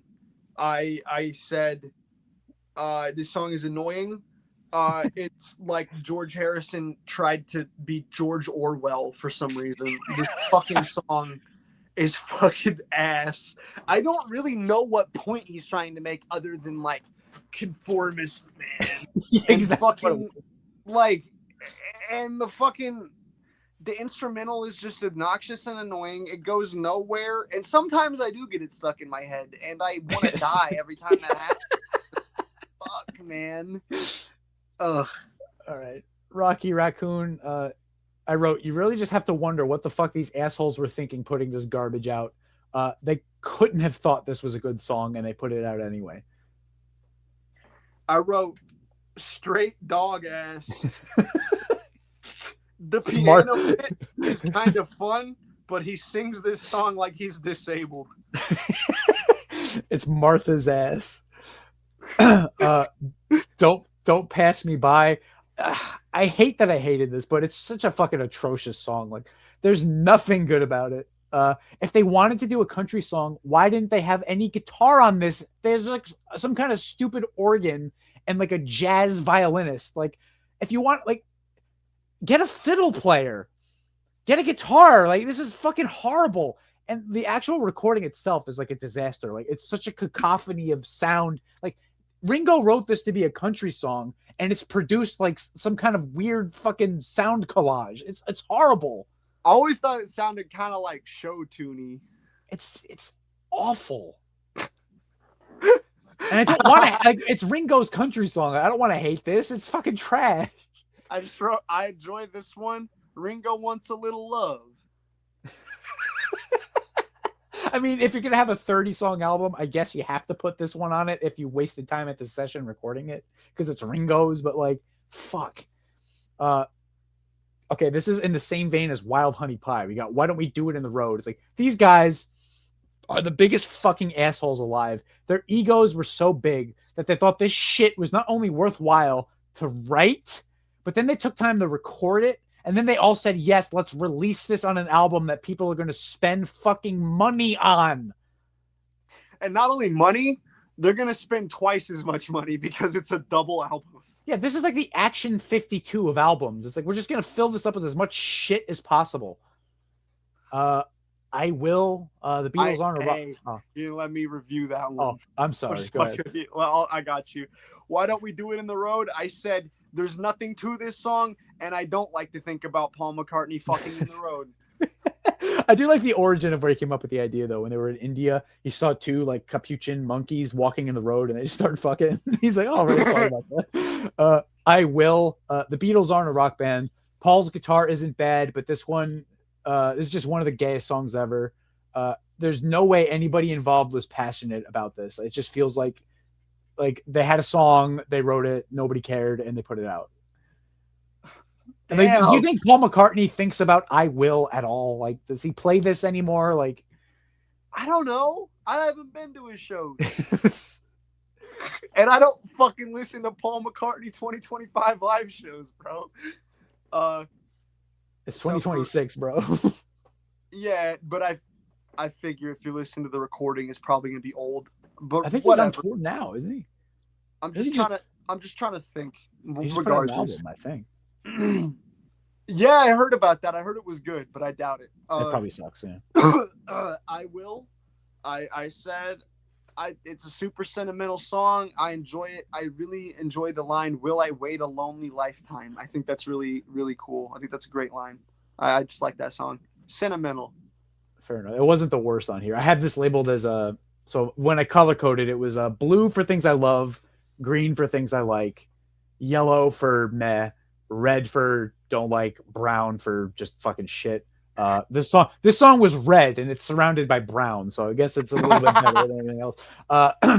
Julia, brown, a boring dirge with no melody and more stupid airy vocals from Heroin John. People will pretend it's good because, oh, he's sad his mummy died. Yuck. I wrote, big fan of this one, but I do not like that this song is about his mom. And then I said, really dig, half of what I say is meaningless. That's a great line. And it's fucking true. Yeah, John Lennon more or less admitted in an interview that he wanted to fuck his mom. So, and Yoko said the same thing, that John wanted to fuck his mom, and I guess she would know because he probably told her. So, yeah, that's very awkward. Yeah, he says, "I married you because you look like my mom," and she's like, "Your mom was Chinese." Birthday. I gave this a meh because at least it feels like a song. Having to hear stupid fucking Yoko's voice is vomit-inducing, and there's a drum break in it that's completely pointless because, like, it's not a drum solo. He just keeps playing the same beat he was playing, but none of the instruments are happening, so it's really Which part pointless. is Yoko on? She does the background vocals when she goes, "Birthday." I didn't know that was her. I just figured that was the Beatles, like, going real high. No, that's her, and it's George's much prettier wife. Okay. There's a good song buried in Birthday somewhere, like the guitar sound good. It's a cool riff. I like Paul's piano when he's kind of answering the guitar riff, but it's pretty obnoxious. If this wasn't on the White Album, I would probably say I hate it, but because it's on the White Album, it's one of the few things on here that sounds vaguely like music, so I'm going to give it a little bit of a pass. So for Birthday, I have a personal reason for liking this one. It reminds you of your birthday. Shut the fuck up. For my brothers and I, anytime that it is our birthday, my mom sings this instead of Happy Birthday. Oh, that's cool. Not like the whole thing, but like when she sees us, she goes, "They say it's your birthday." I'm like, "Damn, mom, chill the fuck out." That's cool.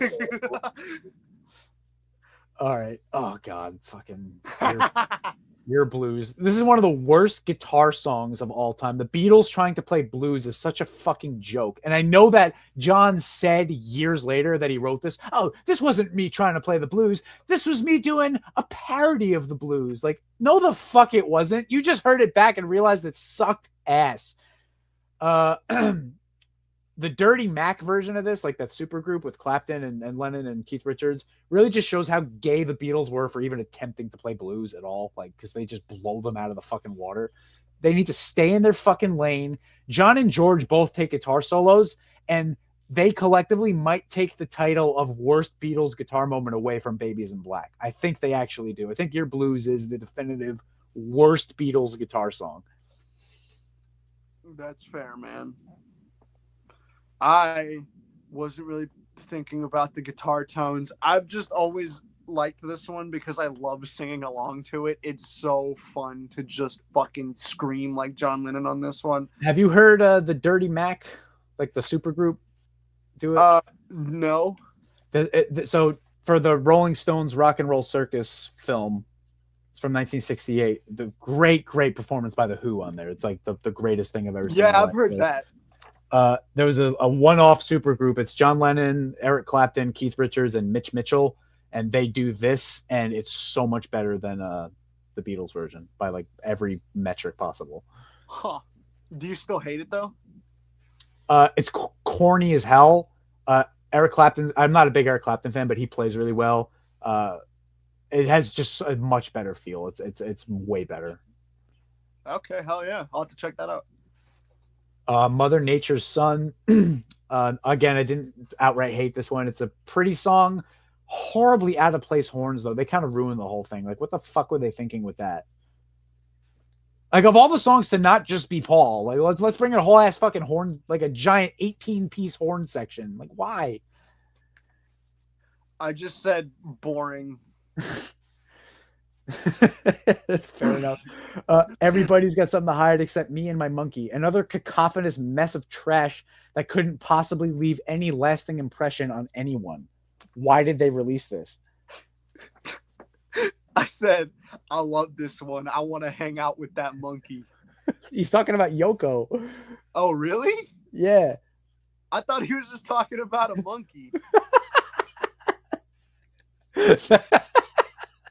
I wish he would. That'd be cool. Because like the whole time, every time I've ever heard this song, I really just thought that he like was talking about he became friends with like a monkey. And like, no, monkey was like his pet name for Yoko. That's stupid. That's like calling her the N-word. Sexy Sadie, I said more fucking airy Lennon falsetto. My God, it just goes nowhere. I hate this. I said nice mid-tempo song. I think turning the Maharishi into a deceptive woman was a brilliant move lyrically. I do like that it's trashing the Maharishi. That's why I didn't give this a brown. I gave this a red. Helter Skelter, I gave a brown with all of my heart. All my notes say on this is just a truly embarrassing song. Like, what the fuck are they doing? I just said real crunchy, real fun. Real crunchy. Long. Why the fuck is everyone singing like a fucking jackass on this album? This is fucking horrible. Why is George's guitar buzzing so much? He's either stoned, his guitar is in dire need of a setup, or he's just awful. There's no melody or any reason anyone would enjoy this. I just said I like the echo on the guitar. I think that it adds a cool vibe to this song. Do you like the song overall? It's like all right. There's not like a whole lot to it though. It's just there. I don't know, man. A lot of fucking Beatles songs are just there for me. Well, especially this fucking album. This is everything on here is so forgettable. Revolution 1, this just makes you wish you were listening to the single version. It's the same song, only gay, with White Album, airy vocals. There's no reason to ever listen to this version. The horns sound like farts. I said, I like this. It's like a nice little chill acoustic version of Revolution. And, bro, this is going to make you lose a little bit of respect for me, but every now and again in my life, I will just start going, oh, shooby-doo-wop. No, I like the shooby-doo-wops. I kind of wish the shooby-doo-wops found their way onto the single version. Like, I do that shit all the time because of this song. Have you seen the promo video they did for Revolution where they're playing to the backing track but the vocals are live? No. They're playing the single version, but John and George do the shooby-doo-wops on it. Oh, that's cool as fuck. Yeah. Honey Pie, I just wrote more airy vocals, just impossibly gay. I wrote adorable love song that makes me feel like a vaudeville entertainer. Oh, God, I hate it. Savoy Truffle. Why all the fucking horns? Why not just play like a normal fucking band? More horrible gay falsetto. The guitar sounds like we're hearing it over the phone. Absolutely awful sounding record. Get over the phone. I said Savoy Truffle, not the worst song. I like the brass instruments on it. They're so like intense though, and they're so loud. Like it's over everything. Like I can't hear the band. Like it feels like you're in a movie and you're being chased. Being chased by fucking by George the Harrison. Keem monster. Oh, okay, by the Keem monster. Cry Baby Cry. There's 30 fucking songs on this album. What about this piece of shit made it necessary to include on here? Just more airy, boring vocals from Heroin John. The hidden track that follows features horrible falsetto vocals from Paul. There's no reason anybody would ever go back to this. I said, I'm a big fan of this one. Very atmospheric. And I love the "Can You Take Me Back" at the end. I think that really adds to it. All right, at this point, I was so fatigued. I was getting madder at the Beatles than I should have been, because I say some really mean things on Revolution 9 as I shit art from a bunch of egomaniacal no talents who get off on their own farts. I said, hot take, this rules. Turn off all the lights in your room, throw on some headphones, and turn on the 2018 mix of this track. It's a whole experience. But like, this is supposed to be an album of songs. This is not like, put this out on something else. I'm not saying that I disagree with that at all. I think that this album is a hodgepodge. I think it has been kind of thrown together, and there's not a whole lot of, but like, I'm just individually as a track, I had fun with it because I think that's what it is. It's like how I thought and how you thought Strawberry Fields is like drugs. For me, this is like, okay, shut off the lights and like fucking listen to what this is. Like, try to picture the vibe. But like, okay, but like, even with Strawberry Fields and like the drug thing, it's like, yeah, I hate it. It sucks. But it is a song. Like, this is not a song. No, this is not a song. This is a collage of sounds. I'm just saying I enjoyed it for what the experience was. I would never call it a song, though. They should have sold like cassette tapes of this separately. Like, come hear this thing. It's like, okay. You could have just, I was about to say, you could probably have like made 2 records out of this, honestly. I don't think you could make one good record out of this. Not one good record. I'm just saying that you could make 2 albums total, and like they would both, like, I feel like it would be more cohesive at least. You know what Revolution 9 should have been? It should have been an accompanying sound to one of Yoko's weird art pieces. Like, you walk into the gallery, this is just playing, and then you stare at her stupid art. That's not a bad idea. It could have been like a B-side or something. No, I can't think of any justifiable reason people making music for people to buy should ever release this garbage. That is such a funny fucking review of a song. Good Night, a soaking wet, syrupy mess of schmaltz by the George Martin Orchestra with a guest appearance from Ringo Starr of the Beatles. There is just no reason to ever listen to this. I said, this is a sweet track. Ringo sings you to sleep. How else would you want to go to sleep? I guess that's a fair take. Like, you know, there aren't too many better ways to go to sleep than this weird man with a mustache singing. I have the following. I don't have an overall review of this because it's just absolute garbage. If I was a Beatles fan at the time and this came out after my experience with Magical Mystery Tour, I don't think I would have bought their next record. I think this would have been it for me. I would feel so insulted that I had to buy this garbage. Like, this is shit. I said, all in all, I enjoyed the White Album more than I remembered enjoying it. Most tracks I feel are pretty good individually, though they do feel like they were just thrown together haphazardly, and it is a tad bloated. But as Paul McCartney famously said, it is the bloody Beatles White Album. Who am I to say? The Beatles Brown Album. Yeah, the shit fucking thing. I've got the 6 Yellow Submarine song, or excuse me, are there 6 of them? No. Okay, so I had the 4 Yellow Submarine songs next. Excuse me. Yeah, the other 2 albums. Yeah. Only a Northern Song. I actually like that song, just in spite of itself. Really, I would recommend the anthology version over this one because they took all the bullshit horns out and it's just George and Paul and Ringo. It's one of Ringo's best drum songs, and Paul's bass is absolutely fantastic. I would have loved some guitar, but that's asking too much from George Harrison and the Beatles. Yeah. I just wrote, bleh. I honestly, I would rather, if that was on Sgt. Pepper instead of Within You, Without You, it bumps the album up quite a bit because I know they recorded it for that, but I just hate Within You, Without You. It just stinks. All together now, there's just no reason to ever listen to it, ever. Oh, man. I wrote, this one's fun, and it reminds me of the ending sequence to the Yellow Submarine movie. Oh, you mean the part where they sing this song? Yeah. Literally, what the fuck else would I be talking about?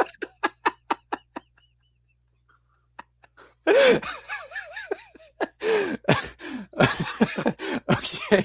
Hey, Bulldog. That's a great rocker. The riff is really cool. The bass is absolutely fantastic. Drum is great.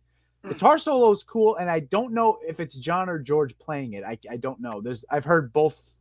Like it's attributed to both of them. I don't know. It sounds more like John's style, but people insist it's George. So who am I to say? I don't know. I like it. I said, "Hey Bulldog," one of their best songs. I love, love, love this track. Fantastic lyrics, great instrumental, and really fun to sing. Yeah, that's one of their best actual rock songs, I think. Oh yeah. It's All Too Much. One of the grossest sounding songs ever. I'm not sure a more cancerous guitar tone has ever been captured on tape. More horrible, gay, airy vocals this time from George. I'm not a drug addict, so this trash does nothing but annoy me. I said I forgot this existed, but it's actually really badass. The guitar tone is so bad. All right, we got some singles now. Get Back, the single version. Really, really good groove. The lyrics themselves are like musical and they sing well. Paul does this thing that like Chuck Berry and Mike Love do, where like, I don't know if he was trying to write words that make sense. Probably not. He wrote words that sound good when you sing them. They're like musical in and of themselves. And that's a really good example of this song here. I do wish George played the lead guitar instead of John because he sucks.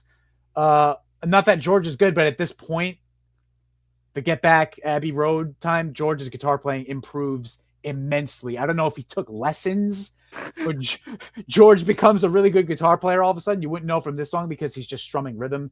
John takes the solos, and they're all like really stock Baby's first blues guitar solo licks. Like they stink. And also the guitar could have used some crunch. It's too clean, and it kind of sounds underwater a little bit. Ringo plays a really nice understated beat. It's absolutely perfect. Paul's bass is awesome. The big thing you'll notice right away on this song is the Kermit the Frog vocal. I think it's actually really cool on this song. I've always liked this song.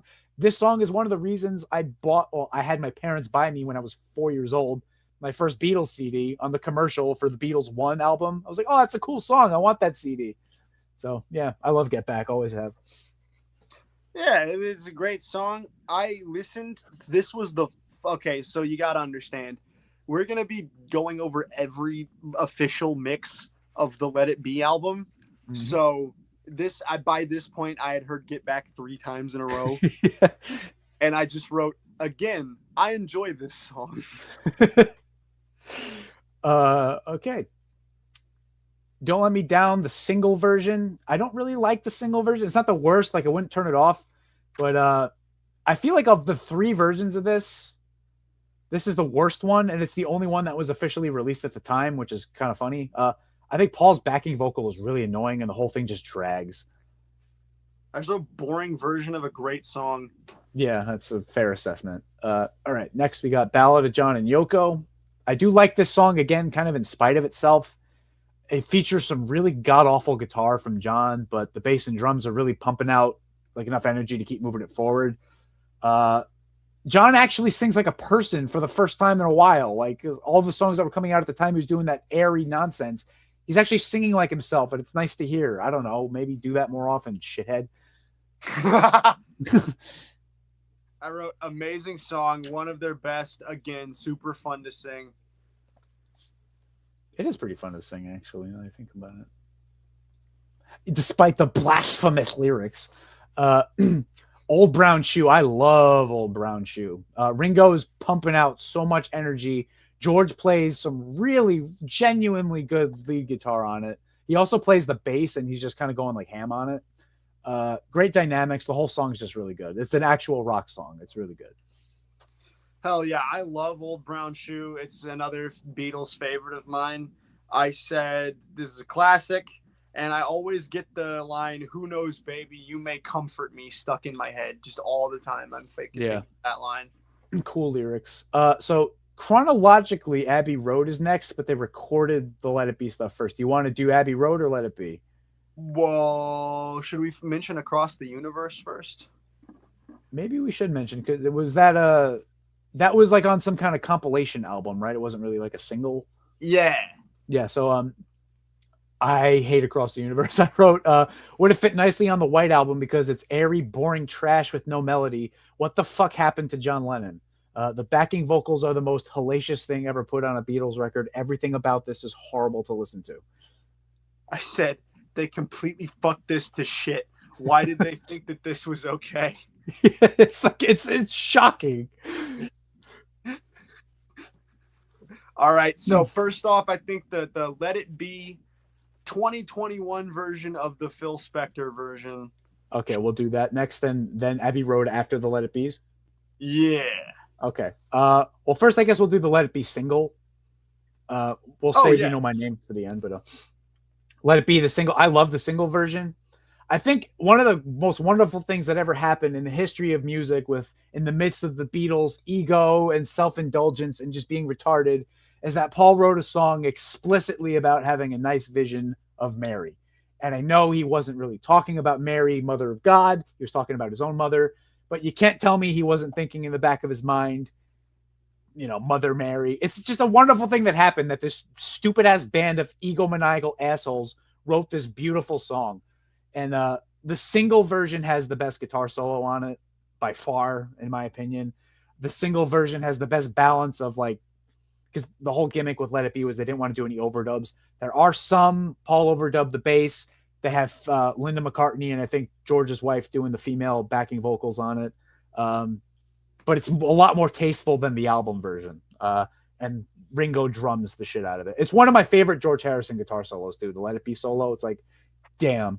I've trashed George Harrison a lot in this whole thing, but there are moments where he's a really good guitar player, and this is one of them. I love the single version of Let It Be.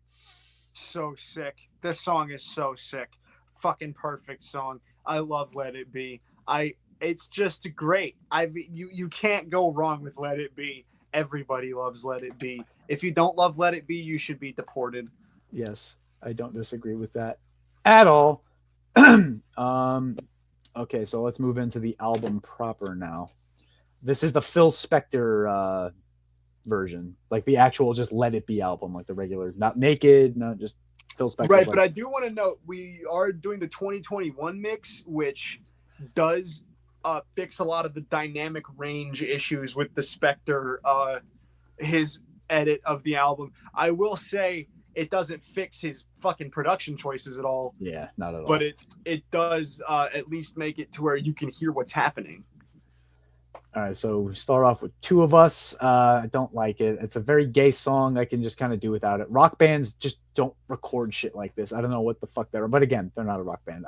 Paul's vocal is nice, but what really pisses me off is there's no bass on this song. George is playing like a pseudo bass line on his Telecaster, and it just kind of sounds like farts. I don't know why they couldn't just put a bass. It sounds, I don't know. I know they were doing like, we're playing as a band again. We can't do overdubs, but half this album has orchestras on it. So just overdub a fucking bass line. This sounds like shit. And also, this is not an opening song. Like, there's a million other songs on this album that sound more like an opener than this one. Yeah, that's actually what I wrote down. I said, this is a good track. I've always liked Two of Us, but I think it's super weird as the opener. Especially for this album. Yeah, it doesn't make sense. Okay. Dig a Pony. I do love this song. I hate that Phil Spector cut out the All I Want Is You bit from the intro and the outro, because this is the rooftop take, but he just cut that out. I don't know why. The lyrics are meaningless trash, but the riff is really cool. It's really fun to play. The guitars both sound good. George plays the shit out of this, and he plays the lead guitar throughout the whole song like an actual guitar player. He had to have taken lessons at some point, because all of a sudden he's doing what I've been asking him to do this whole time. It's totally live, which is really impressive, because they're really, like, they sound like a real band. Yeah, I said kick-ass song, and I love the rooftop version. Across the Universe, the album version, the Phil Spector treatment of this is fucking atrocious. I don't like the song as it is, but like the orchestra is so fucking bombastic. Yeah, I wrote, I hate that they slowed it down, and I hate that the orchestra takes the feeling out of his vocals. Like it's emotionless. And I don't know, everybody signed off on that except Paul. I don't know what the fuck they were thinking. I don't know. I Me Mine. This isn't the worst use of the strings on the album. It's kind of cool sounding. I still prefer it without them, but the words are stupid, and I could do without George's airy voice. It's annoying, but the melody is cool. I do like the song. The guitar playing and the drums are really good. So it's like a half and half. I just wrote does not need the strings. Fair enough. Do you like the song though? Yeah, I'm a big fan. Okay, dig it. Shit. Beatles aren't a rock band. This is embarrassing that they think they're a real rock band and that anyone is going to care about the snippet from a horrible jam session where nobody actually plays anything interesting at any point. There's no reason to have this on the album at all. They should have just had Don't Let Me Down. Yeah, I just said, why is this here? Yes, fucking shit. So the Let It Be album version, the Spectre treatment isn't too bad. I think the tasteful backing vocals on the single are better than like the choir on this. And I much prefer the Telecaster solo from the single version than the Les Paul solo here on the album. This solo is a lot less pretty and melodic, and it's more just like, I don't know if George Harrison's trying to be like a blues man. It's not bad, especially by George Harrison standards, but when you have the single version, there's really no reason to listen to this one. Yeah, I just said, I mean, it's a great song, and I haven't listened to this version of the album in so long. I totally forgot that this solo even existed. I was like, damn, I've never heard this. But I don't know. I don't have a whole lot to add. I mean, Let It Be rules. It does, yeah. I still love it. If this was the only version of Let It Be, it'd still be one of my favorite Beatles songs. So, Maggie May, it's like, it might have been fun if they actually recorded like a proper track out of it, but it being like a 40-second snippet, it's like a waste of fucking time. I mean, my review is I get why it was included, but should it have been? Yeah, because it makes more sense to have it on Get Back than Let It Be, because whatever, we'll get to that when we get to Get Back. I got a feeling, I love this song in spite of itself. It has the dumbest lyrics ever and one of the worst guitar breaks ever, and I got to George's credit, that is not his fault. Paul explicitly asked him to play that shitty guitar break. George's fills and stuff are fantastic throughout the whole song. He's actually playing really good lead guitar, and the groove is fucking like Paul and Ringo are really locked in. The bass and drums are both sound fantastic. This is live. This one is the first rooftop take, and for a live performance of a band playing, it sounds great. Paul's screaming usually pisses me off, but he sounds good on this one. And Billy Preston adds a lot on the electric piano. Yeah, I said this one's fine, but I don't like it as much as I like the naked version. Fair enough. One After 909, great tune. This is so much better than the version they tried to record in '63. Have you ever heard that from Anthology? Yes, it's very bad. Now, if you compare this to that, this is a great example of what I'm talking about with George actually playing the guitar. On the early 1963 version, my baby said she's traveling on the 1 after 909. And then there's nothing. And then move over, honey. And then there's not on this one. Obviously, the tempo is different. Baby said she's traveling on the 1 after 909. And then like he's actually playing guitar between the vocals like a lead guitar player does. And oh my God, it sounds good. Could you imagine? This is just a wonderful document of a band playing. On all three versions of this album, they use this exact same version because they just knocked it out of the park. And on the rooftop, they only played this once because they knew they fucking nailed it. Like, this is just a great document of a band playing. Yeah, it's sick. I said this song will always kick ass. All three producers knew the rooftop version was the version. Absolutely. Long and Winding Road, terrible. Way too syrupy. Phil Spector fucking brutalizes this song. There are so many bum notes from John on the bass also. And like, I don't know, the song's just a drag. Paul sings it good, but you can fucking barely hear him. I would have been really pissed if I was him too. I said, this is a beautiful song that was ruined with an orchestra. for you, Blue, man. George's guitar is cool. He's playing the acoustic guitar. John's slide guitar is so fucking horrible. He should be ashamed of himself for even trying. The piano is totally unnecessary. They should have just had Paul playing bass and tell John to go mail his cock out to someone. Should have been destined for the cutting room floor. These guys just cannot play the blues, period. The Beatles are not a blues band. I said this one just kind of plods along.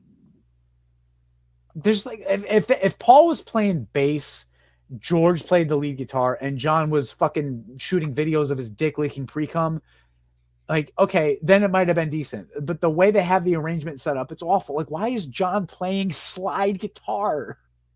I like the version on Naked, but I don't like this one. All right, the Get Back album version pales in comparison to the single. It's the same take. It sounds different. The good groove is still there. Everything's still there. They cut out the coda, which is stupid. And I don't know, the vocal doesn't sound right. It's mixed weird. I said it's a great track, but I hate that they made this the final song and not the first song. Yeah, Let It Be is the obvious closer here. Yeah. All right, moving right along to the original Glyn Johns Get Back album mix. Well, I said I just wrote a little blurb Oh, here. yeah, go ahead. Overall 2021 mix, definite improvement over the 1970 mix, adding much needed dynamic range. However, a good mix can't save the tracks from Spector's bad version selection and orchestras. Yeah, that album as it was, it has no idea what it wants to be. It was supposed to be the Beatles being a gritty rock band playing as an ensemble, and it turned into this weird overproduced fucking nonsense. It was counterintuitive. I don't understand it. Get Back starts with One After 909, which is a much more appropriate opener. The mix, honestly, I don't like this mix as much as the Phil Spector mix. The vocals being on complete opposite sides of each other is really distracting. I do think the guitars sound really good, but it's very weird. Yeah, I wrote the same thing. I said it's the same version, but the vocals are hard panned and it sounds strange. Yeah. I'm Ready / Save the Last Dance for Me. This was originally called Rocker on the proposed Glyn Johns release. I just wrote, why the fuck is this here? This was not intended to be a track. This was put forth to like help put out the gimmick that this is like a live in studio type of thing. But like, it's awful to listen to. Like, get a better snippet of them dicking around in the studio. This is shit. I said Save the Last Dance for Me is not as good as the original and is clearly just them dicking around. Don't Let Me Down. I love this version of it. This should have been on the album. The lyrics to this song suck ass, but it doesn't matter because the song is just so good. This is way better than the single version by a lot, though. And I think a big reason for it is, number one, Paul's not singing like a retard on this version. He's singing like himself. Billy Preston's electric piano is the best part of this version. I wish he played it like this on the rooftop. Then that would be like the ultimate version. But if you're going to have a slow version of it, this is the definitive version of the slow arrangement. And Ringo and Paul are playing together so tastefully and so wonderfully. In George's guitar, that riff, the beautiful. What he plays during the verses, beautiful. It's a wonderful song. I just said it's a lot sleepier than the rooftop version, and I don't think it's as good personally. I think the song needs energy. I would say the single version is definitely sleepy. I think this version's like sexier. Like, yeah, this version has more of like a sensual vibe to it. That's mostly because of Billy Preston on the piano. I don't know. I just feel like it needs a more tempo. I don't know. Dig a Pony, the Glyn Johns version, it's really weird. I like that they kept the All I Want Is You bit, and I don't know why they got rid of that on the Spector version. But I mean, I don't know what Glyn Johns was thinking, because the rooftop version is superior in just every way to this. John sounds like fucking shit. Like, he sounds like he's about to fall off his stool. Like, he must have been stoned. I don't know. And I feel like the rhythm isn't quite like it's clear. They're clearly rehearsing, and it feels like at any second this is going to fall apart. Like, yeah, I said It's the same song but boringer. Yeah. I got a feeling similar to Dig a Pony. It feels like it's on the verge of going off the rails, and this one actually does. It goes off the rails, and they stop the take before the song finishes. Paul's bass sounds fantastic, but this version just drags more than the Rooftop. Yeah, I've said it's not like the worst thing I've ever heard. It's nowhere near as good as the Rooftop version, and it just feels like a demo. Yeah, and I've heard a lot of the Twickenham and Apple sessions for this album, and there are better rehearsals of this than this take. I don't know why Glyn Johns picked this one. They don't even get to the ending part where they're singing at the same time. The take falls apart before that. It's very strange that he was going to include this. Get Back. This is the same exact take as the single and the album version. I actually like this better than both of them. I think whatever Glyn Johns did to Lennon's guitar, it sounds less underwater. Like it sounds more professional. And I think Glyn Johns' famous echo that he puts on everything really adds to this song. It's really gritty. He kept the coda, which is a huge improvement over what happened on the album where Spector cut it out. I think this is my favorite version of the song. Damn, that's crazy. I said it's the same take as before. It's a great track. I love Get Back. I don't know. I didn't really notice that I didn't notice that about the guitar. I'll have to go back and listen. That and the echo on the vote. There's a lot of reverb on it, and I think it just adds a cool ambiance. For you, Blue, this is a much better mix than the Phil Spector version, but I hate this song, so it doesn't even matter. It just sounded buried to me. The mix did. Like, it's not as bad as, like, obviously the Phil Spector one's the one I dislike the most, but like, it just sounded muddy. Like the instruments were buried. Yeah, there's an overall muddiness to this whole Get Back thing. I guess that was the point. They wanted it to sound like gritty and like, oh, we're live in the studio and we don't care. But some of it does come out sounding kind of gross. It just makes it sound like shit. Teddy Boy, this is just like a typical like gay Paul McCartney song. I totally understand why this was cut from all subsequent releases. There's just no reason to ever listen to this. It's horrible. It's just a gay song. I said it's funny how it feels incomplete yet too long. That's a good example of Paul making everybody spend so much time working on his stupid songs. Two of Us, I prefer this version to the album, but I mean, I just don't care for the song. I would never choose to listen to Two of Us ever. I said this version feels yet again like a demo. That's fair.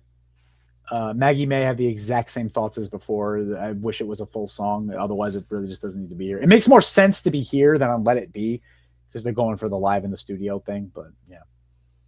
I just wrote does not need to be here. Yeah, Dig It. I just wrote same thoughts as before, which were not very nice. I wrote this man really left off Across the Universe and included this shit.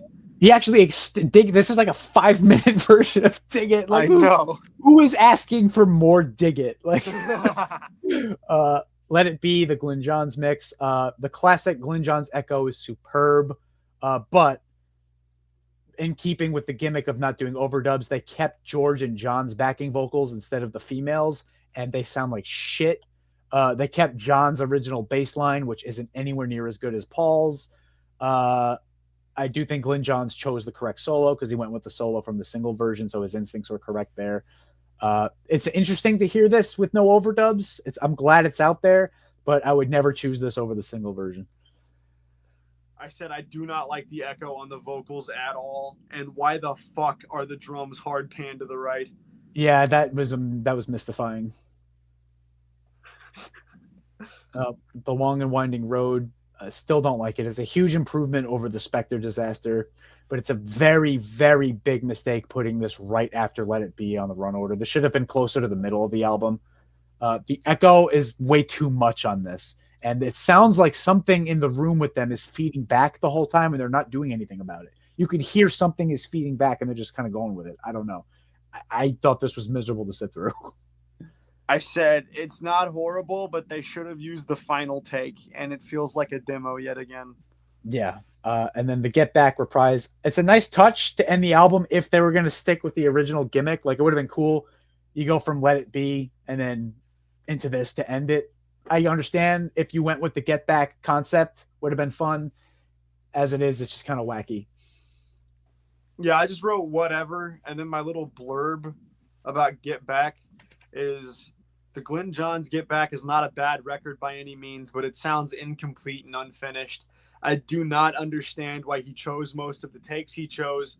The mix is fine, I guess, aside from Let It Be, which was abysmal. All in all, it sounds like a bonus disc in a super deluxe box set, so its inclusion in the box set was fitting. Yeah, I think if this came out the way it was right after the White Album, like it was supposed to, it would have been hard for fans to swallow. Because there's so much ramshackle shit on the White Album, and then you got so much literal takes on this aren't complete. They just stop in the middle.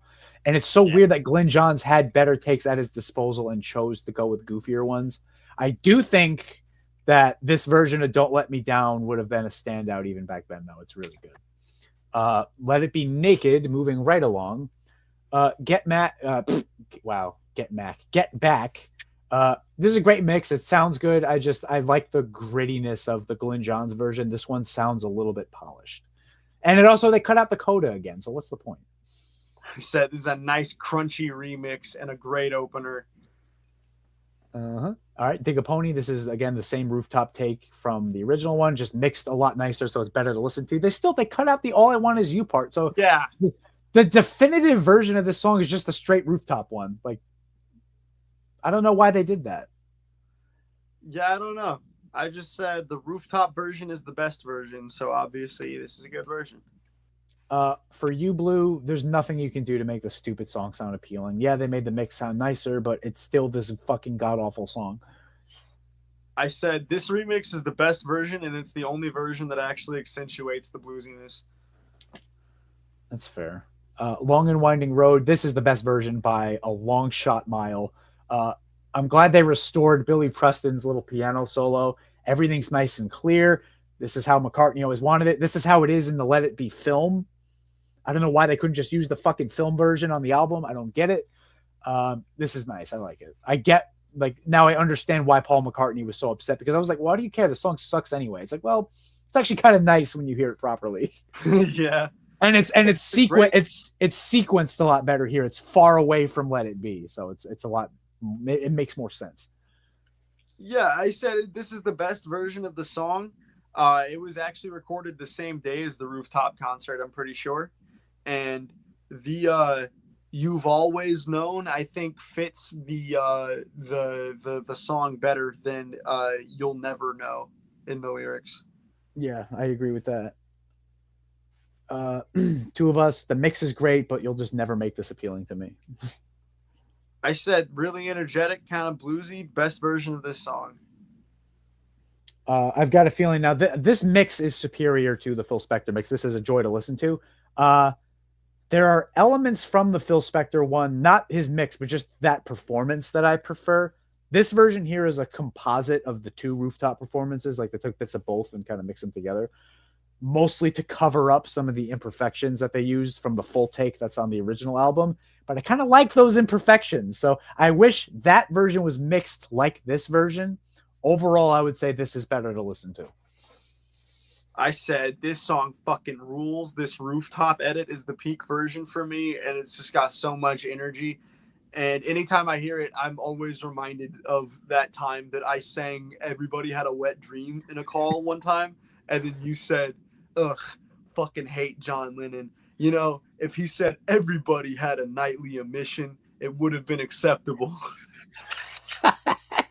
What the Jesus fucking pervert singing about his cock all the time, mailing out pictures to the whole world. Yeah. One After 909, it's just, they nailed it because it's just the same take again, just mixed better. So I guess this is the best version. Yeah, I said it's still awesome. Don't Let Me Down. This is the definitive version of Don't Let Me Down. It's a composite of the two rooftop performances. Ringo and Paul are just fucking on fire. George is playing is great. The riff is pretty. I wish Billy Preston played this more like he did on the Glyn Johns version, but I mean, I'm not going to complain. This is the best version of this song by far. Oh yeah, I said the best version. There's so much energy and genuinely one of their best songs, I think. I don't understand why they didn't record it at this tempo. Like it kicks so much ass. I have no fucking idea. I think just because they straight up thought this was going to be the album. Maybe. Yeah. Maybe it was always supposed to be at this tempo and just John was on heroin, so he was starting it too slow. I don't know. I mean, mine, it is improved without the strings, although the strings on the album version didn't really bother me that much. The overall mix is better. The drums are banging. This is a good song. I like it. Hell yeah. I just said it's a nice George track, and it's so much better without the orchestra on it. Across the universe, I wrote, nothing's going to change my world. More like nothing's going to make me like this gay trash. I said, genuinely such a beautiful song. All the frills taken off in the speed it was actually recorded in. It reveals just how intimate and beautiful the song is, and it's crazy it took so long to hear this version of it. Yeah. This version of Let It Be, it's good, like it. It's probably the worst of the available guitar solos to choose from, though. It's kind of like, ugh, but, you know, it's fine. I would still choose the single version over it. Hell yeah. Me too, actually. The single version, I think, is the best. I said great track. It's a good version, and it makes sense as the closer. My little blurb, I said, Let It Be Naked is the best version of the album by a wide margin. It's crazy to me just how much better every version of every song is on this release compared to the other versions. It's the only version that actually sounds like a fully realized, complete album, and because of that, it's elevated to being one of their best. It's absurd to me how many people write this version off in favor of the Get Back version because Get Back sounds like a sessions disc and Naked sounds like a completed record. Also, this is the only track list that makes sense. The songs actually flow through each other, and the other two versions feel haphazardly thrown together. Yeah, no, I don't disagree. I've said for a while, Let It Be Naked and Help are my two favorite Beatles albums.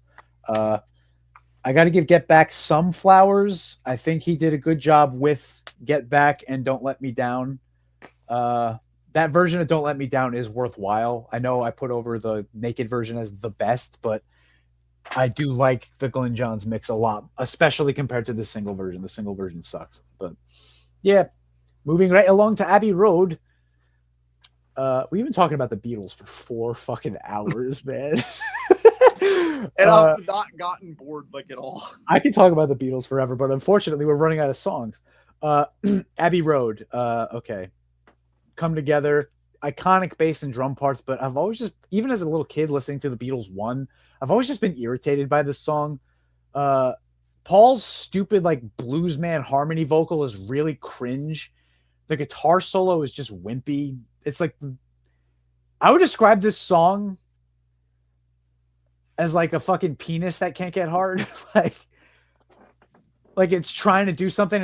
They like the Beatles just can't do this. Like they're not this like edgy blues band. They do some really good. I shouldn't say that really because they do some really good stuff on the Let It Be album that we just reviewed and said was great. But like I don't know, this is shit. Like I just hate this song. And I said badass rock song. The bass is very cool on this one, I think. And he's absolutely saying arms, yeah, and not armchair. If you hear a fucking demo of it and the early takes, he's very clearly saying hold you in his arms, yeah. But like he just fucking, for whatever reason, claimed after that for years that he was saying armchair, and it makes no fucking sense. Something. I wrote a really wonderful song, great lead vocal, great drum part, an absolute masterclass in bass guitar. Paul plays his fucking British balls off on this, and that's why I hate when George complains they never took my song seriously when Paul put so much time into crafting an immaculate fucking bass line for this song. If you want to play bass, this song is like a masterclass in like taste, texture, everything you want a bass line to be on a song. It's beautiful. And Paul's harmony vocal is really good too. Excellent dynamics. The bridge is great. Actual effective use of strings. I think everyone who hears this song while in love with a nice lady kind of wishes they wrote it. Like it's just very universal. Like this might be their best love song. This is a beautiful song. I believe I agree. I said beautiful love song. The slide guitar really adds to the sentimentality of the lyrics. Well, fair enough. Maxwell Silverhammer. I love this song so much. It's really fucking good. George is playing the bass on it, and he's locked in with the drums perfectly. Like, he does a great job, and his guitar playing on it is fantastic. The synth could have been horrible, but I think it adds a lot. You don't hear a lot of like goofy synth parts on Beatles songs, and on this type of song, it could have been bombastic and awful, but it adds a lot. I love the story. It's so goofy. This is just a joy to listen to, and then all the other Beatles like to shit on Paul for like spending so much time on this, but it came out fantastic. Like, all the work that went into it paid off because every instrument on it is immaculate. Yeah, I said fun, quirky song, and I love singing this one just walking around like in my day-to-day life. Like, it's just a fun one to sing. Pay attention to how good the guitar is and how in lockstep the bass and drums are. Like, it's very well performed. It doesn't get credit as like everyone talk, oh, it's like Paul's making his gay fucking music. It's like, listen to the musicianship that's happening on it. It's a good song. I like it. And at this point, again, George's guitar playing is like he had to have taken lessons. He's really good all of a sudden. Oh darling, okay, this is fucking shit.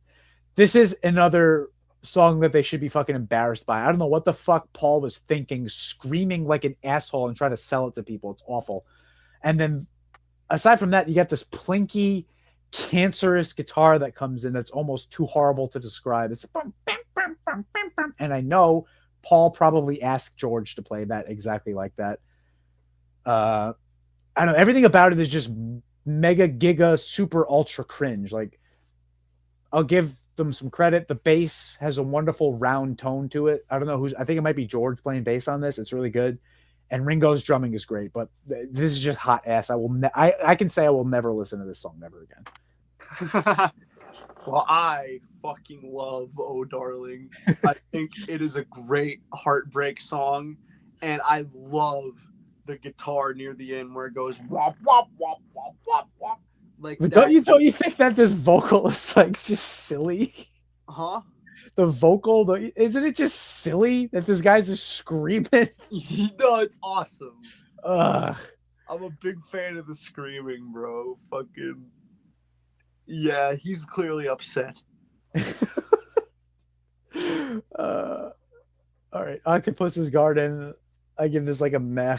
There's some really nice guitar on it from George, but like, it's inoffensive but unremarkable. There's like too much going on with the backing vocals, and like, I don't know. And this is one where there's a clip of Ringo actually writing it in the Let It Be movie, and George comes over and goes, no, don't play those chords, play these chords. And like, I think this song is begging for more typical country chord changes than the weird Beatles chord changes. Like, if this was a simpler song, it would have been better.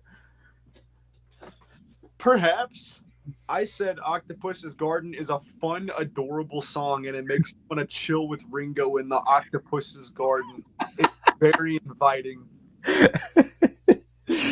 Okay, you're gonna hate me for this one because you probably love this song. I Want You, She's So Heavy.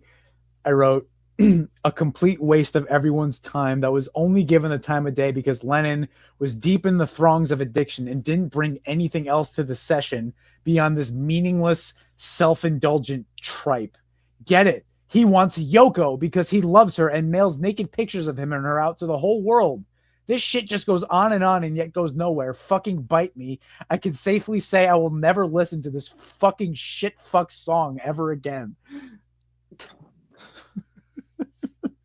You keep saying these things like with an absoluteness, and I know that the way that the world works, God is just going to place these songs in your life. But like, you know what? Like, John didn't come to the session with anything, so it was like, I want you. I want you. I want you. Like, yeah.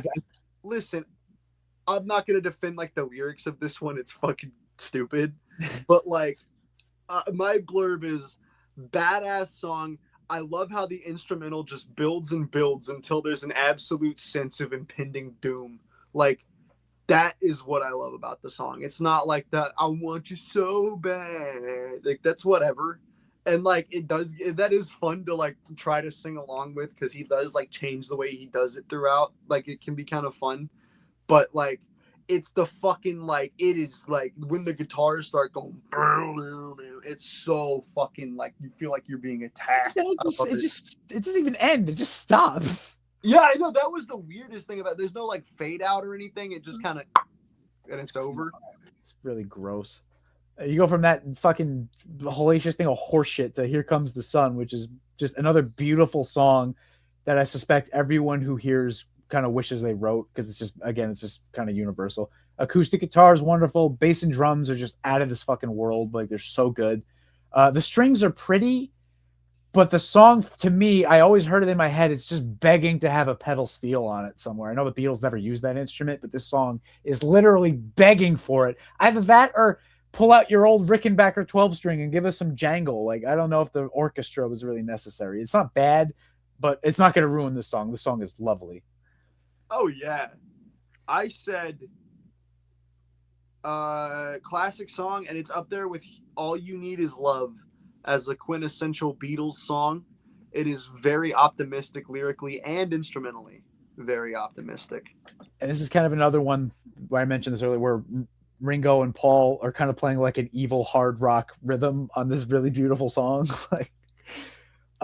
Because I fucking hate this song. A boring funeral dirge from John with bombastic harmonies that, like This Boy and Yes It Is, just don't blend at all. The lyrics are so fucking horrible, it's beyond comprehension that an adult would ever allow them to go public, let alone on the most fucking, like so many people are going to hear this. You put this out there. It's garbage.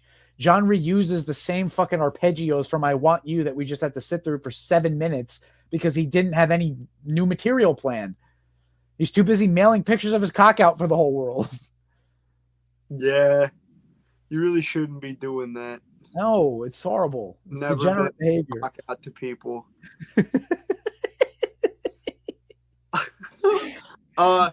Because I like it. I think it's really dreamy. I like the way that it kind of like I like that whatever that thing is.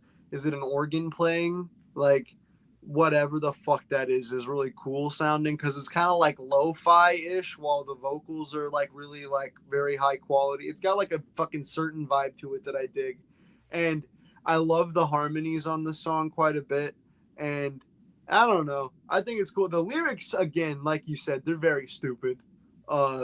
Fucking because the world is round, it turns me on. Like, that's fucking retarded. But the world turns him on, bro. Yeah, he wants to fuck Earth. He's saying everything turns me on because I'm a degenerate who can't stop mailing my cock out to everybody. Yeah. Fucking. Oh, I was gonna mention this before during our White Album bit. I guess we can just go back, whatever. Have you ever heard the Escher demos for the White Album? No, I saw that they're on there though. Okay, so they're just acoustic demos for every track, essentially. During his demo for Happiness Is a Warm Gun, between the verse and the chorus, each time he does this little fucking, this is the most annoying thing ever. He does like this little breakdown and he says, Yoko, oh no, no, and then little pause, and then Yoko, oh no, yes. I wanted to stab my cock. What the fuck did she do to him? Stab his cock. I swear she bewitched him. Like, I don't know. Yeah, he's like singing mantras to her. That's weird shit, dude. Like, you never give me your money. I like this a lot. George plays some really good guitar throughout the whole thing. Like, he's a fucking pro all of a sudden. It's crazy. The bass and drums and piano seem to be working against each other a little bit during the Out of College part. Like, Paul is playing like a weird walking bass line and honky tonk piano, and Ringo's playing like a hard rock beat that doesn't really go. I think Paul overdubbed the bass and piano later. So what Ringo was playing with at the time he recorded that was probably different. It's very strange.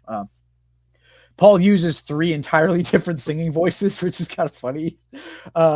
But I like the song, and Ringo's drumming throughout the whole thing is really impressive. Yeah, I love this one. I said the beginning is beautiful, and then it becomes a really fun rock song, and then it gets dreamy. It's just like a really cool ass track. Yeah, it's like a medley within the medley. Yeah. All right, you know how I feel about Sun King. I actually like the riff, the now. Yeah, I It's was really- gonna say I love the instrumental. It's just the weird like. Is that French? What is he doing? it's like it's Spanish and French mixed together. But it's like this song just really shouldn't fucking exist. Like this should either put this crap on the White Album where it belongs, or like I don't know. This is and it goes on Anytime you so don't like a long. song, you should say throw it on the White Album. You know, the White Album is like the garbage can of the Beatles, but like this song goes on so fucking long too. It's like stop. Just they wrote a nice little riff, write a real song around it. This is why would you have a song called "Here Comes the Sun King" on an album with "Here Comes the Sun"? Yeah, I always thought that was fucking stupid. Like, what is he trying to do with that? He had nothing, man. Case in point, we got fucking Mean Mr. Mustard. The fuzz bass is really cool, but John sounds as disinterested singing as I was listening to it. Like, it's fucking horrible. So I kind of shoved it together with Polythene Pam. I just said it's two Lennon compositions. They kind of run together in this medley, and they're just rocking songs about cool, whimsical characters, you know? Polythene Pam, I think, picks up the energy a lot nicer. But it's really just a forgettable part of this whole ensemble. Acoustic guitar sounds good. Whatever. She came in through the bathroom window. I fucking love. This is the best part of the medley by miles. I think this is probably the best George Harrison guitar ever put on record, ever. Everything he plays and where he plays it is fucking perfect. The tone is perfect. It's wonderful. Ringo kills it on the drums. The bass is great. I wish this wasn't part of the medley. I wish this was just a full-fledged song. Yeah, I think I agree with that, actually. I said kick-ass song, and I always get the didn't anybody tell her, like that section of the song. I always get that stuck in my head, dude. And I should give John his flowers, too. He's playing a 12-string acoustic rhythm, and it's a really driving rhythm part, so I got to give him what his due. Into that, we get Golden Slumbers, which is just another embarrassing Paul moment. Like, how did nobody tell him he sounds like a fucking idiot when he's screaming like this? I like it. I'm not gonna lie. I said this is a beautiful song, and it leads perfectly into the next track. Yeah, carry that weight. The refrain is super catchy. The reprise of the "You Never Give Me Your Money" melody is really well placed. It kind of brings the whole thing together. George's guitar sounds fucking fantastic. And I think it's cool that in like the gang vocal of the refrain, Ringo's voice is like the loudest voice in it. Because I like Ringo's voice. So Yeah, I do too. I think it's a good voice. I said Carry That Weight is a really awesome track, and it serves as a great transition piece. well, all right. The end. I have this as like kind of an Paul's screaming is just cringe, and the idea, just to me, just the visual of the Beatles singing in a circle or sitting in a circle, trading off like guitar licks for their final song, as if they didn't routinely feature some of the worst fucking guitar playing you've ever heard on all of their previous albums. It shows like a lack of self-awareness as to what they are. Like, and Paul and George's solos are all like okay, if unremarkable, and then John's just sound like fucking flatulence coming out over an AM radio, like really bad. Is the ending line supposed to be profound? To me, it's just kind of like meaningless hippie crap. Like, if you really dissect it linguistically, it doesn't mean anything. Yeah. Okay. Obviously, we don't agree on this one. I think it's a really kick-ass ending, and I think it is a cool. I think the drum solo is cool. Oh, I forgot to mention that. Yeah, the drum solo it's actually a very good drum solo. Believe it or not, that wasn't meant to be a drum solo. I know, but I can't imagine how that wasn't a solo. I don't know, but it was not meant to be one apparently. And I think that Love You Make line was really nice to have all three of them singing it together as like their final thing together on record like that. Like, I think that was a really good choice. I am not 100% sure what the line means, but like the way I see it, and it's kind of ironic that they're all three saying it together there, but the way that I always took it is it's like you get out of life what you put into it, you know? Well, they should have said life instead of love. I don't know. Maybe you get out of love what you put into it. Like, who fucking knows? Maybe John Lennon was trying to smuggle in some reference to his cock, and this was the most. He was also just he's on fucking heroin. Like, he's probably not making a whole lot of sense in his own. I think Paul wrote that though, so I don't know. I'll have to ask him one day, next time I talk to him. It was about how they used to jerk off together. Did you know that's real? I know, it's really unfortunate. I try not to think about that. That's why they fired Pete Best, because like, guys, this is really weird. I'm not going to do this. So like, all right, well, we're going to hire a drummer who'll jerk off with us. Yeah, and then it came in and they were like, "Oh damn, we can write retard songs for this guy." Her Majesty. I mean, it doesn't really count, but it's a nice little ditty, and it's nice enough to where I kind of wish they made a whole song out of it. I said this is a beautiful coda for the entire record. Well, all right, that's Abbey Road. Did you have a Mount Rushmore? It would be something Maxwell Silverhammer, Here Comes the Sun, and She Came In Through the Bathroom Window. And then the worst would be Sun King, Because I Want You, and Oh Darling. Okay. That's did I write? I didn't write like a little gimmick. I would just say like peak of George Harrison's guitar playing. The songs that are good on it are really good, and the songs that are bad are really bad. That's I suppose that's fair, man. I didn't have anything I didn't like on it. I'd say overall, Abbey Road is a perfect record. The only change that I would make to the entire thing is I would remove the 15 seconds of silence after the end and before Your Majesty. It doesn't really make a whole lot of sense. You have this entire sprawling medley, and then like the very end of the medley is 15 seconds after the last song. I get that it's like a hit track or whatever, but it wasn't. They wanted to cut that out entirely, and it got smuggled onto the end, I think, by accident. Oh, really? Yeah.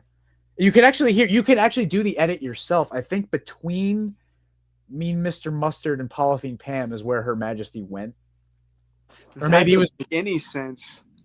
You can actually edit it in like Audacity though, and it actually fits in perfectly. I don't remember if it's between those or if it's between Sun King and Mean Mr. Mustard, but the edit is seamless when you do it. Okay, well, hey man, forget what I said.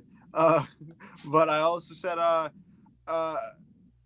aside from that, there's not a flaw here, and I would go so far as to say that this is the perfect Beatles album. They knew that it was coming to an end, so they came out firing on all cylinders.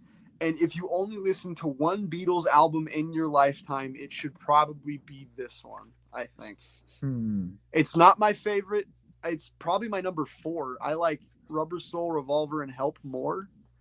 But I think that if you're just going to listen to one Beatles record, it should probably be Abbey Road, man. That's tough for me to even suggest, because when I think, like, a lot of my favorite Beatles songs are off like Let It Be and Abbey Road. But when I think the Beatles, I just picture the early years, and I think Help is the best example of what like the Beatles proper do. That's what they were. I don't know. It's just like, I think that with Abbey Road especially, I think it's like, I'm sorry to interrupt, but like for me, John Lennon was such an important part of the Beatles. And again, I feel like after, like once you get to Revolver, he stops being what made him great. So if you want to get the full John Lennon gimmick, you got to listen to Help.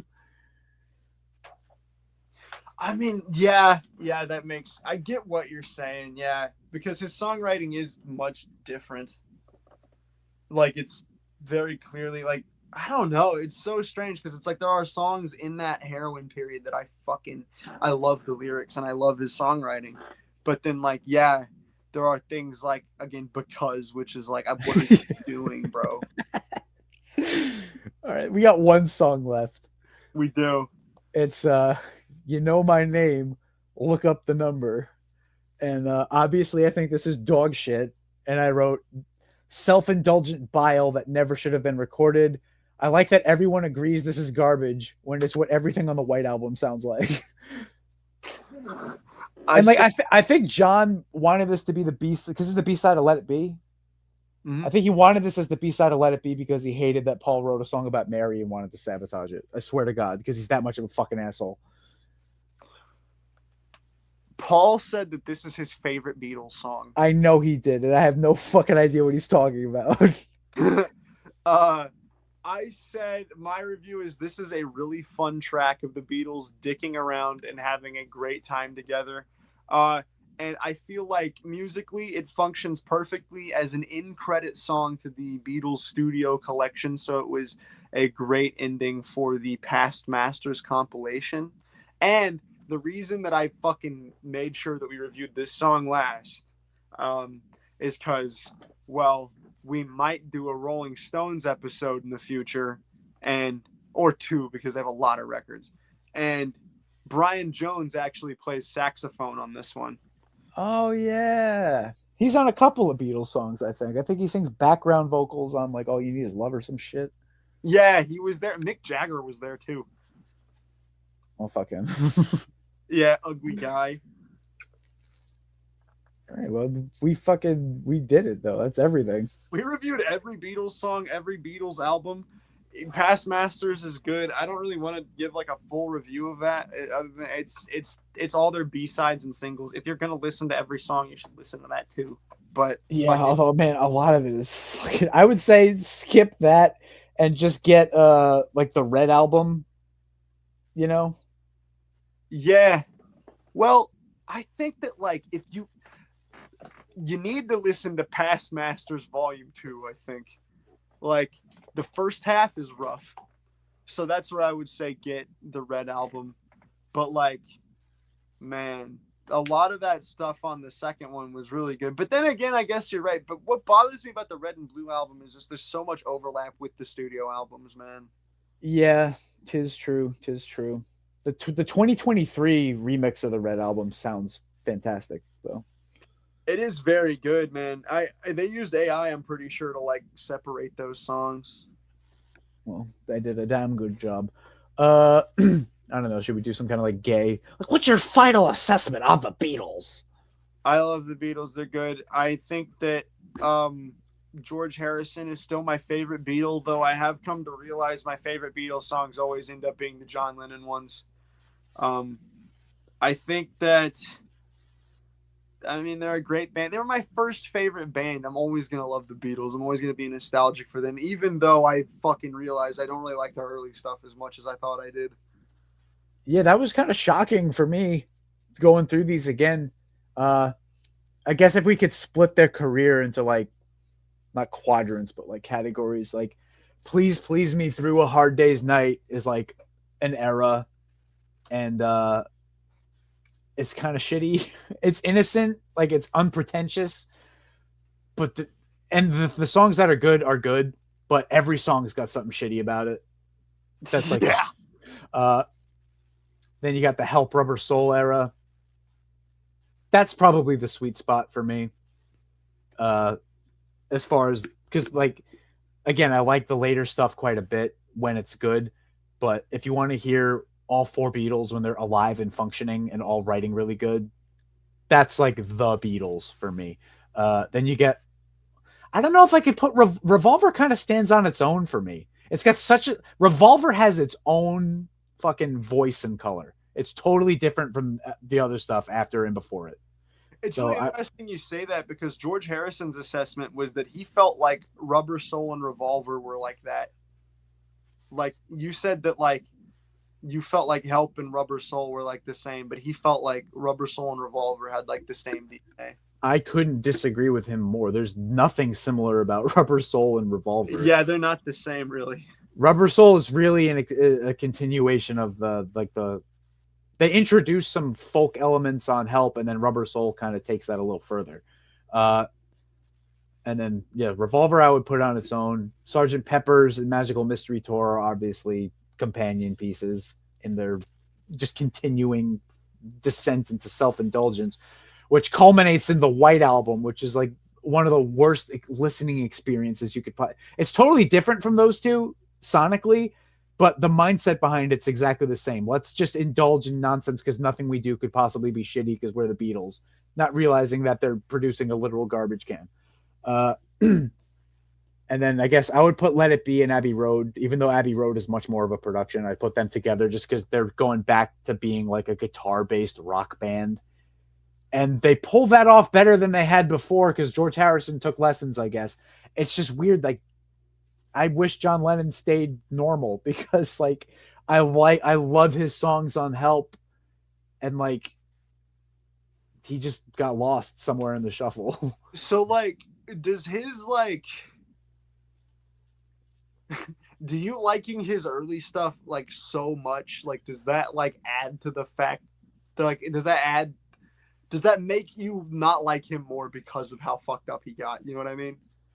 I guess. I mean, I would always hate him as a person just as much, just because he's just like a piece of shit guy. But like as a musician, yeah. I mean, he was doing really like all the songs he did. Like Help is a fucking great song. Ticket to Ride's a great song. You're gonna lose that girl. You're gonna gotta hide your love away. Nowhere Man, like even Norwegian Wood, it's not my favorite, but like it's artfully written. It has a style that you can identify with him. And then you get to Good Morning, Bungalow Bill, fucking Because Sun King. It's like, what happened to this guy? Bungalow Bill is straight garbage, dude. That fucking ass. And he stopped singing like himself. Like when I think of John Lennon singing, I think of like there's a little bit of toughness with like, I don't want to get like gay and over analytical, but there's some toughness, there's a little bit of vulnerability, there's some grit. He's got like there's like an anger in his voice. Like even on his like softer songs, like You Gotta Hide Your Love Away, like you could hear like he's kind of pissed. And then you get to like the fucking White Album and Abbey Road, and he's like, ha, ha, ha. Like what happened? And the only song on like the later things where he sings with that toughness is Don't Let Me Down. And I happen to love that song. And the Ballad of John and Yoko, which I also liked. So. Yeah. So it's really his voice that bothers you, huh? His voice and just his songwriting. Like I wasn't there in the room, obviously, but like when he sat down and wrote like You're Gonna Lose That Girl, he's like, all right, I'm writing a song. People are going to listen to this song. People are going to spend money to hear this song that I wrote. I'm going to write a good song. When he's sitting down and writing Bungalow Bill, he doesn't give a fuck that someone's going to buy it and listen to it. He's just, I'm putting this bile out because I'm John Lennon. I'm an artist. Like, fuck you. And I guess they were all kind of doing that on the White Album, but he never fucking stopped doing that. So you get to Abbey Road, you get like Paul's given us like a smorgasbord of different genres of music. Like he's given us Maxwell Silverhammer. Oh, Darling fucking stinks, but he's trying to write like an R&B song. He's given us like a little progressive thing with You Never Give Me Your Money, a bluesy rock thing with She Came In Through the Bathroom Window, and then John's farting around screaming, I want you, and telling us that the world is round. It's like, what happened to you? And then on Let It Be, it doesn't fucking do anything. It's fucking Across the Universe, which I hate. And I like Dig a Pony, but it's a fucking lyrically, it's just a trifle. It's a good arrangement by the band. It's not like a good Lennon song. So I don't know. His fall off needs to be studied. It probably has been, but not as a fall off. Yeah, I know. Well, shit, man. It's fucking, what, like 2:30 a.m.? That's fucking crazy. We've been doing this for a long time. I had a really fun time doing this as the first episode of the Good Time Love Hour with Emery. The next time, I'm probably going to be alone talking about some, like, bullshit, whatever, doing my own thing, or with other people who just want to come on and talk. But just kind of vibe. Just kind of vibe. But I would like to do this this musical segment every now and again because I had a fucking blast doing this. Hell yeah. Listening to it and doing the deep dive and everything was really fun just to go back and like figure out, do I like the Beatles? And the answer is yeah. Yeah, I like and despise at the same time the Beatles. Yeah. Sometimes within the same song. That is, yeah, you do tend to hate the songs that you like, man. Only with the Beatles. Only with the Beatles. Man, the Beatles made me Keem. It made me fucking Keem everywhere.